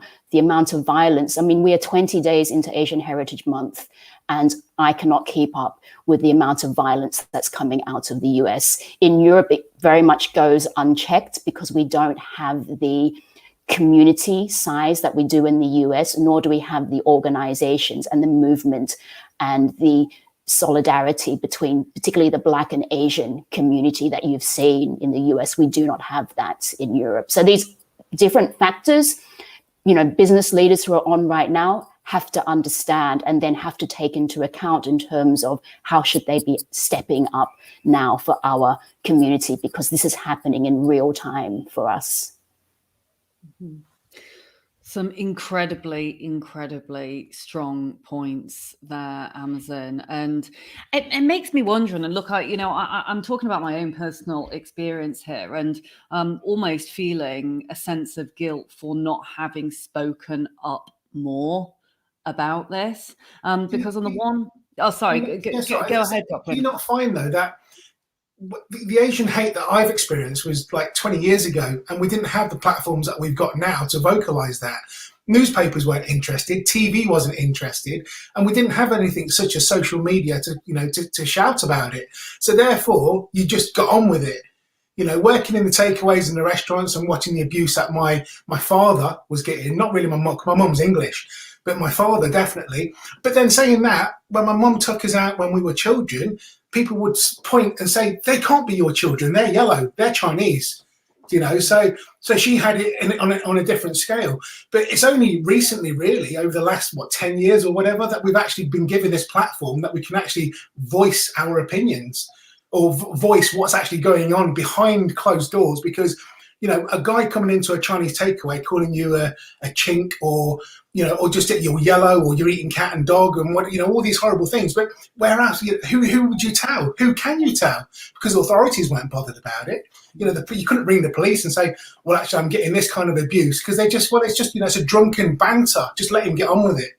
Whereas obviously it's scaled now, and I haven't, thankfully, seen the things that you're seeing in America. Over in the UK, you know, it probably is going on, and it's probably in small isolated areas, but I don't think we've got that kind of mass hysteria that Trump, obviously, because he really did gear everybody up to be like, hate anybody other. It's like bloody Hitler, like the Aryan race kind of thing. If you're anything other than white, you were no good. So but, you know, again, the platform that we've been given now, or what we've got, and what you guys are doing now is fantastic, because obviously you've got this voice now, and people are standing up and they are listening, because you can actually get their attention.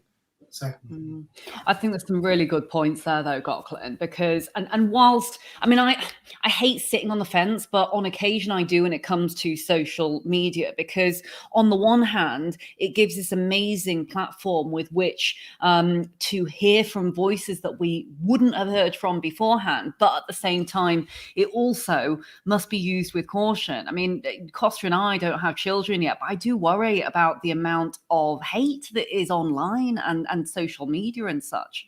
But reverting back just to a couple of the things that you mentioned there, and obviously some of these awful taunts, which, you know, I'm wondering whether everyone else has experienced it, because I certainly kept them locked away when I was younger. I just, you know, I'd now look at that and say immediately aggression/microaggression, but would never have said anything about it when young. How did you break away from that kind of being stereotyped, Goklan, and, you know, even finding power from it, basically, to achieve the success that you have today? You know, you're a worldwide known Chinese chef, and, you know, the rest of our panel also incredibly successful by many accounts. How did you do that? Well, like you say, I think sort of like I couldn't complain, you know, so even though this was happening, sometimes it would happen in the playground, other times it would happen in the street, but who do you talk to? I didn't have the platform to say, I've been bullied today, and sort of like, is there somebody out there who could help me? Because that kind of help wasn't available. So I guess, it's going to sound terrible, but I guess I just grew a thicker skin. Now, this is something from the 70s and 80s that you had to do. You either pulled your trousers up and you got on with it, and you literally had to take it on the back. And I got to a point of where if they're going to stare, regardless of whether it's because of my size or because of my ethnicity, being Chinese or being half Chinese, let's give them something to stare at. Let's give them something to look at. So therefore, you become more flamboyant, you become more confident, because if you guys are going to look at me anyway, I'm going to give you something to look at, and not because of my skin color, not because of my size, but because of what I'm doing. And they always say that, don't they? So the best way to sort of get back at these people is to become successful, and you put your head down and you get on with it. And really, that's what the 70s and 80s did for me, because there wasn't anybody to go and complain to, And I'm not saying that's the right thing, but at the time, that's how we had to deal with it. That we had no choice. So and that's, for me, I use that as a positive in a sense. Well, no one's going to make this situation any better for me but me.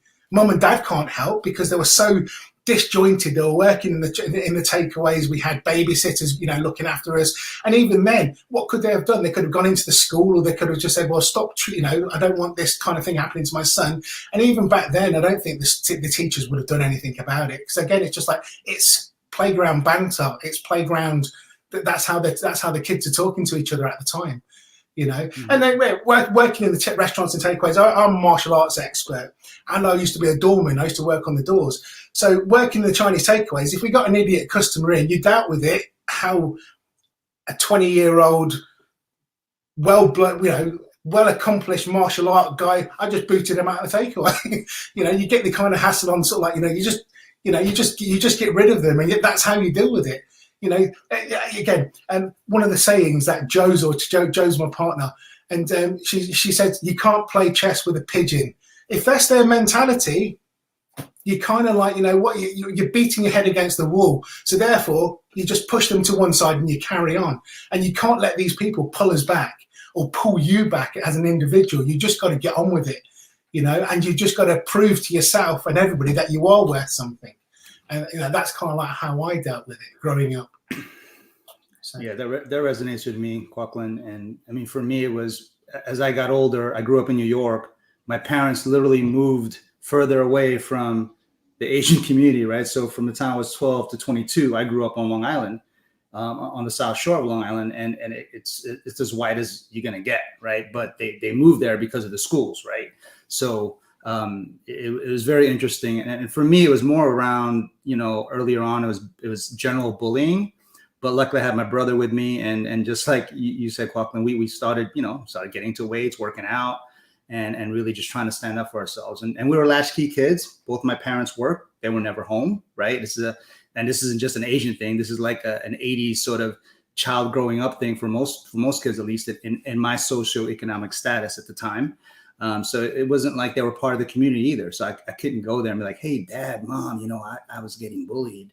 Like, whatever. They're too busy working. So anyway.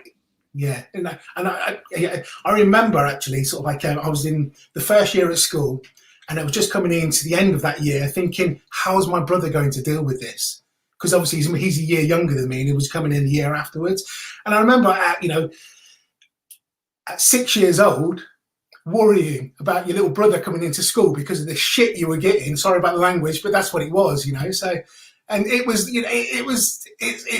but that's it. But you have to get on with it. And like you say, I had an older sister, but of course, she's very academic and she's not into this. So, but it was always up to me to look after the family, kind of thing. So. I think as well that people need to realize who are listening in on this panel discussion that as a community, we've never been taken seriously. And we've always been seen as the butt of jokes, very easy targets.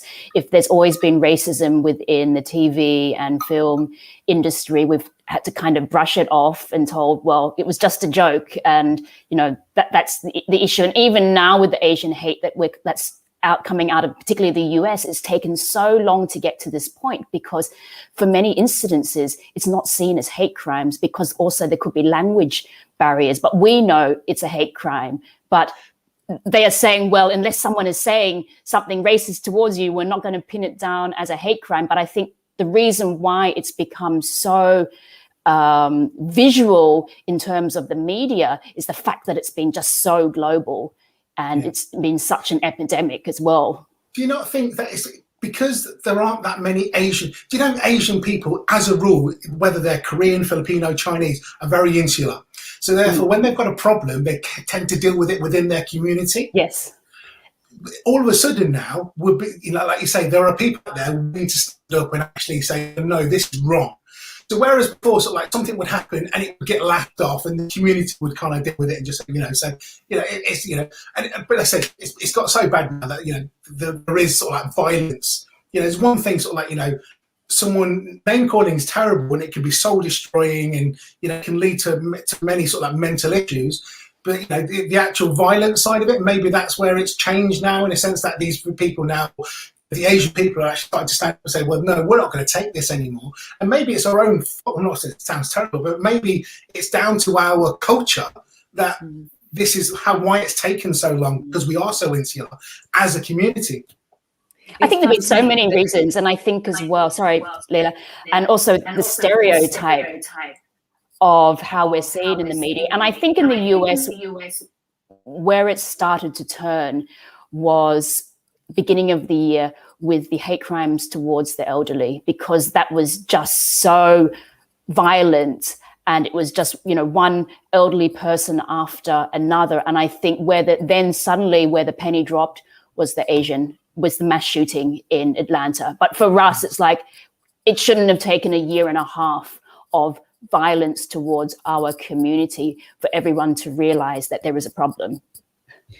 No, I absolutely concur, guys. And I think it's interesting you talk about the stereotypes. And actually, you know, I've seen many things in the press and written about this model minority in inverted commas. So coming back on your point there, Gauklin, about the fact that actually it's a get your head down and work hard kind of situation. Is that why we haven't heard as much? But Alice, I'd love to come across to you here, obviously at the helm and a very senior position of a worldwide organization.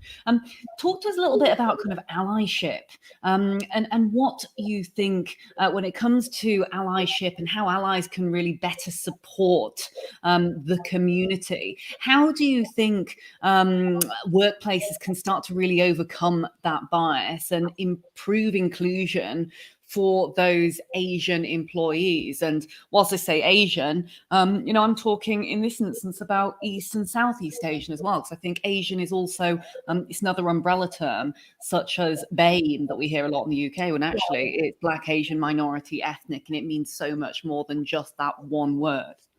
Yeah, absolutely. And just to preface by saying that I can totally relate to everything that Gauklin and Alex said about how they grew up.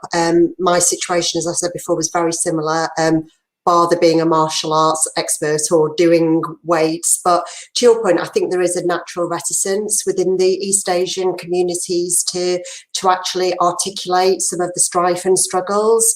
So to answer the first part of your question, Leila, for me, I think ignorance, a lack of awareness and a lack of education really lead to misperceptions and misinformation. And then I think combined with that, the reality is that we do have a lack of active voice, and we do have a serious dearth of Asian role models who are very visible. So I guess for me, it's not just a question of what allies can do, but it's more a question of what we need to do collectively together. So going back to that initial point I made, I think it's very much about providing education and really highlighting why the Asian community, and indeed actually any other multicultural community, why they make important contributions to society. I think we really need to highlight the benefits of having that input. And there are so many benefits, you know, cultural, societal, and actually harder economic benefits. You know, I know that, for example, in the area where I am, if we didn't have the East Asian students coming in, that would have a huge impact on you know, local, regional economies and so forth. So I think the other thing that we absolutely need to do, and you kind of mentioned this earlier, we need to jump straight away on any negative comments or misperceptions or slurs that are disguised as jokes. So no matter how small, we absolutely need to clamp down on any offensive perceptions together as a community and with our allies. And then just briefly touching on the issue of role models, I mean, this is really an area where we absolutely need to improve. And although we do obviously have one martial arts expert, you know, I mean, people still have, you know, like outdated role models like Bruce Lee at the forefront of their mind when they look to the Asian community. So Bruce Lee will never be outdated. So I'll take that back then. That's true. Bruce Lee, if it wasn't for Bruce Lee back in the 70s, you know, like, oh my God. All right, so I did so much in 32 years. All right, we need to have some more contemporary role models to stand next to Bruce. Absolutely, let's go with that. So the second part of your question, Hail Bruce, related to what can workplaces do to overcome bias and improve inclusion and belonging. So for me personally, I am so fortunate in that I work for a very forward-thinking organisation that does their utmost to encourage this. And actually for me, it's not just important, get a load of Bruce over there. It's not just important for the Asian community, but I'm talking about every underrepresented community in the workplace. So, you know, we need to look at things like social mobility and ableism as well. So I think things that organisations must do, they've got to have a true sense of purpose, and they can't just be paying lip service to it. And the practical reality is that this takes a lot of investment, it takes a lot of time and energy to fulfil this purpose. It needs to be both top down and bottom up. It can't just be a top leadership-led initiative. It has to be fully integrated. It can't be a siloed part of the business that cares about diversity issues. You need to be committed to internal education and communication to make this happen. And it can't just be driven by underrepresented groups. It can't just be me as the only ethnic minority on our leadership team, whatever, to be saying, let's do this. It has to filter throughout the whole of your business. It has to filter into your processes, your recruitment, your client-facing activities, and the practical tools that you use. And you have to have metrics in place. So one of my colleagues in one of the organisations I chair, she has this phrase, and she says, measure what you treasure. And I think that's an important piece of that.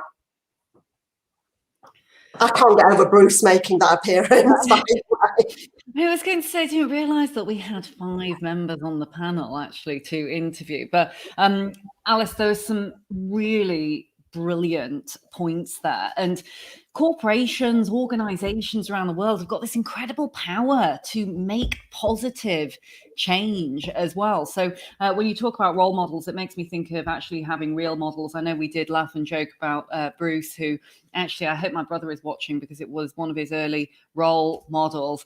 I remember he learned the nunchucks in school, and I thought, well, don't see a female version of Bruce anyway. But anyhow, that is aside the point. We need to have visible role models now that the future generations can look up to and aspire to be. Because you're absolutely right, Alice. It shouldn't be for those who are in that specific diversity in inverted commas to actually be solving the issue. And so I'm glad that you did call it out, because I look at this amazing panel here, and we are all of Asian descent. It is for those allies, it is for other systems, processes, often complex processes, in addition to winning over hearts and minds as well, and driving emotional awareness, emotional empathy to actually make change. But Alex, I'm going to come across to you now, because I think this is a really nice segue from what Alice was talking about. And knowing that you have children as well yourself, mixed race children, what sort of advice would you have for younger Asian people or other people and younger generations in which and whatever areas of diversity or intersectionality earlier on in their careers, trying to explore new areas where they want to see people that look like them, or people with their backgrounds see them in places that they've never been before. Yeah, let me start with a quick story, right? My kids hate math and science. So, that's a typical stereotype. Asians are supposed to be math, STEM kids. My son tells me I am not a 9-to-5er. I love to write. I love to read. I hate math and science. And I realized that like the first time I was like, why am I having to help you with your math homework? You should be good at math. I mean, that's like the conditioning I've grown up with, right? So what I would say to anyone, like, let's break these stereotypes. And first off, it's like, look, if you know what you want, I tell this to all younger and career folks here. And I just want to say under 30 is sort of what my framework is when I talk to people at Microsoft. And mind you, we are not Asians are not really underrepresented in big tech per se, right? That's another stereotype. Again, back to what I just said earlier, but be bold. So if you know what you want, you know what you want to try to go after, whether it's a typical role for who you are ethnically, go after it. Like, this is the time in your life where you can take the most risk, right? With really, quite frankly, potentially minimal financial impact or social impact, right? So I would say, I was telling my mentees, be bold, go after it. You have really nothing to lose, right? Number 2, find coaches, find allies, find mentors that you see, whether they're of your ethnic, shade or whatever. Just, if you want something, go after it and seek help there, right? That was one of the things that really held me back earlier on, is I was so arrogant that I thought I knew it all, never wanted to ask for help. And I'm like, I'm not asking help from that white dude or whatever, right? It's like, I'm not doing that. I know what I'm doing. So it's really important to do that. And thirdly, right, we have this concept, and I know there's some psychological backing behind it scientifically, this imposter syndrome, right? So if you feel like you don't fit that mold or that role that you're going after, like you're going to be an imposter. And I even see that today from very talented people at Microsoft that have been here for a while. They still think they don't belong here. And it's scary, right? So stop all that, what I call self-blocking, disparaging talk, and know what you want, go after it, be bold, right? Find allies and coaches, and just, go do it. Just do it. I think it's funny that you mentioned the imposter syndrome, because I think that's something that all of us go through. And even now at 47 going on 48, I get in front of even like today. I mean, obviously this is a subject that until you start talking about it, you don't actually realize that you've lived. But then way before this conversation, I was thinking, am I the right person to be having this chat, with other people? And it wasn't until we started talking that you're actually thinking, well, actually, yeah, we lived it. I do. But that imposter syndrome happens throughout your entire life, regardless of what you're doing, to be quite honest. Just to think, am I good enough? Do I really know my subject matter? Am I really the right person to be talking about this or showing people how to do this? So. Mm-hmm. But I think that's a really important point, Guoklin, because I think if you've got a story to share that's going to make a difference, we should all feel entitled to be airing our stories and our opinions. I know imposter syndrome can be, that is a difficult thing that many of us have to navigate, but I think we'll only get through. I'm sorry for the dog sound effects as well. But I think this whole situation is only something that we'll navigate successfully if people do keep sharing their stories and experiences. And I'd like to say, representation matters. I mean, a horrendous statistic just came out in the US that at least 42% of Americans cannot name a famous Asian person when the VP is Asian, not even Lucy Liu or, Andrew Yang. He was the first Asian to run for presidents. And, you know, if you're in the UK, I always say, look at your terrestrial TV watching and newspaper viewing over the last week. You will never see someone that looks like us, because in the UK, when they think of diversity inclusion, when the Black and Asian community, it's South Asian people. The East Asian community is continually erased. I mean, you don't even see us in journalism on the TV news, which is probably where you should actually see us. So, you know, with little Asian kids growing up in countries like the UK, how can they believe that they can be us in the world if they never see us on TV? And then how does the average person get to know us if they never see us on the TV doing something, you know, very normalized? I mean, there've been many incidences that I've traveled out of London or different parts of Europe, and I've had small children point at me and say, what kind of person is that, to their parents, because they have no clue what kind of person I am, because they've never seen an Asian person before. It's such a valid point, especially what Alice, you know, we teased Alice about the Bruce Lee quote. Bruce Lee's been dead for nearly 50 years. You know, but still, he's the only one that we can all say, well, actually, name a famous Asian person. Bruce Lee. You know, well, okay, that's fantastic, but the guy died 50 years ago. Who's the new? Who's the famous Chinese, you know, Asian person that you know now that's currently, you know, we've got a couple in the UK now. You know, Jackie Chan. Yeah, well, exactly, Jackie Chan. Jackie Chan, come on. Yeah, Jackie Chan, Jet Li. But what's the common thing? What's the common theme there? They're kicking ass and punching people in the end of the nose, aren't they? They're not, like you say, if your son wants to be a writer, you know, is Jackie Chan the person that he's going to look up? You think, you know, the chop socky kind of kung fu kind of stuff, you know? So, you know, is there not a famous Asian writer that he can aspire to be that's out there, that, you know, whether there be a poet or, you know, someone's written a fantastic book like Harry Potter or something, you know? So. And again, it's conforming to those stereotypes that were mentioned earlier, you know, martial arts, math, science, that kind of thing. It's that sort of thing that we do need to try and break away from. Exactly. Laundries, takeaways or restaurants, and martial arts. The three things Asians are known for. What's that?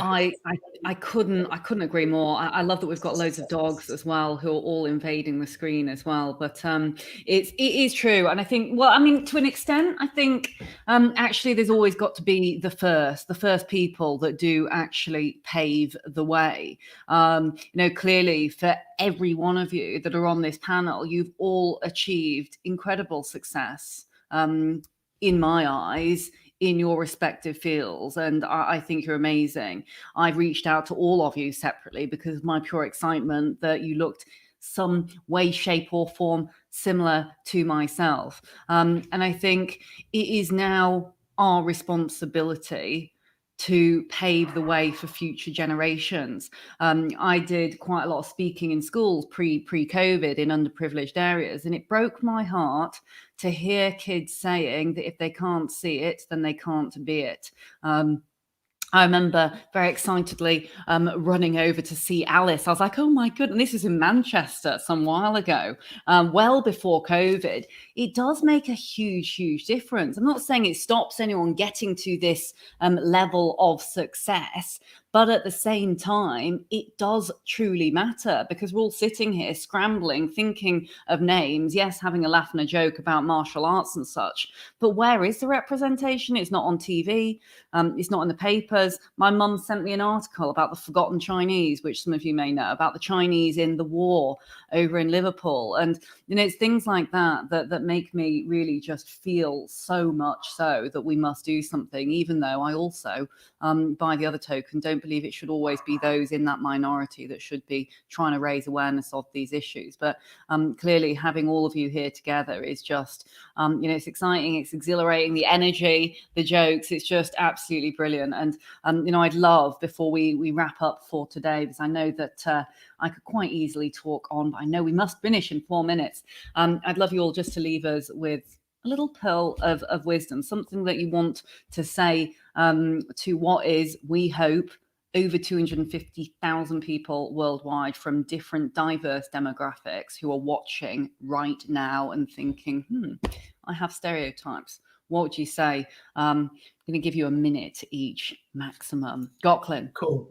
Talk about putting everybody on the spot. For me, it's the thing that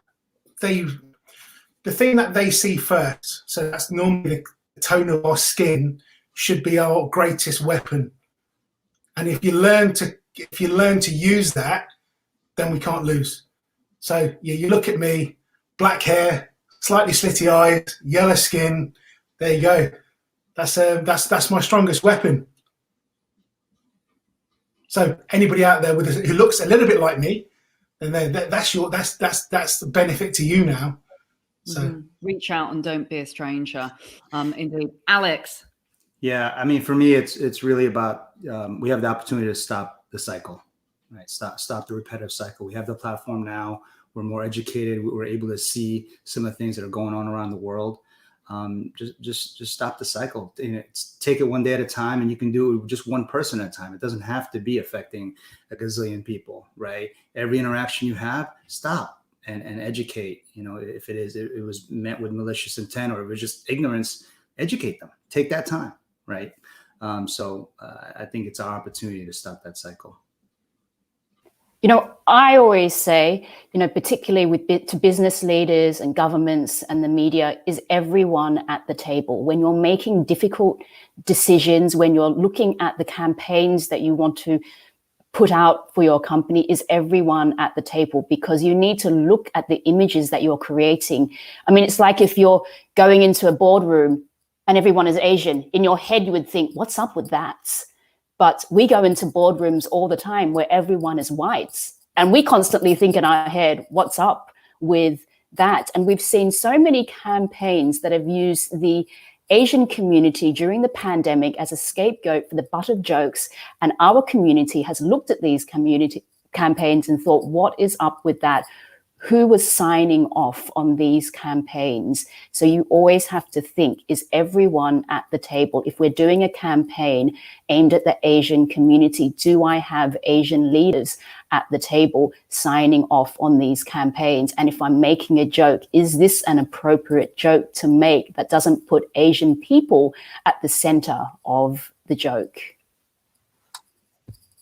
And I think actually even worse than that is, if people do go into a boardroom, see uniform, white male, middle-aged boards, and don't think, what's up with that? If they accept that as the norm, that's actually even worse. So I guess my message to leave everyone with is, as I said before, I think if you are in an underrepresented group, doesn't have to be East Asian, any group, then share your story, say what you have to say, amplify your voice. And I think if you're not in an underrepresented group, but you see those around you who are, and you can help lift them up and ask them to share their stories, then absolutely please do that. Really powerful words from all of you. And I don't have time to summarize, but what I will say is, first of all, silence is violence to a certain extent. I'd love as many people as possible to lend their voices, not only to the Asian community, but to many of the other underrepresented communities, both in the media and business, also in wider society. Also, I just want to make a point on equity over equality here. I've had a lot of people ask me what the difference is. And, look, we'd all love to live in an equal society. We would love that. But we must first recognize equity, and that is that each person has different circumstances and has a different experience to others. And so lifting each other up and recognizing that people started from different places in life is absolutely key if we are to be able to enable true success for all and be able to level the playing field. Thank you all ever so much for your time on this panel. It's been wonderful, truly, and you all lending your voices to such important discussions. I know for a fact will make a difference to many, and it's made a difference to me as well. So we'll say thank you. And if you are live inside the summit, please do look to the left of your screen for speed networking and virtual booths during the ad break. As ever, don't forget to tag in Dial Global and use our social media handle #MovingTheDial. If you've been affected by anything at all during this conversation or any of the others, please do make sure that you reach out to us. Don't stay silent. If you want to talk, we are here. You can write to us at hello@dialglobal.org. And in the meanwhile, stay tuned after the ad breaks. We've got another brilliant panel coming up, where we're going to be speaking to a whole number of other inspirational leaders about how actively showing diversity in advertising is changing lives. Thanks, and see you very soon.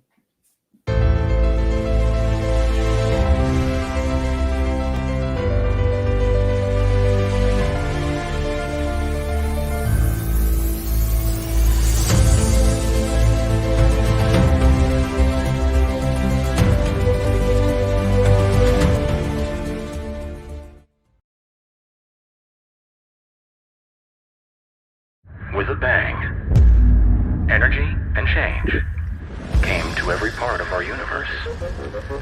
Seismic or small, it continues.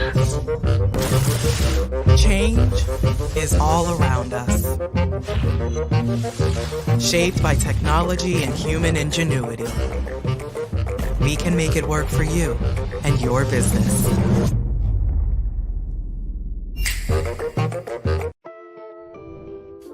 I have all walks of life that come and sit in my chair, and I love connecting with them. Clients share their opinion with me, and it's like, oh wow, I didn't even think about it from that perspective. That's what people's minds were at, but you just want to make sure that what you're talking about is legit. When there is a disagreement, that excites me. I like there to be some flavor.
Alpha is a financial technology company, specifically asset finance.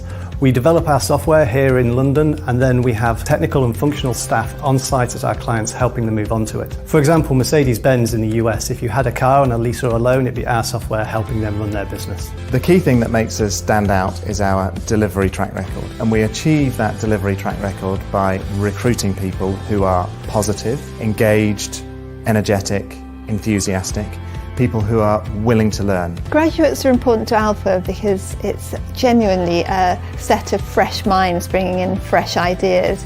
We're also very keen to expand from the bottom up. I definitely agree.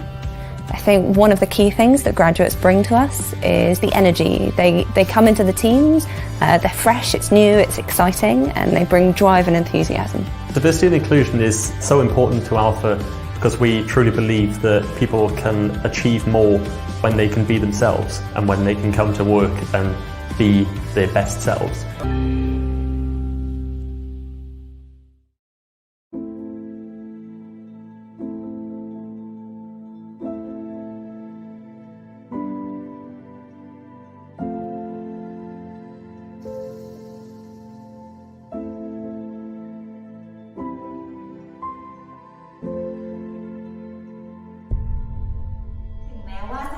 การณ์ช่วงนี้จะหนักหน่อยนะคะ ก็ขอให้พวกเราชาวบูธสู้ๆนะคะ แล้วเราก็จะผ่านช่วงนี้ไปด้วยกันค่ะ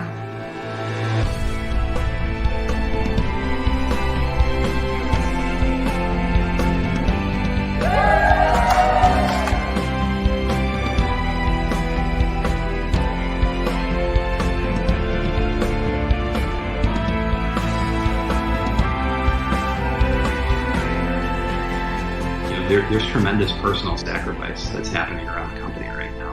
I know people are putting other things in their life second and third to this. We never had to ask them to do it either. They're just doing it.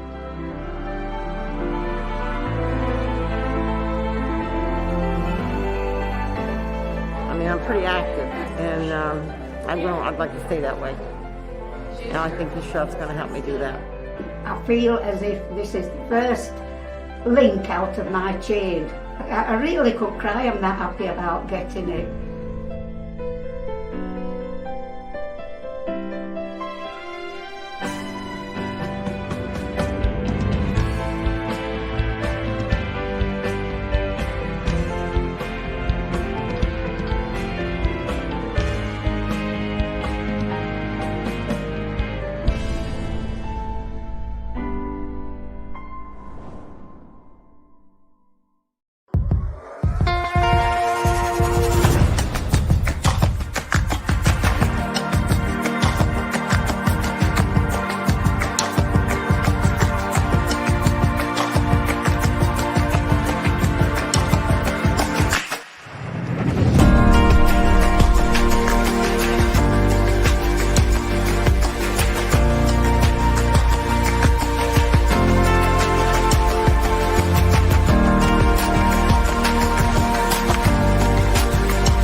Hi there, my name is Layla Mackenzie Dellis and I'm the founder and CEO of Dial Global. Dial stands for Diverse, Inclusive, Aspirational Leaders, and we are passionate about moving the dial in the right direction when it comes to diversity, inclusion, belonging and equity. The Dial Global app gives you access to powerful connections, insights, and evolutionary perspectives that really help you stay ahead of the curve when it comes to all different aspects of holistic diversity. We'd love to see you inside our community, checking out information and literature, consuming content that really helps inspire and educate and motivate all. You can check out the Dial app in the App Store. Simply visit Dial Global Network on the App Store, whichever device you may have, or check out the comment section below where you'll be able to click straight through into our app and join our community of like-minded and diverse leaders on their stories their journeys to driving diversity, inclusion, belonging, equity, workplace diversity faster. So don't delay, jump into the app and we will look forward to seeing you there very soon.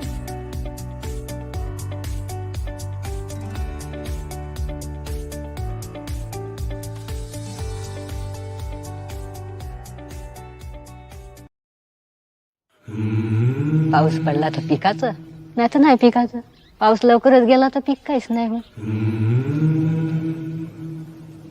शेतीमध्ये इतकी मेहनत आहे संध्याकाळी आलं तर झोप लागत नाही In India, with all of the farmer suicides, I really hope that we can shine a light on the very real story of what's actually happening. मला शेती नाही पिकला बँकेतलं कर्ज होतं खाली नव्हतं आम्हाला आले घरी ना औषध घेतले पाशी घेतले अंदर आत्महत्या केला You know, this just cycle of perpetual despair, basically.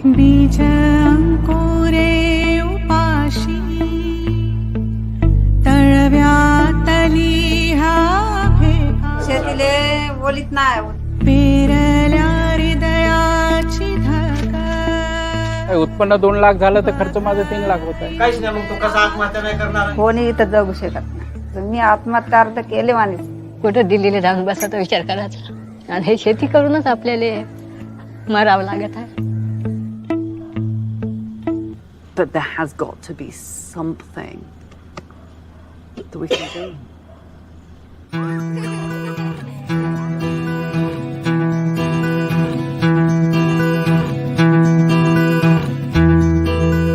I think the next person who feeds you after your mother is the farmer. When I came and saw the condition of the poor farmers, I just couldn't stop myself but doing something about it.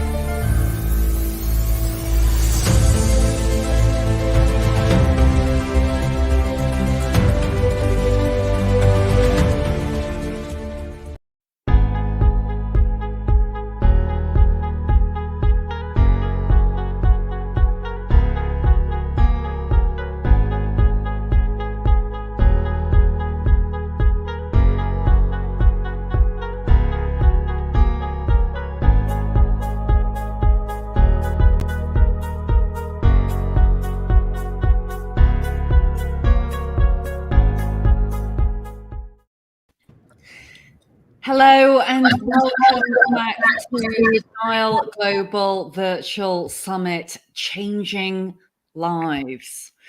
We've got another brilliant panel in store for you right now, and we're going to be talking about how actively showing diversity and inclusion in advertising is changing all of our lives. My name is Layla Mackenzie Dallas, and I'm the founder and CEO of Dial Global, and I'm joined by 4 inspirational leaders who I'm delighted to welcome to the Dial Global virtual stage. They are Rohit Shalatkar, Director of Vitabiotics and founder of the Grand Maratha Foundation, for which we have just seen a brilliant, heartwarming trailer for. Pete Markey, Chief Marketing Officer for Boots UK. Michael Truelock, Chief Executive of Laredo International. And Meeta Malik, Head of Inclusion, Equity and Impact at Carter. Now, why do we need to show diverse faces and abilities in advertising? What is it that makes you actually go and purchase that product? How do people with different abilities use your products? Typically, when you buy something, you can kind of see yourself using that specific product, taking that product, and the imagery the company puts forth in its advertising should reinforce that.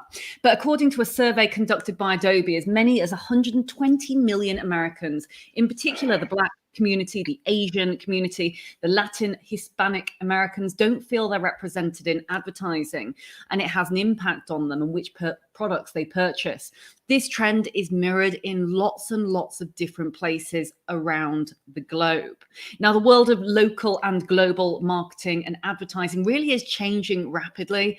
As human beings, we do want to see people like ourselves on TV, in magazines, and beyond. And we're going to be speaking to these 4 phenomenal leaders in just a moment, hearing about how advertising and the world of advertising and purchasing and how representing diversity in products and services is changing lives. But before we dive into the nuts and bolts of the conversation, it would be brilliant to learn a little bit more about each of you and why you are passionate about diversity, inclusion, belonging, and equity. Peter. Brilliant. Thanks, Layla. Hi, everyone, and great to be on the panel today. So in the day job, I look after marketing for Boots, but I'm also the exec sponsor for Marketing for Change, which is our program to ensure that diversity, equity, and inclusion are front and center of all our marketing activity. I'm also the co-exec sponsor for our Pride network within Boots as well. And for me, we're only going to be able to truly serve our customers if we ourselves represent our customers. And inclusion, therefore, is so important to everything we do, that we have a really diverse thinking and the right mix of people within our business to reflect the customers and the communities we serve right up and down the country. Thanks so much, Peter. And we heard from one of your colleagues earlier where we were talking about this being another pillar of your business strategy, actually, which is brilliant public commitment. Meeta. Hi, everyone. I am Meeta Malik. I'm a storyteller, really passionate about multicultural marketing. I am currently, my day job is as the head of inclusion impact at Carta. And I am mom to Jay, who is 8 going on 18, and Priya, who is 6 going on 16. And that's the most important job I have. And for all of our children, I don't want them to ever feel excluded, whether it's in their communities or in the images and the content that they see. And that's been my experience for a lot of my life. And that's what really drives me to do this work, and excited to have this conversation with you all today. Thanks so much, Meeta. I'm so broody at the moment. It's ridiculous. Rohit, coming to yourself. So I'm Rohit Chilatkar. I'm a director at Vitabiotics. I mainly look after international business, and I think my interest in diversity and inclusion stems from the fact that I work with so many different cultures and deal with 110 markets around the world, and strive hard to make a local British brand a global one. And that's when you realize how important it is for our audience to identify themselves and us as marketeers to reflect the blend of communities that we cater to and their emotions in the ads we present. And that's why I think I'm so interested in this. Thanks so much, Rohit, and can't wait to get into that shortly. I know you have many strings to your bow. Last but never least, Michael. Thanks, sir. So I'm Michael Trulak, the CEO for La Redoute International. I've been part of the company now for around 14 years. We operate in approximately 26 countries across the world. And with that, hand in hand, comes as part of it all the international diversity that we have, similar to what Rohit just commented on before. And also from my previous background, I grew up in South Africa with Rainbow Nation. Again, lots of different diversity there. My mother is Lebanese. My father is English. I work for a French company. I live in the UK. So you're in this big melting pot of the world today. And diversity is obviously front and center within all of that. Fantastic. Well, what a panel. So you talked there, Michael, about a lot of the different cultures, which I think is fascinating, in particular for the brand La Redoute. What changes are you making when it comes to your own marketing and product strategy to show true diversity? And talk to me a little bit about what is driving these changes. So taking that question, I'm going to probably take it in a few different angles, Layla, just to explore some of the different parts that we're doing within Redoute in relation to our advertising, our product, and the diversity parts on that. So I touched on just a moment ago about the fact that we have a number of different geographies that we're operating in. The product offer that we have at Redoute is lifestyle product. It's fashion and homes. And obviously fashion product, invariably you wearing that item. So you want to have something that you can identify yourself in very easily. And most marketeers will know relevancy is absolutely key when you're selling a product. So it needs to be relevant to that target audience and that customer, and they need to be able to identify themselves wearing those products and going out in them. So with that in mind, when we look at our international footprint that we have, we do produce a lot of our content locally within each of the markets to ensure that it's relevant to that local audience. We still stay true to our French DNA, though, throughout all of that process to ensure that we don't create lots of sub-brands of La Redoute across the globe. So that's the first piece that we're doing. Second part that we're doing is that we are currently studying different software to use where you can superimpose the clothing onto different genders, different ethnicities, different morphologies and sizes of people. So this is another piece of technology that we're starting to explore now, so that then again, that whole relevancy can come through and people can take one image of the product that we have and be able to see that on various different skin colors, skin tones, and how that product will actually work for them. And as I say, also even on the size side of thing. So that we're really excited by. That can be a real big game changer for us within the fashion part of our business. And then the last piece for us is really the fact that as a brand, we're quite a feminine brand, which sounds a bit strange, to be honest. But for La Redoute, the majority of our customers are ladies, around 80% of our shoppers are.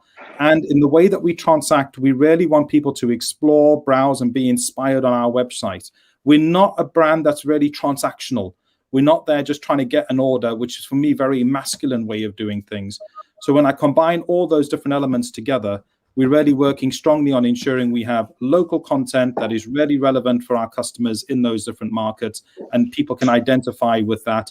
We're looking at that technology side of things to ensure that we can bring in all the different ways that people will be looking in our clothes when they're out wearing them. And then we're also making sure that we stay true to our feminine values as a brand. That sounds so fascinating, the AI and being able to actually reflect what that looks like on yourself. And also the fact that you're talking about this as a, it is a feminine brand. My mum is well, I don't know if I should say this. My mum is a fan of La Redoute. Does this mean that you've had to get in touch with your feminine side then, Michael? Yes, always. I mean, in terms of our teams and the product offering that we have, definitely. And fortunately, I have a wife and 2 daughters, and they both very, very big La Redoute customers. So that's also a great piece in terms of flowing it through. We have to be our own customers. If we're not buying from the brand, why should other people be doing that? So we make sure that we stay true to that too. Mm-hmm. And has anyone got anything to add on to some of the points that Michael's makes? I think, looking at how our brands in particular have evolved, whether they're feminine, masculine, or indeed gender neutral, something that I find absolutely fascinating. Do we see that there could be an evolution or a change in this in the future? Not so much with healthcare products, because we have nutrition for men and women. So I don't think I should be talking about that when we have well man and well woman. But that's because it's healthcare, and that's one thing Vitabiotics has always pioneered. Into the concept of different nutrition for different segmented marketing and targeting your audience. And because men and women are different physiologically, their needs are different, and that's why they have different vitamins, but they still have a vitamin each. That's the unifying thing, that you have a well man and you have a well woman, you have a wealthy in him and then you have a wealthy in her. So I resonate this could resonate what Michael just said, but in a different way. When it comes to health, it may not be as unified, but it's still unified in the way that men and women and children of all genders, all sizes and types and all ethnic backgrounds still need vitamins, and we cater all the whole world. Mm-hmm. So let's talk then a little bit about multicultural marketing, because of course, Michael, when you're talking about La Redoute being a feminine brand and marketing specifically to those demographics, Rohit, on the other side of things, you're doing a lot of multicultural marketing. Again, get Vitabiotics. I'm sounding like I'm promoting everyone's brand here. But I know that you have different individuals. You have well-known celebrities who are on the front of the Vitabiotics packets as well. What is the importance of multicultural marketing when it comes to these global brands? And, also, would you say that international success because Vitabiotics now is known globally, it's known worldwide. Would you say international success and diversity are inseparable? Yeah, multiculturalism isn't just a buzzword that companies should realize that it's not a buzzword that companies can pay lip service to. It must be truly adopted, inculcated in the corporate fabric. And marketing by global brands must reflect this approach and appeal to a wider audience across the globe. If you really want your brand to be truly global, you must engage with people outside your country of origin and appeal to people of different ethnic, socio-cultural, and geographical backgrounds. And multicultural marketing can actually open doors to untapped territories around the world. Hence, I feel it's important to move away and break down this traditional notion of majority audience, because this implies a very blinkered approach to marketing. Truly modern brands have the audacity to deeply engage, deeply personalize the relationship with their target audience through their marketing campaigns that actually define multiculturalism. And you mentioned about international success and diversity being inseparable. Absolutely. To be a brand of the world and to be internationally renowned, companies have to absorb diversity into their core philosophy, into their DNA. And diversity today isn't just diversity of ethnicity or geographies. Diversity could mean diversity of economic background, diversity of sexual orientation, diversity of religions, diversity of body types. As you said, we'd like to see normal people on adverts, not just beach bodies and extremely fine-looking gentlemen. And you could never relate to yourself with those guys. Although every man in the UK would like to look like David Gandy, but that's not possible, right? So hence marketers have a lot of ground to cover when it comes to diversity in today's day and age, because the cultural climate of today demands or warrants a true celebration of difference and cultural cohesion. We look at different metropolis cities around the world, and people of different cultural backgrounds and ethnicity live together, and this is our target audience. So I feel companies should ask themselves whether they reflect the values of the blend of these communities that they serve in their marketing. And if the answer is no, then they need to change their approach. And there is another factor of cross-border appeal. While preserving your local identity, like we do as a British brand, you also need to think, in particular, what can you do to a UK-made ad so that that same ad appeals to a wider international audience anywhere in the world. And I think if a brand can successfully manage that kind of diversity in their marketing and advertising campaigns, then I don't see any reason why your brand cannot be global whilst maintaining its natural heritage. These are such interesting points, because you talk about Vitabiotics being a UK brand, which of course it is, but it's come so far in the last literally 5 years. You never would necessarily know. And I wonder, when you talk about you use the words cultural cohesion and audacity, which I think really do conjure up images in your mind of being really quite out there. How have you reflected this across different territories? Because I know you do a lot of work across Europe, Middle East and Africa, and also the UAE as well, Rohit. Have you had to really tweak significantly this for those local territories in comparison to how you branded, packaged, used celebrities and endorsements and such for the UK? Yes and no. UK celebrities are widely known thanks to social media and media in general.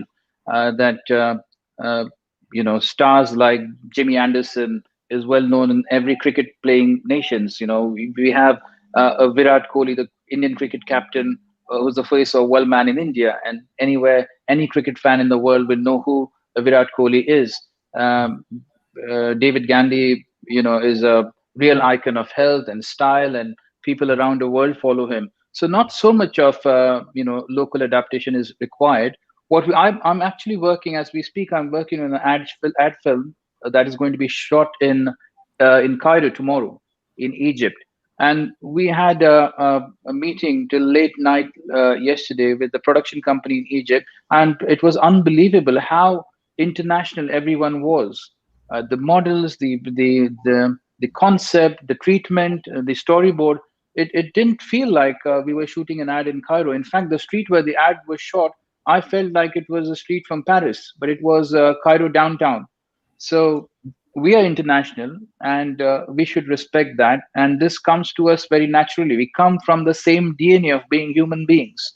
So if we keep that in mind, then we just naturally come out with international concepts. And I don't think there is so much of local adaptation necessary. Yes, sometimes it helps if you have a local celebrity endorsing a brand in that particular market, because people relate more to a local celebrity than an English or an American celebrity in that particular market. But that's not always the case. I mean, there are people who are respected for what they have achieved in their fields, and they're just respected equally all around the world. So what you're describing to an extent is very much like a meritocracy. It's very much about the skill. The way that you describe the richness of the people that are working on these various campaigns is that it's kind of this small smorgasbord of different ideas, different backgrounds, equaling ultimately what we all want, and that is greater innovation. And on this point, coming to yourself, Peter, as Chief Marketing Officer for Boots, quite on the other end of the spectrum, being an incredibly well-known retailer, of course owned by Walgreen Boots Alliance as an international brand. How do you ensure that there is diversity and equality throughout this entire eclectic marketing mix, including everything from media placement, distribution, senior leadership at advertising agencies? It seems there's an awful lot more to think about now than perhaps there was a decade ago. Yeah, no, thanks, Leila. There is. And actually, I think it starts with having a very clear strategy and very clear direction and ambition for what we want to do, because this is such an important space to get right. So with our agency, WPP, that we share across Walgreens Boots Alliance, the Marketing for Change program is across both agency and ourselves as a client. What are we collectively going to do to change the dial and to make sure we have diversity, equity, and inclusion front and center in everything we do? So just give me a few examples of some of the areas we've worked in together. I mean, we're lucky enough to have nearly 15 million Advantage Card loyalty holders in the UK, which gives us a huge amount of data to really understand our customer base, understand what matters to them, what's important, and how we can better represent them in everything that we do. And that's led us to some really interesting product innovation. So, for example, we've introduced a new range of skin tone plasters for Boots in the UK, which again just represents that we aren't all the same skin color. So actually having a different range of plasters, it's a small but a really big thing. We've now got over 30 different shades for one of our number 7 beauty ranges. Again, just representing how we can change a product range to better reflect the audiences we serve. And that's come out of great insight and great data. We've also produced a cultural calendar that we work on with ourselves and WPP. So to find those moments in the year where it's relevant for us to engage both our team members internally and our customers. So a recent example being Eid, a moment for gifting. How are we showing up as Boots? And we have deliberately this year done more activity behind Eid. It's important to recognize these great cultural moments and to celebrate with our customers and our team members alike. I think the key bit is, and I'll say the same thing about Pride Month, which is a really important period for the LGBT community, is that it's about showing up and being relevant. So doing activities, doing things that demonstrate what we're doing as Boots. Our purpose is about helping people lead healthier, happier lives. How are we doing that through the lens of inclusion? So it's very much about action through the lens of product and what we do. The final bit I just cover actually is around, well, 2 final bits. There's one about people and how our team members, we're using more of our team members also in our advertising to better reflect the huge diversity that we've got, both with, not just within our customer base, but also with our colleagues, our team members front of house. And the final bit is we've just done a really interesting audit review with a third-party organization, asked them to go right the way through every piece of our marketing communications, because there's also a danger here in, I think, what called marking your own homework. We could step back and go, oh yeah, we're doing a really good job, but are we? And so I think it's really important always to step back and cast an independent view of, are we using the right language? We talked about gender a moment ago. That's really important. Are we sharing the right narrative? Are we really reflecting people's lives in a truly multicultural and inclusive way? I really believe in this area. It's important to see the world through someone else's eyes, not through your own eyes. My life experience is different to the life experience of others on the call. It's so important that we learn from each other. And that's really at the heart of the review we've done to further improve and strengthen the imagery, who we use, how we do it, and the language you use as well. In fact, we're shooting a new TV ad next week. And at the heart of that has been how we represent and show the communities and the people we serve. And diversity, equity, and inclusion has been front and center of that. And you'll see that ad from the middle of June. So yes, Layla, it's absolutely vital, but you've got to do it in a really deliberate, joined up way. And it has to be real, authentic, lived and breathed. Again, at the risk of sounding terribly biased here, I do adore Walgreen Boots Alliance, and I've had the fortunate opportunity to spend time with a lot of your colleagues, and actually spoke at one of your recent, because you have a summit happening as well this week. And the brilliant thing was, not only did all of the employees reflect so many different rich areas of society, you could tell how much people really bought into the fact that this is not just one thing. This is so many different things. It is a rich tapestry. There is diversity above the surface line. There is diversity below the surface line. And ultimately, if we're not taking thoughts, advice, guidance from those who are purchasing products, then ultimately we are failing to actually hit business metrics. And on the point of language that you mentioned as well briefly, Peter, I will say, I really think on the peer-to-peer learning piece, what WBA is doing in terms of calling employee resource groups business resource groups is brilliant, because it's about that being a business strategic imperative. It's not just that nice to have. So seeing the reflection of different diversities, especially with the appointment of Roz and the great work that Carlos Cubia does as well, is exceptional.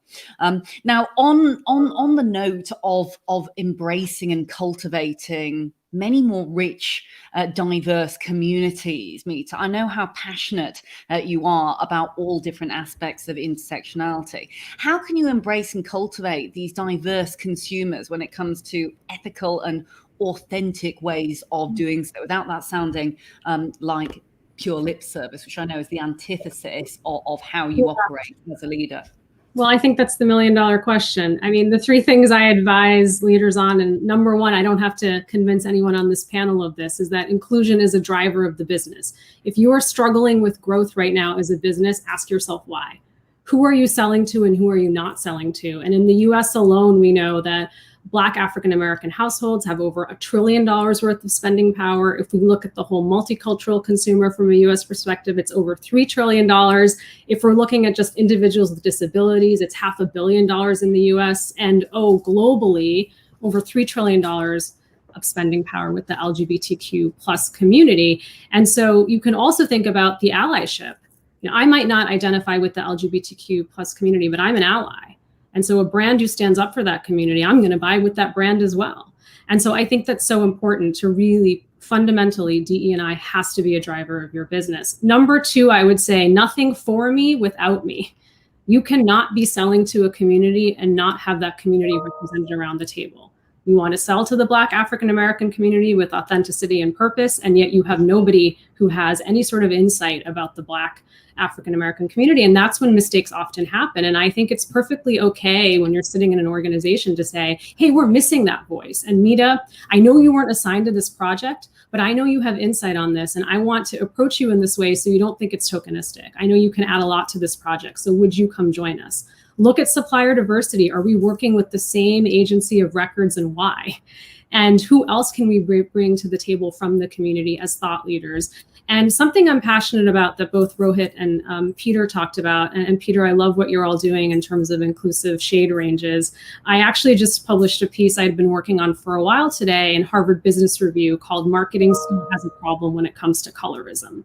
And I remember my first assignment in beauty, and I had a beautiful hero shot of a very dark-skinned woman washing her face. And the creative director told me, she's too dark for this campaign. We cannot include that model shot. And so whether it comes to who you're showing and why, and whether we're still sort of perpetuating European standards of beauty, racially ambiguous models, oh, it's a product shot, but it shows white hands, not brown hands. Those are all things that we have to be really intentional about. And then the last thing is, this can't be a check the box exercise. I know we all know this, but it can't be just because it's Black History Month. It can't be just because it's Asian Pacific Islander Heritage Month or Pride Month. Consumers will smell the bullshit and they will call you on it. Edelman's Trust Barometer, if you haven't looked at that recent survey, talks about the rise in belief-driven buying. And it's not just a Gen X or Gen Z or Gen Y or Gen whatever phenomenon. It's across generations. And I can vote with my wallet now, and that's what I'm going to consistently do. I think just building on what Meeta's saying is really interesting. I in the previous business I worked in was taking part in Birmingham Pride, and there was one of the companies involved, and there was someone handing out flyers, a group of people at the end of the Pride March saying, this is why this company's not living up to the values of Pride.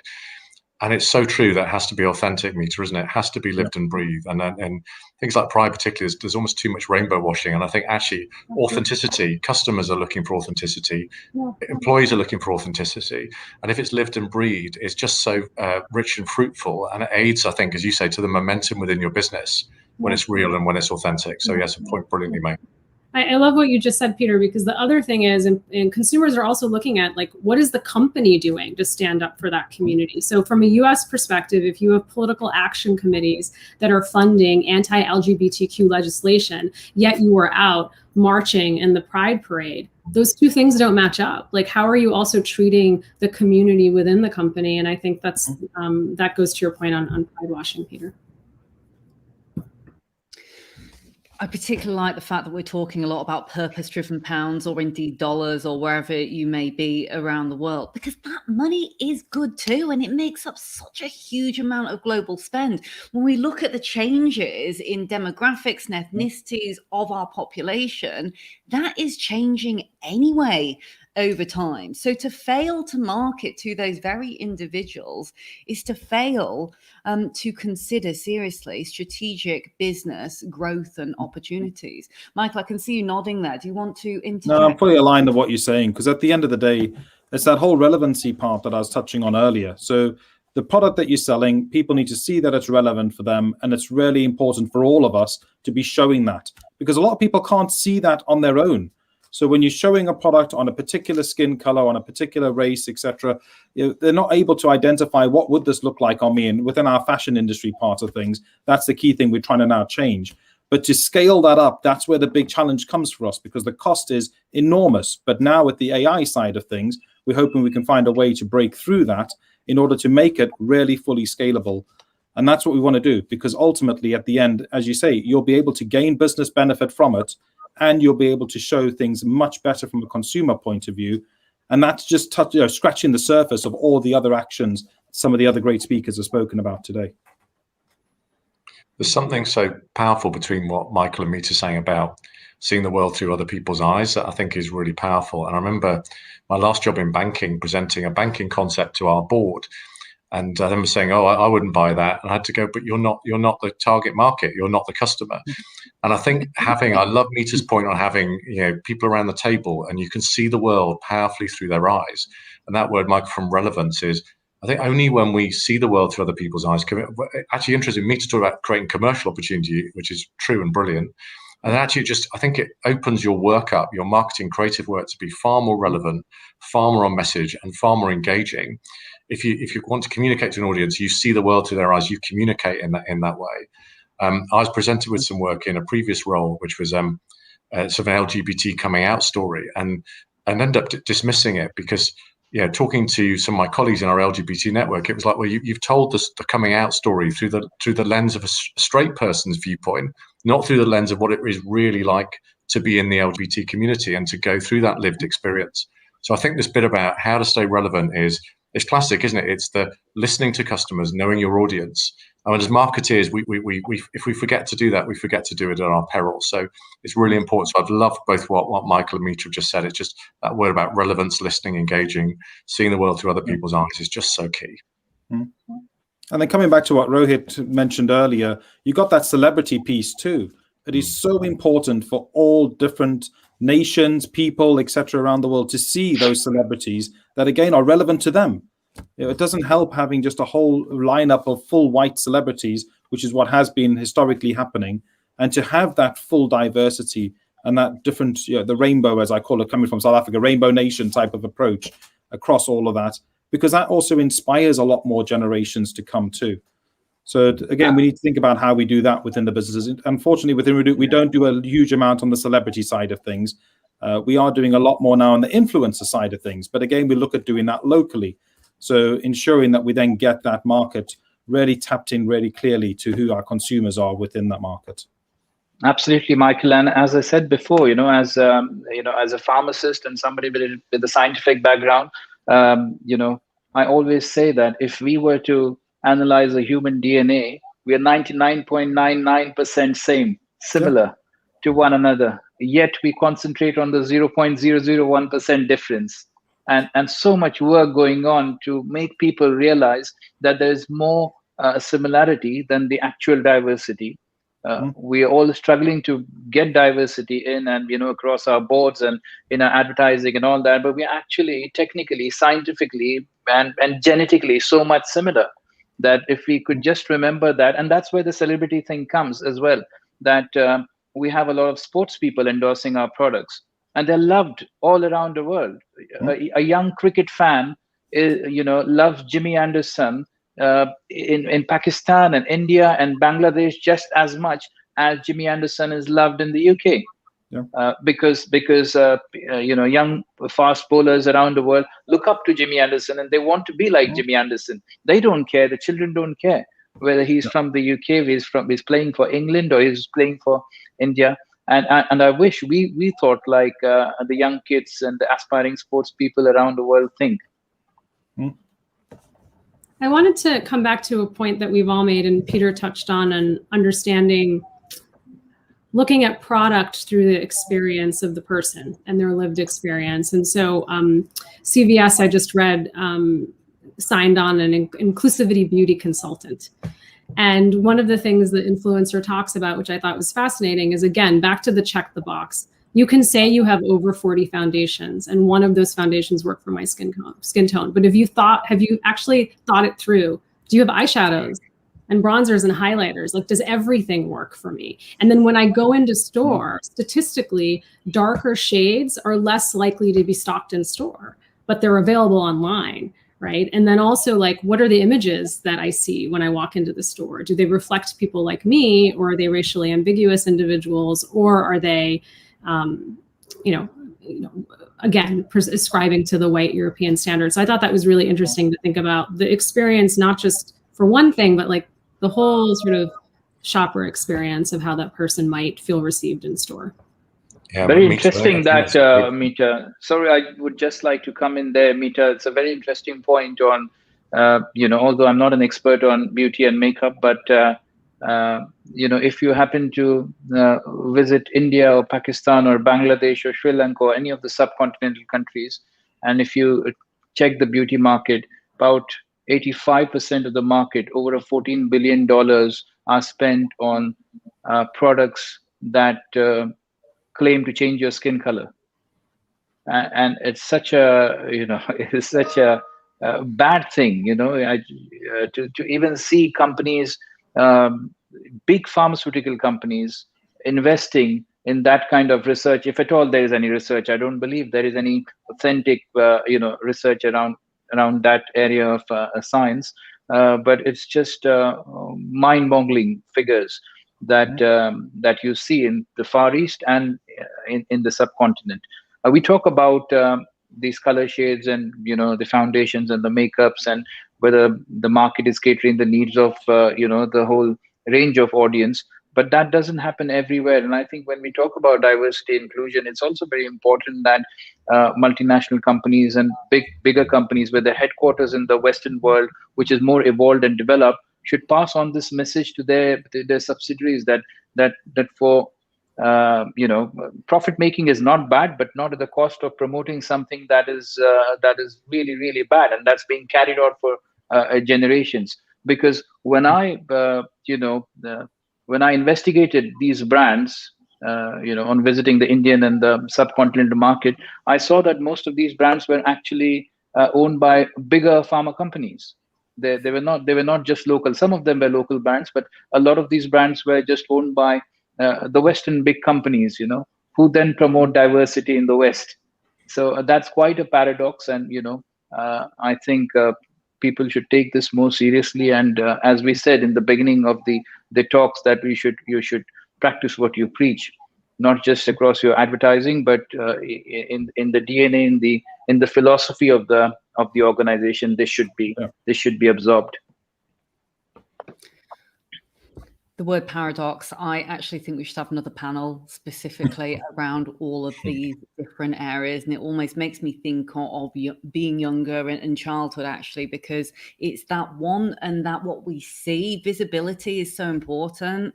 I remember being a child wanting to be white, for goodness sake, because that is what I saw. Yeah, I'm not saying it is the only piece, representation, that matters. There's so many things below the surface as well. But what we see, those role models, those real models, is a word that I particularly like to use, and watching what all of your brands are doing, actually bringing to the forefront, not this completely unattainable, unlike ourselves image that we are seeing. Anyhow, Pete, you were going to say something before. I won't grab it on for too long. No, Leila, I'm going to say one small thing and pick up on what you just said. Actually, I was just going to say to Mita, it's just a great point around ensuring that you're doing the end-to-end customer experience from an inclusion lens, not just a part of it. And I think customers will call you out if you don't. And going back to the Pride example, are you just sticking a rainbow flag in your shop window, or are you actually delivering stuff and doing it properly? And I think on beauty, it's a great point, Mita, around one of the things we've worked hard to do is do it across a range and across a truly inclusive lens of visibility of imagery and people. You're right. If you do it in an area, you'll quickly get called out. But that links to, I think, a point Rohit was making. I think, Leila, what you were saying at the end there about role models. And I think it's a huge platform for us as brands to create role models, to show the culture, to show the truly inclusive nature of what we want society to better represent. And I love how films and TV is shifting the dial on who we see. And advertising is a window into that. So, by being more inclusive in our advertising, who we feature and the role they play, we are changing things for the better, which is why inclusion advertising for me is so key. As a big fan of comic books, I've loved watching The Falcon and the Winter Soldier on Disney+. We've had a black Captain America. Brilliant. That is exactly the sort of thing we should be doing. We should be, through TV, through broadcasting, through film, through advertising, seeing positive cultural change. And that's what I love. We featured an amazing transgender lady called Eva Echo we do a health and beauty magazine for Boots in the UK on International Women's Day. An amazing, amazing woman. And that for me was so key to say, actually, trans women are women, and that's brilliant. And we're going to celebrate that on the front cover of our health and beauty magazine. And I was lucky enough to do an interview with Eva recently for Walgreens Boots Alliance. And it was great to, again, hear her story, hear her perspective on things, and hear how important it was for her that a brand like Boots got behind her, supported her, and wanted to tell her story. Because the more we tell these stories, the more we listen, the more we engage, the better we're making things, and we're changing things for the better. And that's, I think, the exciting privilege for all of us on this call as brand owners is we can make a difference with our brands. We can drive the change we want to see. And it's powerful, and it makes a difference. So we shouldn't underestimate the impact our advertising can have to change things for the better. And I find that energizing. I wanted to go back to a point Rohit made. I'll stop talking about beauty. You can tell I'm a bit of a beauty obsessive, but I'll lead us to a different place. But something that you said, Rohit, about skin lightening products really stuck with me, because it is a paradox, as Leila would say, that you can talk about Black Lives Matter and come up with really big statements as a company, and yet you're selling skin lightening products or propagating colorism. And it's what I will say to white leaders who come to me and say, I really care about Black Lives Matter. And I look on your Instagram feed and you're not working with any Black influencers. You don't have any products that actually authentically serve the community with purpose. And so I think that is the paradox of making sure that our brands are authentically showing up in the marketplace versus the values the company is standing up for and very proudly saying they support. Mm-hmm. Any other final pearls of wisdom or thoughts before we start to close up here? Because, this has been such a rich panel. There's so many things that I could go on and say, and I'm thinking about what on earth I say now to summarize everything from this panel. Michael, Rohit, any last words?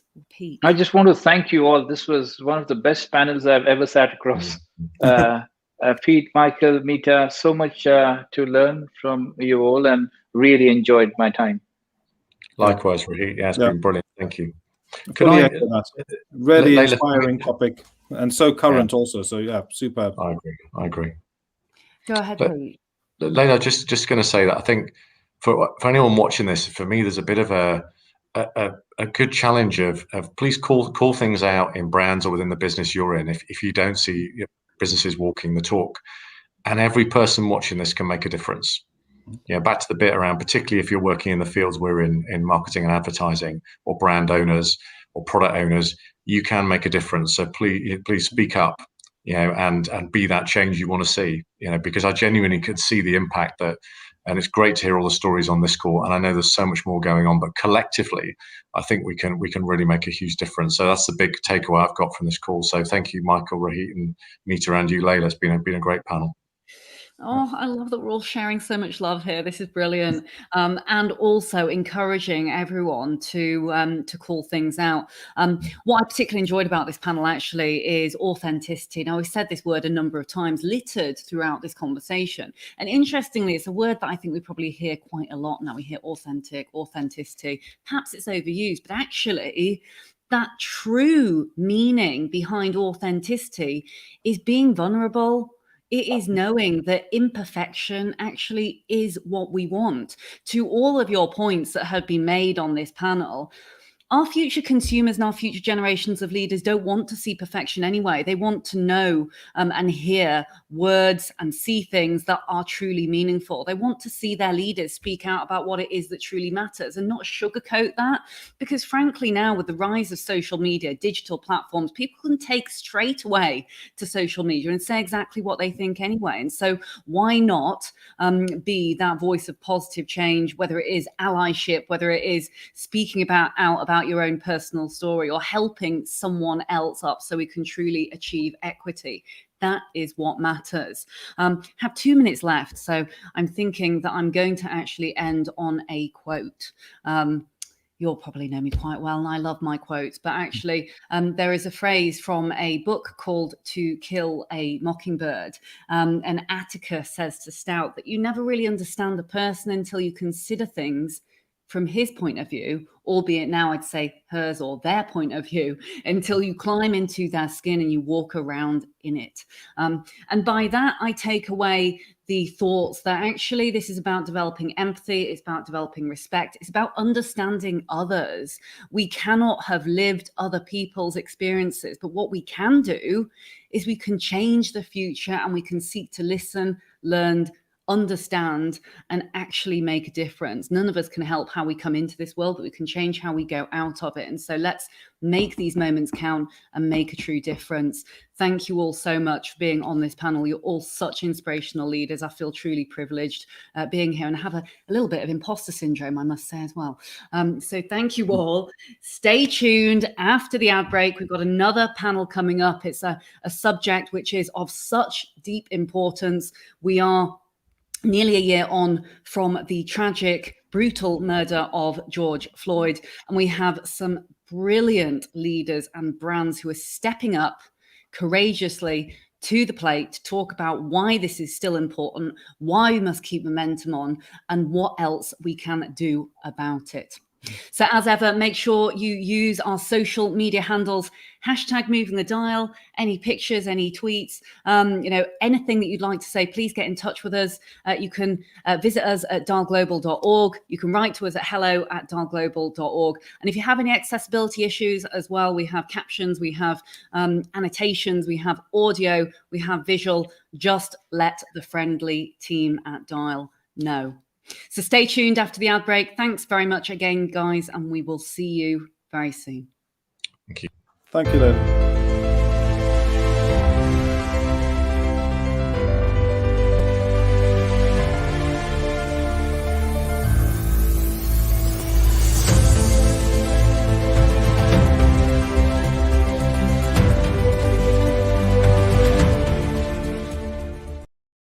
with a bang.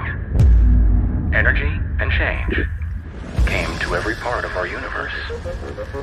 Seismic or small. It continues. Change is all around us.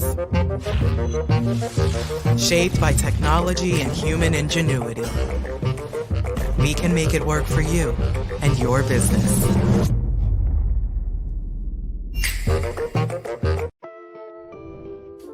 I have all walks of life that come and sit in my chair, and I love connecting with them. Clients share their opinion with me, and it's like, oh wow, I didn't even think about it from that perspective. That's what people's minds were at, but you just want to make sure that what you're talking about is legit. When there is a disagreement, that excites me. I like there to be some flavor.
Alpha is a financial technology company, specifically asset finance.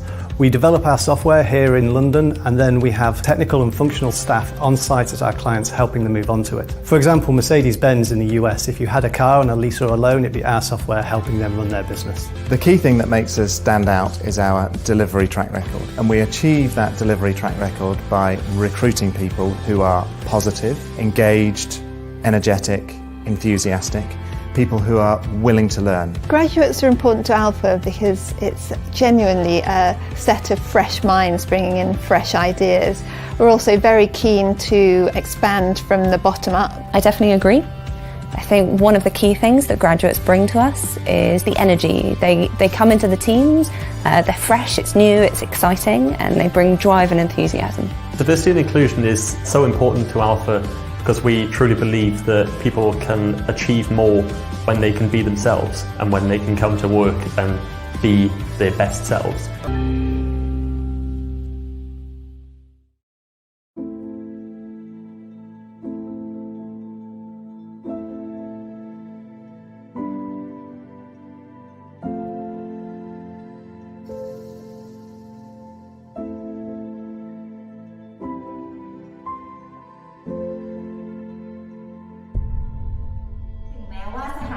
ช่วงนี้จะหนักหน่อยนะคะก็ขอให้พวกเราชาวบูธสู้ๆนะคะแล้วเราก็จะผ่านช่วงนี้ไปด้วยกันค่ะ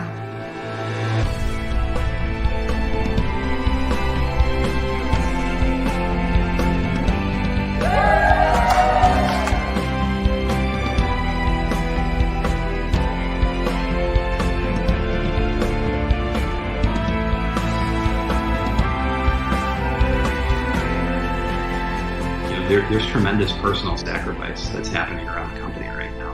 I know people are putting other things in their life second and third to this. We never had to ask them to do it either. They're just doing it.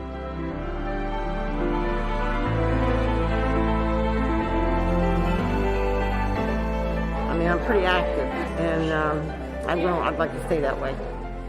And I think this shop's going to help me do that. I feel as if this is the first link out of my chain.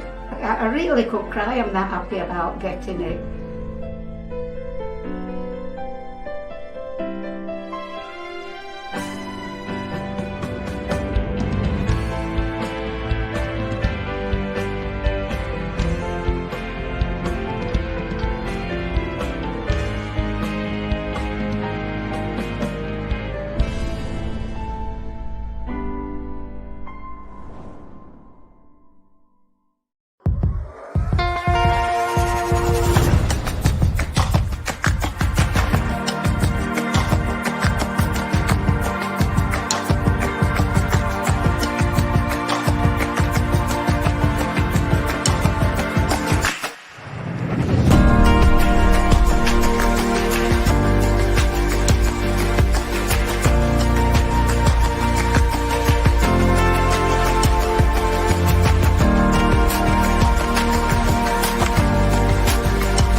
पाऊस पडला तर पिकाचं नाही तर नाही पिकाचं पाऊस लवकरच गेला तर पीक काहीच नाही होत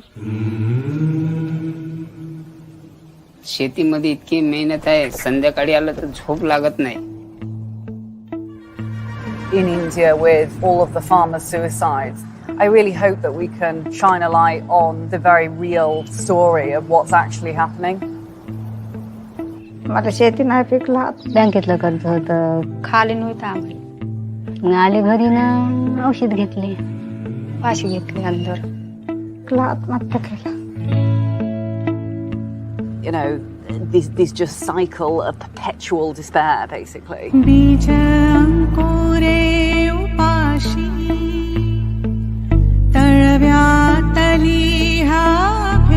शेतीले बोलीत नाही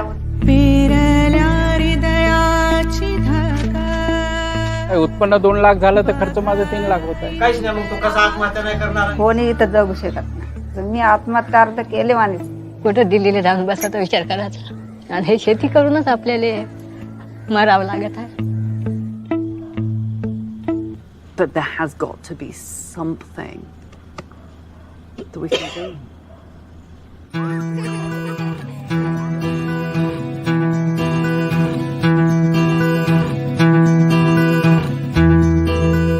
I think the next person who feeds you after your mother is the farmer.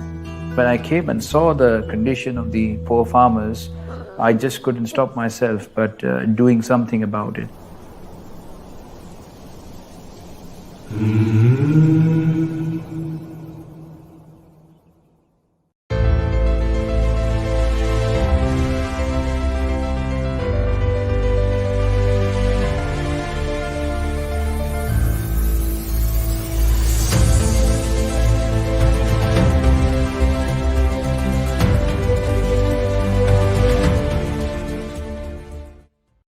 The 25th of May marks the 1-year anniversary of the brutal killing of George Floyd. So much has happened in the last year. It has been unbelievable. From brave, outspoken individuals taking to the streets in protest, through to outspoken CEO activists and leaders saying no more to racism and a no tolerance policy. What I'm so proud of is to be an ally to our Black community, our friends, our colleagues. I personally don't have the Black lived experience, nor do any of us who are not Black or from Black descent. And so what's important, critically important, is that we understand the systematic racism that has existed in our society for such a long time. It is not for the Black community to solve this issue. It is for those who are not in the Black community to drive forward, to take a stand, to adopt a no tolerance policy, to stand up and speak out against racism.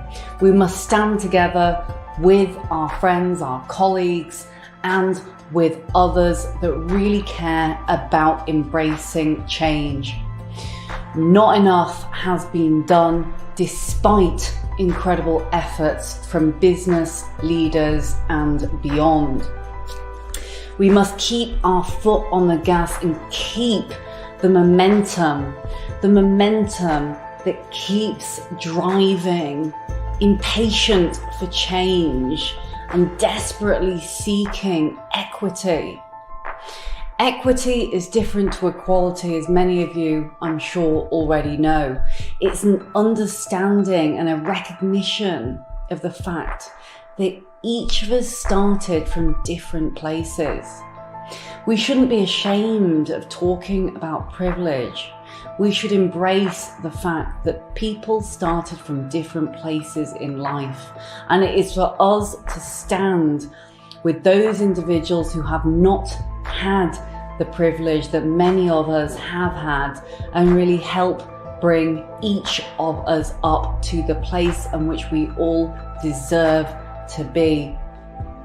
So I stand up, I speak out, I stand with friends and colleagues, and allies alike to make sure that Black lives matter and the death of George Floyd, Breonna Taylor, and so many others was not in vain. I stand here feeling uncomfortable saying these words because all I want is for positive change. Let's embrace that moment of uncomfort. No one likes to talk about racism. No one likes to talk about inequality. But come and stand with me and say something.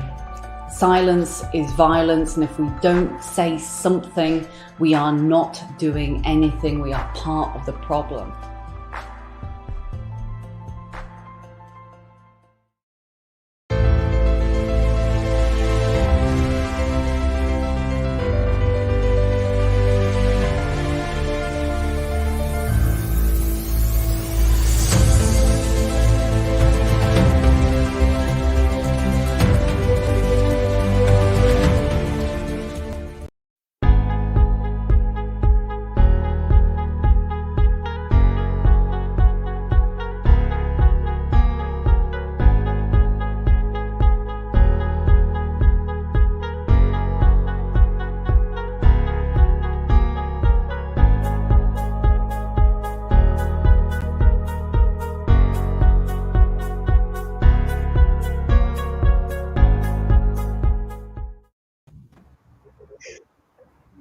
Hello and welcome, and thank you everybody for joining the final panel of Dial Global's May Virtual Summit, Changing Lives. This panel is entitled Year On From George Floyd. My name is Andrew Pearce. I'm the Managing Director in Accenture Operations, and I'm joined by three other inspirational leaders who I'm delighted to welcome to the Dial Global virtual stage.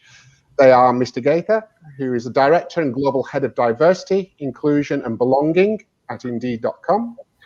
Regina Curry, Chief Diversity Officer at Franklin Templeton, and Ray Dempsey, Group Chief Diversity Officer at Barclays.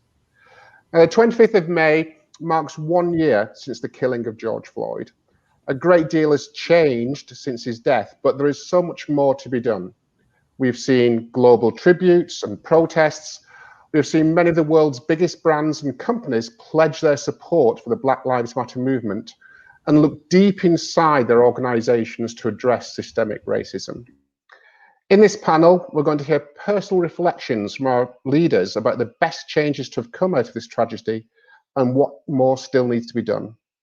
However, before we get into the detail and I ask some specific questions around this topic, it would be great to learn a little bit more of each of you in terms of why you're so passionate about diversity, inclusion, equity, and belonging.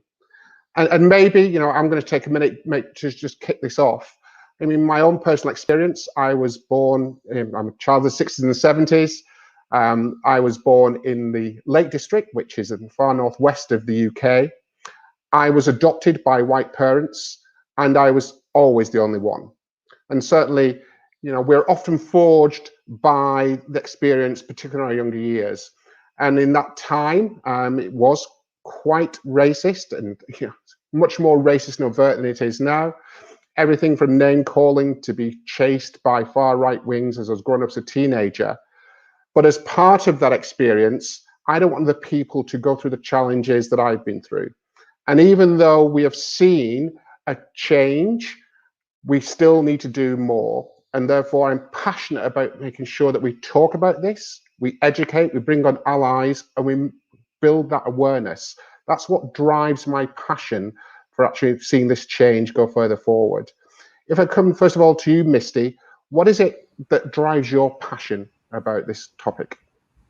Thank you. I think similar to what you shared, it's my personal lived experiences with issues of systemic racism and being one of the only in the room. As far back as I can think, I've always wanted to help people, but I never realized that this would be the way that I would be helping people, and not just helping people, but also changing systems. And so I have a ton of cross-industry experience, and doing this was always adjacent to the work. And I said, if I have to spend the majority of my time here working, then I need to find ways where I can drive impact, do something that's purposeful, meaningful, and give people the language that I did not have and the tools so they can be equipped when they have these experiences. And so that's why I do the work I do today. And thank you, Miss. And Ray, if I could ask this same question to you.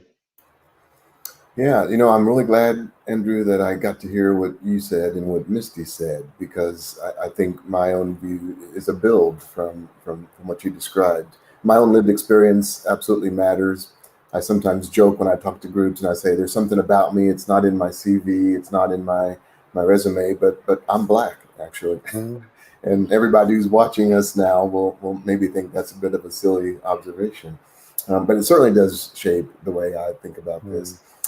In work, though, I'm an engineer by background. I'm an MBA. I worked for many, many years in various parts of our business and our industry.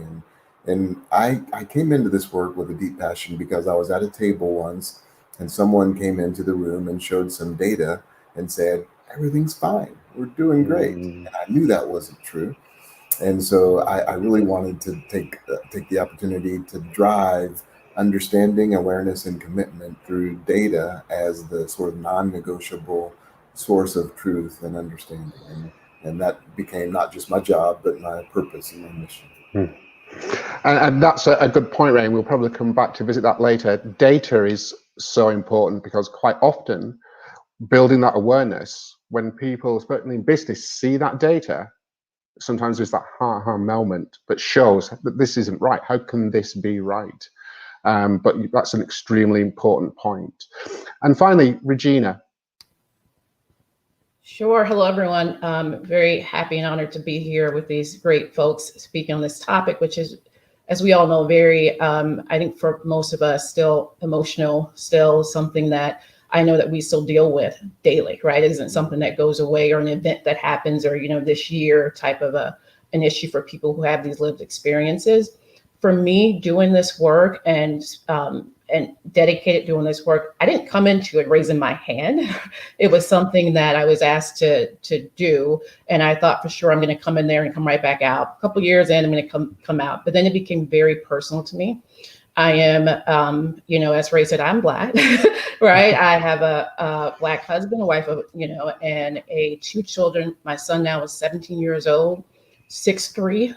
I have a daughter now who's 14, right? So I began to do this work because I thought, you know what? I am the only one in the rooms a lot of these times. I want to be able to have something where they feel like they can achieve when they don't see somebody who looks like them, right? And just know that there's a possibility. I think my personal drive shifted when my son began to get older.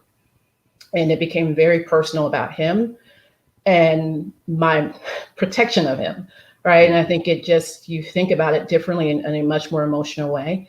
And for me, it was, you know what? I'm going to do everything that I can to change this world, do what I can to make it better. On the business side of that, I will say, I think about my role and why I'm here is not only as a change agent, but also to be a business leader to make us a better company, right? Diversity and inclusion is about that. It isn't this whole problem and to be solved type of an issue. It is, hey, we've got strength in diversity, we've got strength in inclusion, and really tying that back to the business and what we're trying to achieve. No, understood. And again, extremely important point there that this isn't only about doing what's right, as you mentioned, that those personal aspects, but it's about, from the business perspective, it makes perfect sense, right? Actually having that amplification of having inclusion, helping disruption, working with broader communities, it impacts the bottom line from a business perspective. But all of those are so valid in terms of the points that you raise as to why we're passionate about this. Moving to some questions now, and Misty, I'm going to come to you first on this question. Considering the year we've had, what's the biggest change you've experienced since the George Floyd murder, and what changes have impressed you most? And as the adjunct to that, what have you found disappointing? Well, thank you for the question. I'm going to take my time and answer this multi-part question. And as I'm providing this response, as you all are listening, I really hope there are some moments of epiphany and ahas for you as you think about what your company is doing, what you might be driving as the D&I leader in your respective organizations. I think what the biggest change that I've experienced is the increase in acknowledgement around the lack of visible diversity of racial and ethnic minorities. I think vocalizing that, people have been bold in calling it out in a way that we haven't experienced before. I think because we have all been at home, we've seen this convergence of, you see our backgrounds, we're in our homes. And so what that has helped with is the humanity that we get to see in our leaders and a kinder, more approachable and vulnerable side that we don't typically see when we are hopping on airplanes or moving about our offices and in and out of meetings.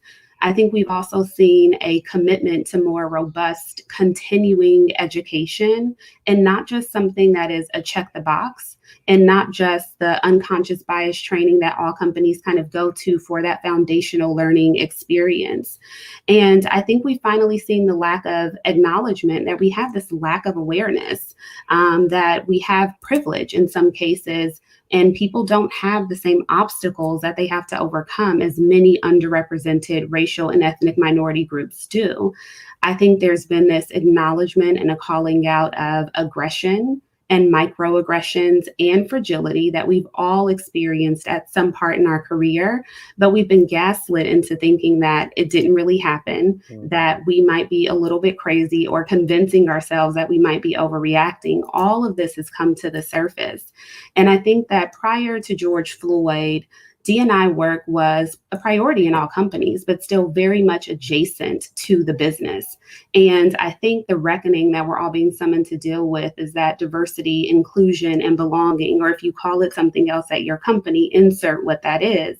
It's a large part of what drives innovation in our companies. It helps to ensure we're creating content, that we're developing products and services that resonate with the communities where we operate. And now we can see more clearly like that connection that it has to giving us a competitive advantage in the market and revenue generation. And so ultimately, not having the groups present in your company that represent the audiences that you intend to reach is actually risky business. And I think companies are finally willing to put some action behind it. And so in terms of what I've been impressed with the most, it's really the changes that actually address the systemic issues at hand. And so it's the hiring, the retention, the promotion of these underrepresented racial ethnic minority groups, and also changes that are consistent with the mission of the organization.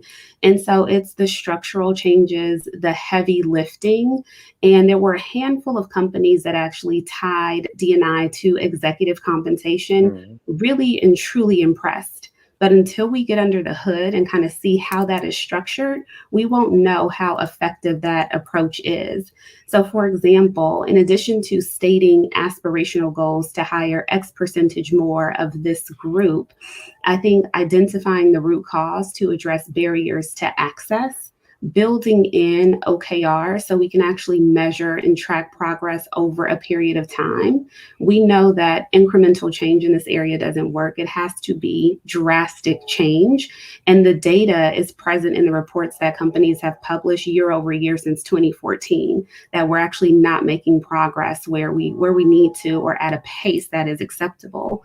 What I found disappointing is companies solely throwing money at the Black and Latinx community or other underrepresented groups. Now, we do need the financial support. However, throwing money at an issue is what's easy. And what it's highlighted is that even when we started to increase the support for certain groups, where companies begin to focus on partnering with, Black-owned businesses, it's highlighted another systemic issue. And my partners on the panelists, particularly ones that are in financial services, and that's part of my background, the systemic issue is the access to capital. And so when we started to partner with these minority-owned businesses, we recognized they don't have resources for additional human capital to support the demand. They actually don't have resources to have enough inventory to provide the service. And so what I will say is that leaders, and I'm guilty of this as well, we have a bias towards action, and we're so swift to take action that sometimes we actually still do it in a silo without including the very people that we're actually trying to help. And so what I think is important here is to really focus on the essential skills and taking some time to actually listen. And I think that's where we have a huge opportunity to improve and just observe and address the issues at hand. And so when it comes to people, when it comes to matters of race and racism and exclusion, we tend to skip over what is hard. And we hear this phrase often that we have to get comfortable being uncomfortable. And I think we're still very much kind of in the early phases of that journey. And so like the throwing money at an issue, that's a Band-Aid. And so we've all had a cut, used a Band-Aid, washed our hands, and guess what? We needed a new Band-Aid. The same is true here. And so what I would love for companies to do is approach diversity, inclusion, and belonging the same way we would approach any other business problem.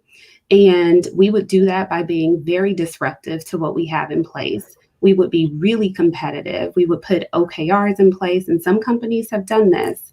And there will be executive sponsorship, there will be people resources and financial resources, and we would not accept little to no progress towards the goal. That's great. Thank you, Misty. Regina, Ray, anything that you'd like to add around these questions? Ditto. I think she did a great job of explaining it. And I'll continue on. But I think that in the moment, we have to look at sustainable change, and we can't just do it in the second and in the moment. So absolutely wholeheartedly agree with that. Yeah, I think as you say, it has to be sustainable, because otherwise we'll be having the same conversations next year and the year after and the year after that as the conversations we've had in the past. This time we do need to see that mobilization and constant change. And we know that it's not going to be something that's fixed overnight, but we need to see that journey towards that equity and equality for all. Andrew, I'll add one quick thought. What Misty said was just fabulous. Yeah, it was amazing. And so I don't sort of have a different perspective on that. But to the point you just made, I'll just say this. It does feel different to me. And I've been in the corporate world for 30 plus years.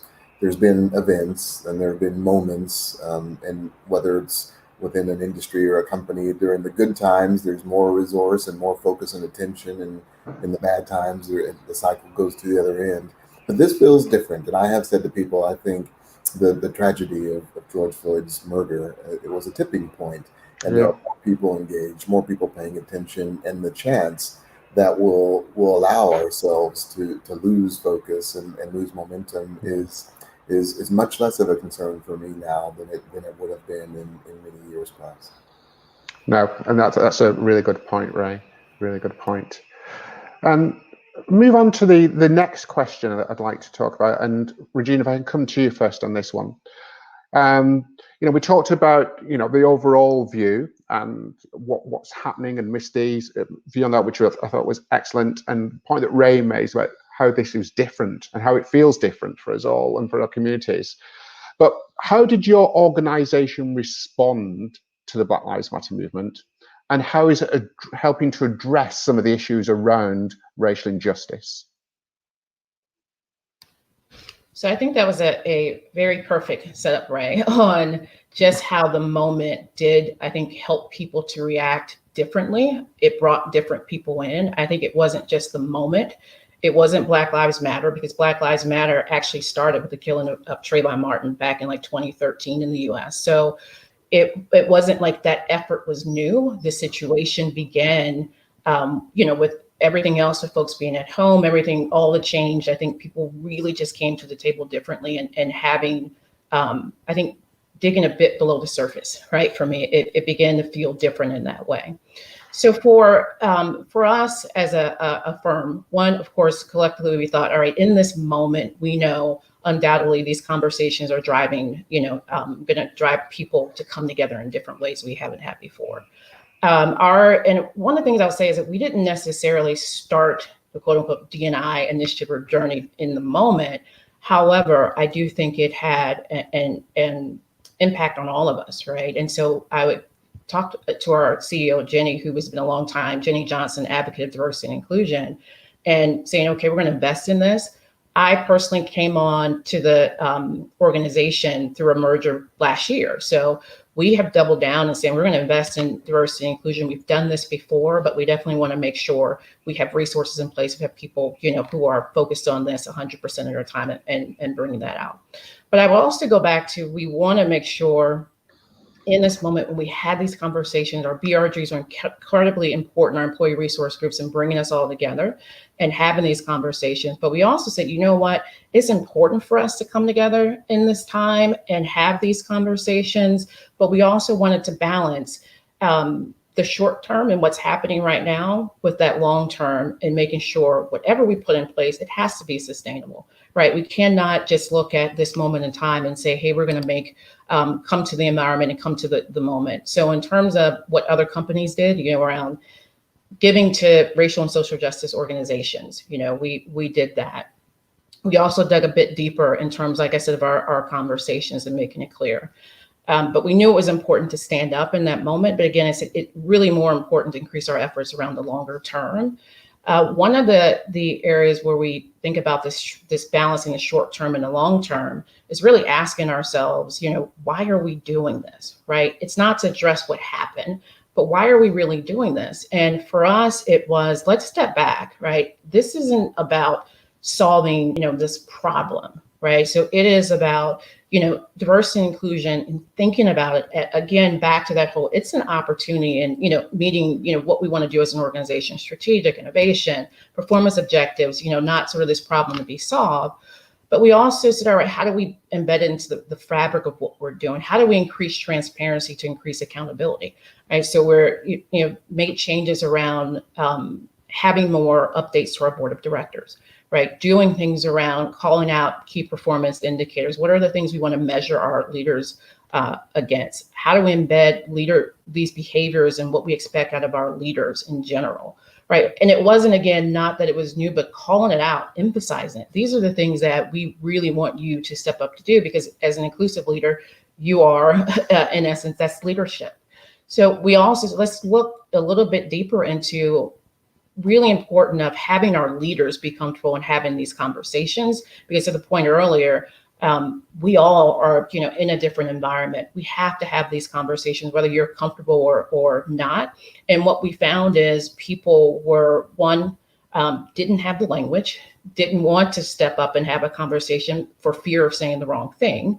And then that became, or, if I say something and then that becomes the issue and not what we're trying to look at in terms of outcomes. So we wanted to make sure, hey, we want to create some safe spaces, for all employees, but especially for our leaders to have these conversations, because we can't make change. We quote unquote only work with diverse people. It has to be everyone comes to the table. We have to have these conversations. We have to enroll leaders, because those are the folks who are really making those day-to-day decisions. And if we don't have them, enrolled in what we're doing, then, we can't, move it further.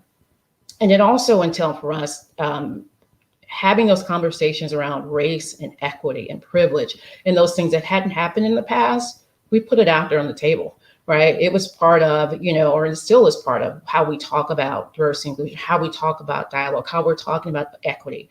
And there are employees also, again, stepped up and said, you know what, we have a Black Employee Network, BRG group. We're going to expand that group to Canada. We had our folks in the European region say, we're going to stand up an ethnicity business resource group, which includes a focus on outside of the US. We know this, we may have had the spark that caused a global conversation, but this is real to us too. It may be different, but it's real to us as well. So we wanted to make sure we had that global approach and lens too, because it wasn't just impacting us in the US, it was impacting all of our employees.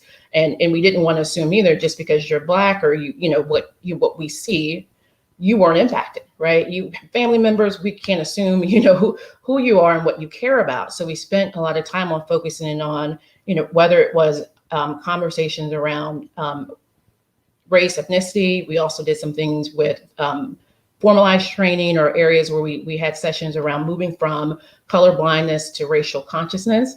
But I think it goes back again to, we want to skill build for our leaders, but we also want to look at our process. And I think this was something that was mentioned earlier as well. And not only just the process piece of our systems. And if we think about it, all of our companies not all of our companies, most companies are created a while ago, right? Some companies hundreds of years ago. What was created then that maybe still exists? What are those processes? What are the things that have carried on in your culture that maybe you need to check and look back a little bit differently? And for us, it was things looking at, yes, we absolutely want to focus in on underrepresented talent. We want to make sure that we're expanding our reach and increase our recruitment efforts, especially around race and ethnicity. Again, that's in the US around working differently with historically Black colleges and universities. In the UK around signing up for things like the 100 Black interns, I think it's turned into 10,000 Black interns, right? And making sure that we're doing those efforts, but also back to the core of what we do as a firm, or how are we deploying capital differently? How are we doing the things that we do every day in our expertise in a different way? So we have looked to do more around investing in different types or expanding access to our capital. So these are things like expanding our investments in Black-owned businesses. We just partnership with a program called NextQ, which is around HBCUs and alums, founders, helping them create their businesses, helping them build their businesses, not only giving of capital, but also able to give mentors and sponsors within our organization and offer our expertise in that area, right? So it's really looking deeper at what we do and how we do it and making sure there isn't bias in our systems and how we invest in things that we do that maybe not necessarily from who we're excluding, but what's the untapped opportunities out there, right? People are solving different problems. People are doing different things. And again, that's why I go back to the opportunity piece, right? We definitely want to make sure we're there and we're investing in communities and we're doing the things that we need to do for doing the right thing,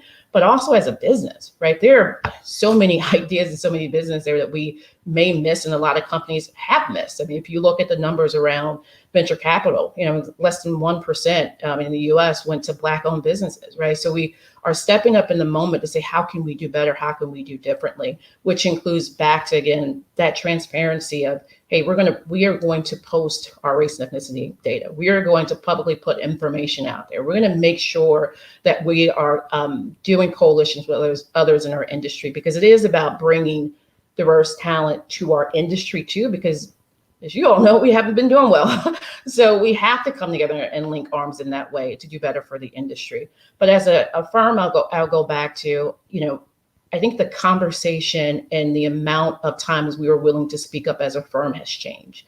Our CEO reached out during the Derek Chauvin trial, right? We reached out when things, in the moment where I think we may have not stepped up before in the past to have these conversations or have messaging to our employees, because we felt like maybe it's not our place or maybe that's not something the company should do.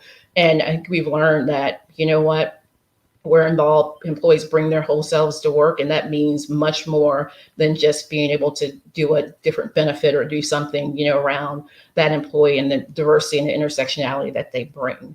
So again, the heart of this, and it goes back to, if we have to truly understand what this is about, we need to focus in on what we call our people and things that goes with that underrepresented talent, which could mean something in different parts of the world, right? What do we do around our practices? What are the things that we can do day in and day out that it can be sustainable?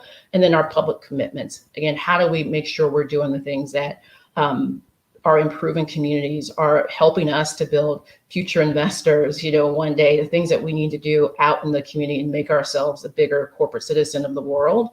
And, also, balancing that with, we want to make sure that we bring people to the industry. We also want to make sure our employees are developed and involved in things like the McKinsey Black Leadership Academy. We had, a lot of our employees attending that, right, around development. So we're, hitting those key areas. But for me, I think it goes back to a lot of things have changed, but to recognize in the moment, we have to make sure what we do is sustainable, because that is my biggest fear, that we will step up here. We will all have these great programs. And in, 5 years from now, it'll be like, what happened? Who? Right? Because I think we really need to make sure what we do is embedded into our systems, our talent management systems, how we go about business, how we think about the organization, and having diversity and inclusion truly tie back to your firm's strategy and whatever you communicate in that way. Because again, it's about all employees and enrolling them in this, I don't call it journey, because it is a journey. However, it is a way that we need to look at it as a business initiative and a business imperative.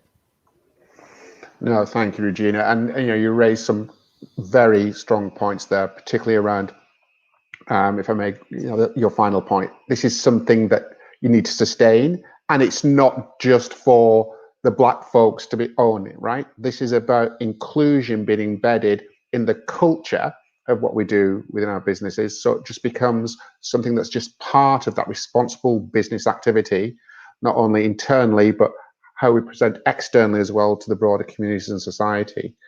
Ray, from the Barclays perspective, what have you seen happening there, and what have you actually done as part of this movement yourselves?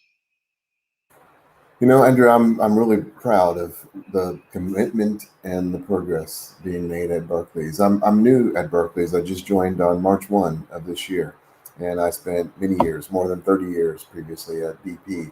And in my last role, I was the Chief Diversity Officer for BP in the Americas. At Barclays, like many companies, we did have a direct response, and it was in the form of a Race at Work program. It's across 3 separate pillars. One is focused on colleagues, one is focused on clients and customers, and another focused on community and the way that we engage in the world around us. Kind of to the point Misty raised, I'm delighted that there's a big focus within the client and customer pillar, which is about supplier diversity and indeed access to capital, supporting Black businesses, and it's a genuine focus that'll be backed by some real resource. And so I'm really excited about the progress we're making there. And the point Regina made, I want to emphasize, we have moved into a place where we're having conversations, and those matter a lot. The vast majority of people are well-meaning. They don't mean to consciously come to work and create biased systems and biased outcomes, whether it's in the way that we recruit or the way that we promote or any other component across the entire colleague life cycle. But the conversations will help us to reveal where there are places where we've got to create interruptions in our core people processes and the way that we think about where we go to recruit and how we attract talent. We need to be more careful about who leads and understanding the reasons why and creating the right interventions. And so that's what's happening at Barclays, and I'm proud to have joined at such a pivotal time in the way that will shape the company going forward. Thank you, Ray. And Misty, from Indeed, any specific learnings that you'd like to discuss on the panel? Sure. Very similarly to what Regina and Ray just shared, we've done very, very similar things. In addition, what I'll do is take a brief step back, because we're really focused on what happened right after George Floyd. And really and truly, if we think about racism in this country or exclusion, it's a generational impact, right? So I'm from Compton, California. I was there during the Rodney King riots. My mother was there during the Watts riots. And so we've had to actually understand, as we create resources and spark change, why this inflection point for some is actually just like kind of business as usual for others to have to deal with these events.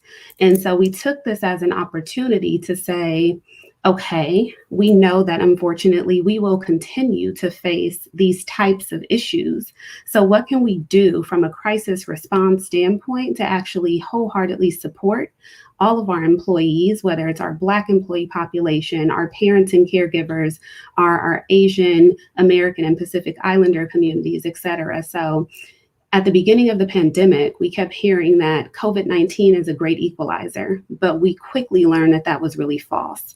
And so prior to George Floyd, we had some opportunities to recognize what happened to Ahmaud Arbery. The Black community lost some music icons. And so that was an opportunity to say to our senior leaders, we have an issue and we need to really understand that Black people right now are not okay, but we are forced to show up every day and pretend that we can actually operate at the same capacity as everyone else.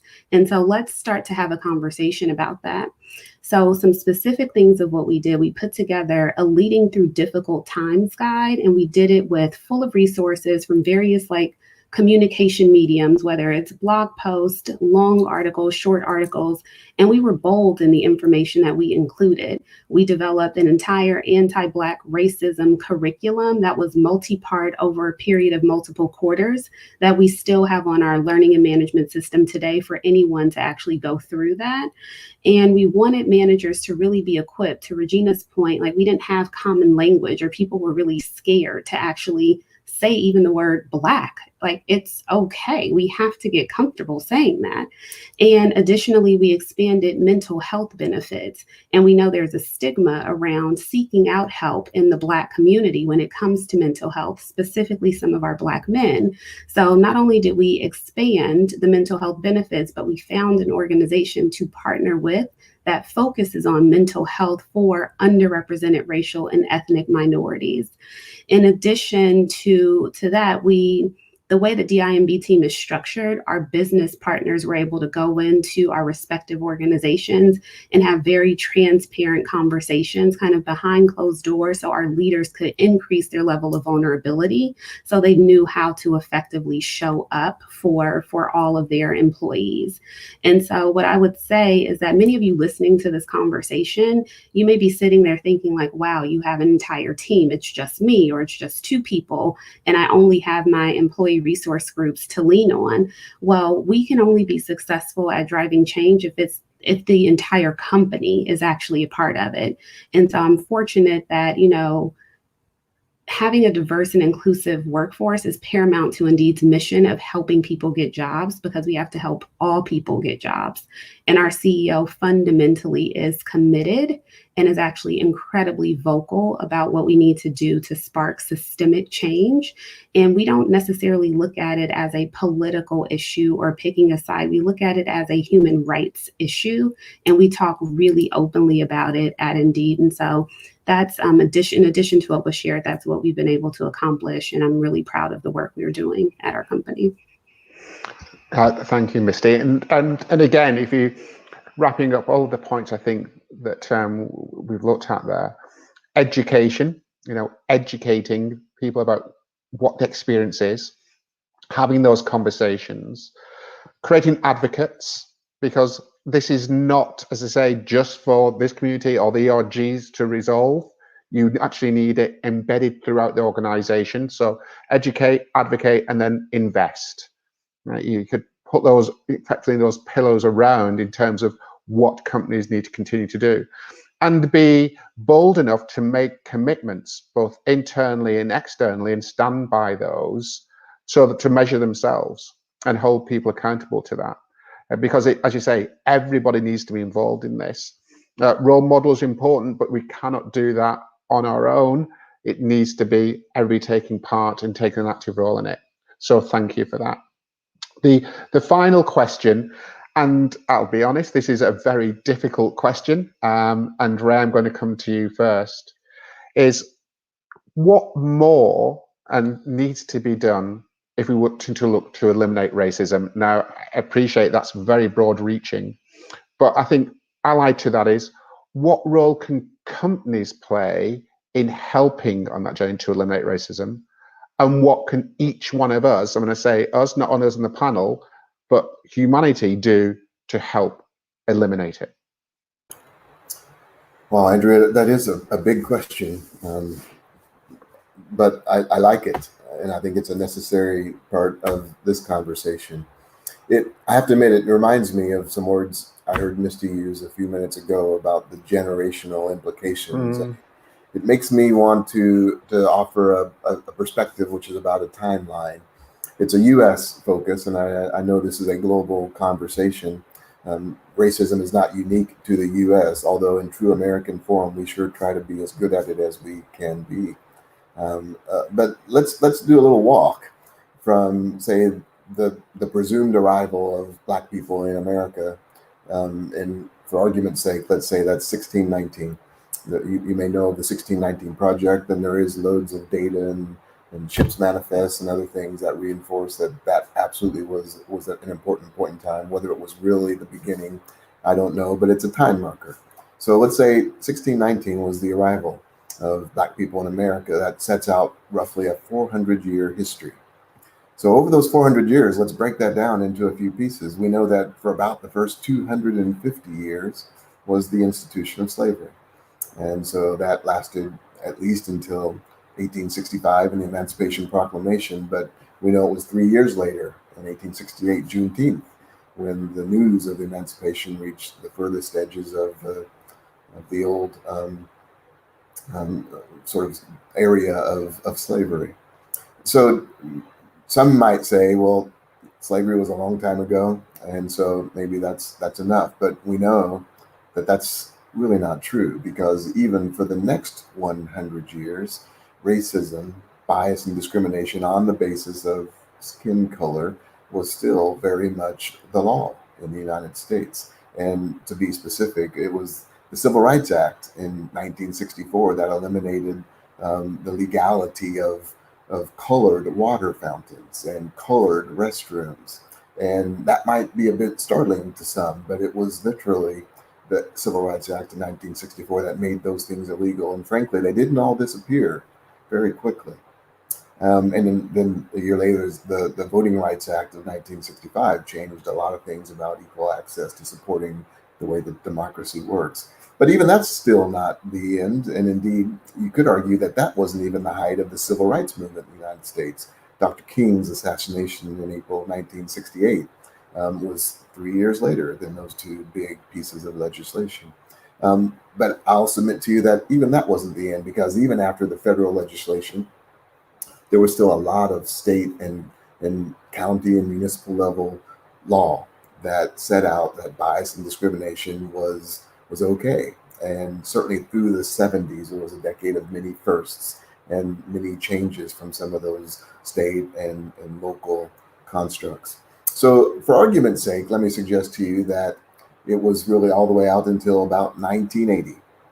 360 years of the 400-year history of Black people in America, that racism was not just about attitudes and behaviors. It was the law of the land.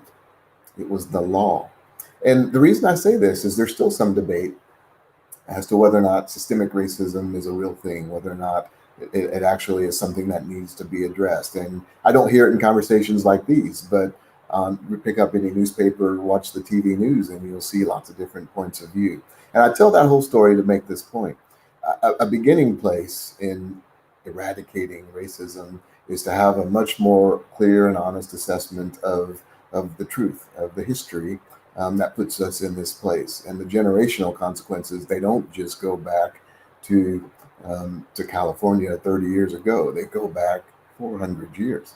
And the reality that we need to face inside corporations, while we can't solve racism as companies, we can do a lot to shift that conversation, to create that truth, and to say that we won't do that in the way that we build our constructs for the way that we engage with our colleagues, the way that we engage with business partners, and the way that we engage and provide support around our communities. The thing that each of us can do, I'll suggest, is to take stories like that timeline in America and reinforce for people who ask, well, why are we still talking about this? Why is racism still on the agenda? You know, that was a long time ago. It's a provocation to digest that for 90% of the history of Black people in this country, it was the law. And what I often add when I tell that story is what it really means for me is the first generation in my entire family history that entered into life in an America where racism was not the law of the land are my children. And so that's a long road to get here, and it suggests there's an awful lot of work left to do. But I sense a determination, an honesty, an ongoing conversation and an opportunity for corporations to influence and to shape and to use their voice on this in a way that I haven't seen before. So I am genuinely optimistic. Thank you, Ray. And, listening to that timeline, it really does, certainly something in the UK, when I think of what you said, legally, racism was the law. When you actually put that in context, when I was born, it was still the law, right, in that US context. So that's extremely powerful timeline to talk through. So thank you for going through that. And you're right, companies do have a role to help drive that. Now we're nearly out of time, but before we go, and thank you, by the way, for an amazing contribution, and thank you also for me personally for being such great role models and so passionate about helping to drive change and having those conversations to create that advocates and to encourage that investment. It's fantastic to have time with you, and I hope to be able to get some more time with you to discuss further and to share ideas, because this is not about competitive advantage. This is about doing what's best for society and sharing those ideas. So I really look forward to some more conversations around this. But before we go, I'm going to ask you very quickly, what is the one takeaway you'd like our attendees to leave with? And if I could start with you, Misty, what would that be? The one takeaway that I could leave the attendees with is to continue to stay the course. I'm going to be very transparent. There are moments when I actually say, wow, is this the work that I actually said I wanted to do? I am very much at the intersection of passion, purpose, impact, and something that I think I'm really effective at doing. But I want to acknowledge for all of our practitioners that are listening, and even some of the executives who are still struggling to actually identify how they can address this problem, the work is worth it. And don't get caught up in what's happening in this moment that you forget to prioritize, because this investment is actually going to fundamentally shift your business. And when we think about the trajectory that we're on as we move towards the year 2040, where we'll see an increase in minority representation, you now have you're at the ground level of doing the work. So I would just say, stay the course, do not get discouraged, and leverage your peers around you, because we're all working to solve the same issue. Regina, thank you, Misty. Okay, I'll do it in a minute. I know we're at the end, so I'll just give you 3 quick points. I know it was one, but one I want to say, and I thank you, Ray, for that. Know your history, right? And the background of where we are today. I think it's really important to talk about it, acknowledge it. We all know silence is no longer an option. Racism isn't about mean people. Just really understand it, acknowledge it, and have conversations. The second I'll say about it is making sure within your sphere of influence, whether you're an individual or you're a company, how can you contribute to make things better? How can you do things to make our organizations move and do things better? Because the third point I make is around, this isn't about charity. This is about opening doors and providing opportunities for people who didn't have it before. It's very much not so about helping those people. This is about broadening ourselves and having an understanding, what we are missing in organization. So back to, I always have to say my favorite quote from Maya Angelou around, I did then when I knew how to do, now that I know better, I do better. So people just need to do better in this moment. Thank you, Regina. Ray, final thoughts from yourself? Such powerful ideas, and I'll just contribute this. I am determined to embed in the core processes these things that we are all describing and the interruptions we know we have to make. I want the work to not live and die when we go, when we retire, enjoy our well-earned rest. It has to become, just in the way that systemic racism exists today, we've got to systematize the solutions and make sure that they are just part of the way that corporations work in the years to come. That's great. Thank you, Ray. Well, thank you all again. That was absolutely fantastic. Great conversation. And just before we leave and say, thank you for the panel, and thank you all for who tuned in to listen to this. This was the final panel, as we said, regarding the summit. Just a couple of the points, though. If you look to the left for Speed Networking, the virtual booth, if you would like to just check those out. And don't forget to tag Dial Global and use a social media handle, #MovingTheDial. And the final point is, make sure you stay tuned after the short break because there'll be some closing remarks by the Dial Global CEO, Leila Mackenzie-Delis. And finally, the Mackenzie-Delis review this year, which was on the 10 facets of diversity, we're encouraging companies, FTSE and Fortune, to participate to help some of the points that were raised in the discussion today around what we do next and what we do within corporations and within our wide society to help really move where we are regarding inclusion.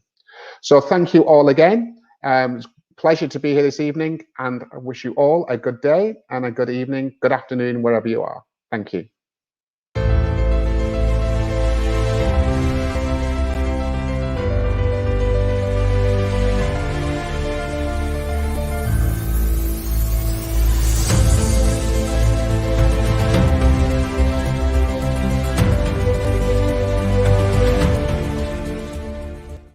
Hi there, my name is Leila Mackenzie-Delis and I'm the founder and CEO of Dial Global. Dial stands for Diverse, Inclusive, Aspirational Leaders, and we are passionate about moving the dial in the right direction when it comes to diversity, inclusion, belonging and equity. The Dial Global app gives you access to powerful connections, insights, and evolutionary perspectives that really help you stay ahead of the curve when it comes to all different aspects of holistic diversity. We'd love to see you inside our community, checking out information and literature, consuming content that really helps inspire and educate and motivate all. You can check out the Dial app in the App Store. Simply visit Dial Global Network on the App Store, whichever device you may have, or check out the comment section below where you'll be able to click straight through into our app and join our community of like-minded and diverse leaders on their stories, their journeys to driving diversity, inclusion, belonging, equity, workplace diversity faster. So don't delay. Jump into the app and we will look forward to seeing you there very soon.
Wow, where do I start to say thank you to all of you for joining over the last 2 days?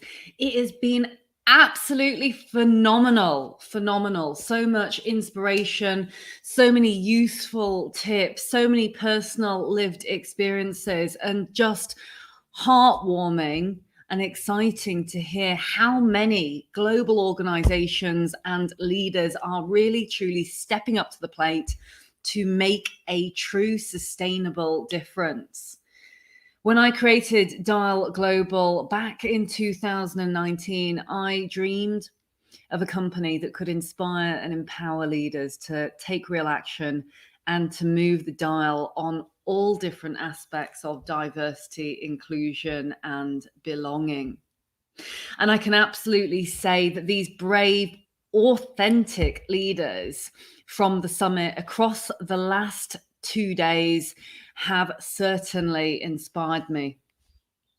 And I hope that hearing these leaders tell their stories has also given you the courage and inspiration to take a stand, take real action, and advocate for diversity, inclusion, belonging, and equity inside and outside of your organizations. Because every single one of you that is listening in, that is tuning in, wherever you might be around the world, streaming in from one of the many diverse publications, or watching live on Yahoo Finance or Yahoo News, or inside the summit right now, every single one of you has a story to tell.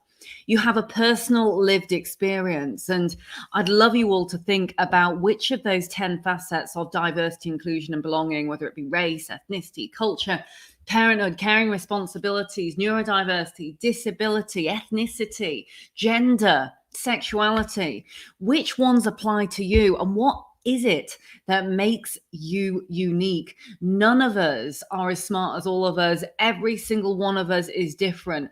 We all have a voice and we all have talent. Every one of us. It's how we choose to use that talent and how we choose to utilize our skills, our experience, our life experience a lot of the time to actually make a difference within and outside our organizations. At Dial Global, which stands for Diverse, Inclusive, Aspirational Leaders, it is all about moving the dial, excuse the pun. Sitting back and listening to inspirational speakers and stories simply isn't enough. Taking true action, taking a stand, making sure we leave this world in a better place than which we found it is what it's all about.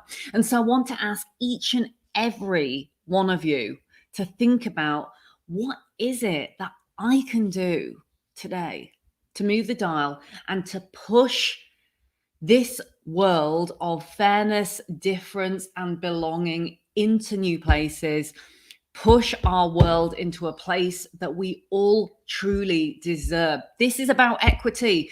It's not just about equality. It's about recognizing that we all come from different places in life. As we heard from our panelists, how are they speaking up? How are they moving things forward? How can you speak up for others? How can you drive things? How can you be an ally? How can you change your hiring practices? How can you set up an employee resource group? Or perhaps you call it a business resource group, because actually this is a business strategic imperative. It's not just a nice to have. We're a long way away from this being a pink and fluffy situation. This is strategic, good business. It's great for the P&L. And you know what? It's the right thing to do for humanity. Can you become a senior sponsor, or can you enlist a senior sponsor? Can you influence someone within your organization to make a change for those future generations of leaders? Educate, advocate, invest. That's what we heard from the last panel. And you know what? Those words really resonated with me. And I hope that they resonate with you too. Wanting and wishing and hoping, they're not going to get us there. We need to act, however big, however small, however bold, however quiet. Every single one of us can do something today to make and create more equality for all now and for the future generations to come.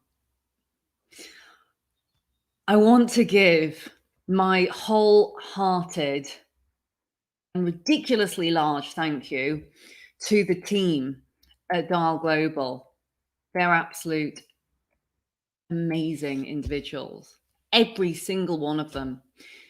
They made this summit happen.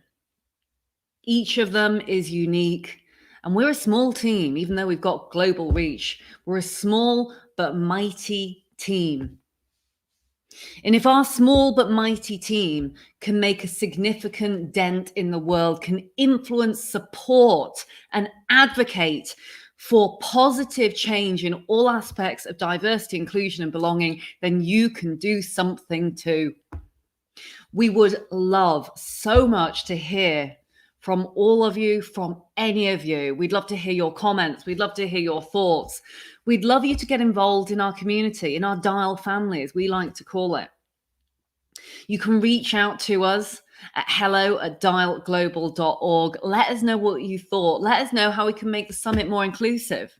We'll be back again in September with some other brilliant partners. And I want to mention some of them right now, because without those unwaveringly supportive partners, those leaders and those corporate organizations that have believed in us and believed in the wider holistic benefits of diversity and inclusion, we couldn't have done what we have done today and yesterday.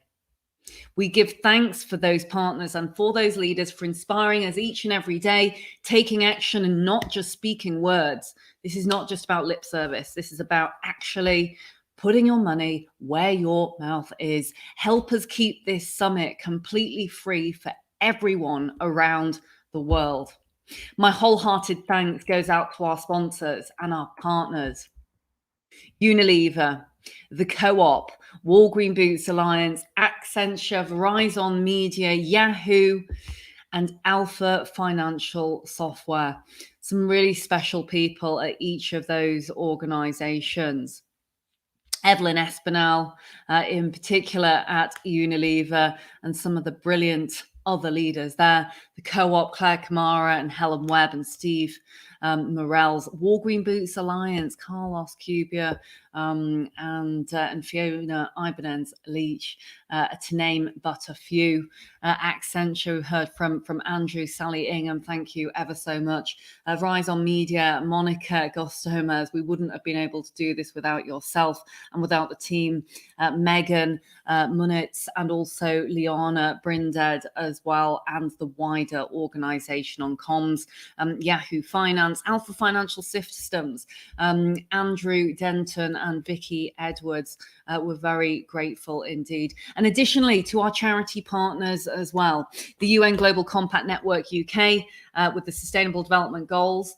Think about how they can really impact your organization.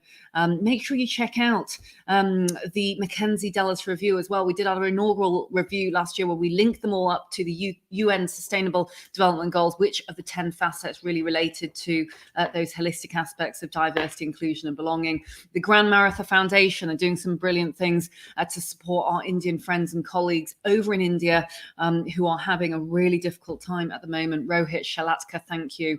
And the Mackenzie Dallas Foundation as well.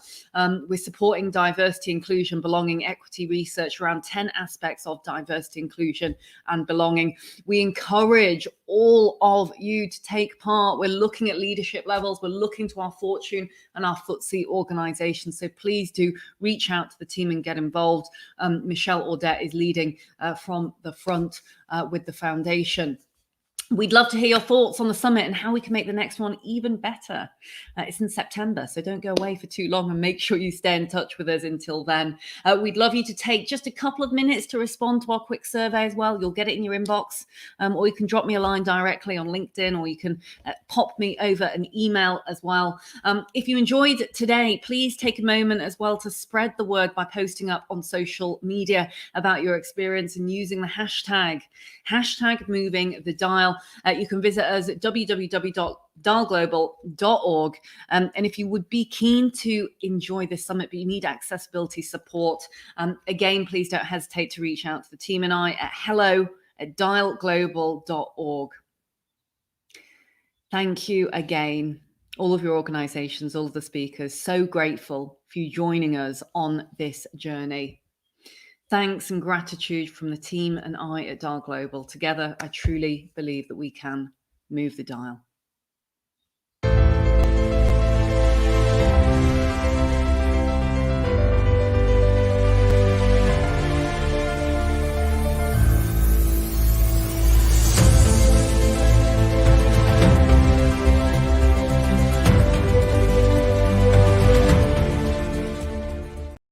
With a bang. Energy seismic, or small. It continues.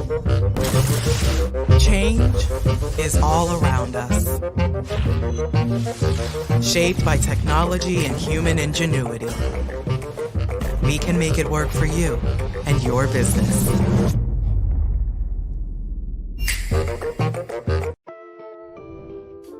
I have all walks of life that come and sit in my chair, and I love connecting with them. Clients share their opinion with me, and it's like, oh wow, I didn't even think about it from that perspective.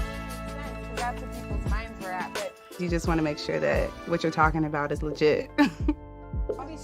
When there is a disagreement, that excites me. I like there to be some flavor.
Alpha is a financial technology company, specifically asset finance.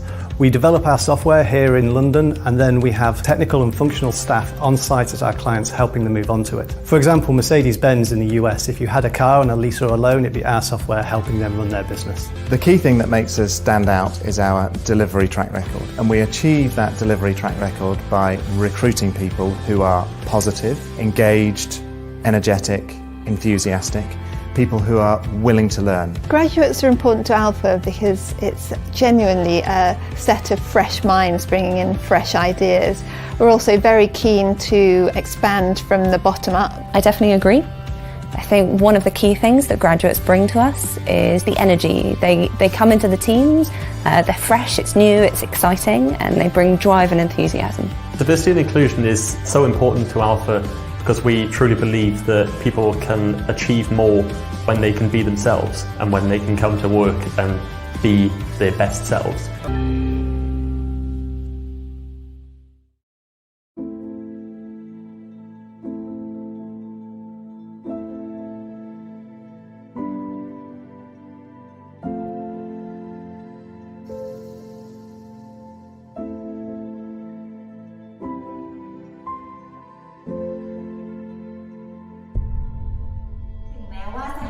ช่วงนี้จะหนักหน่อยนะคะก็ขอให้พวกเราชาวบูธสู้ๆนะคะแล้วเราก็จะผ่านช่วงนี้ไปด้วยกันค่ะ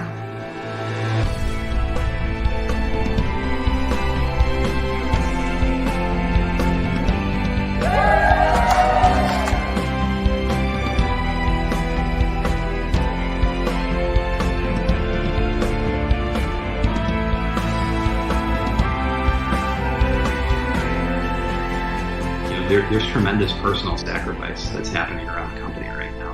I know people are putting other things in their life second and third to this. We never had to ask them to do it either. They're just doing it.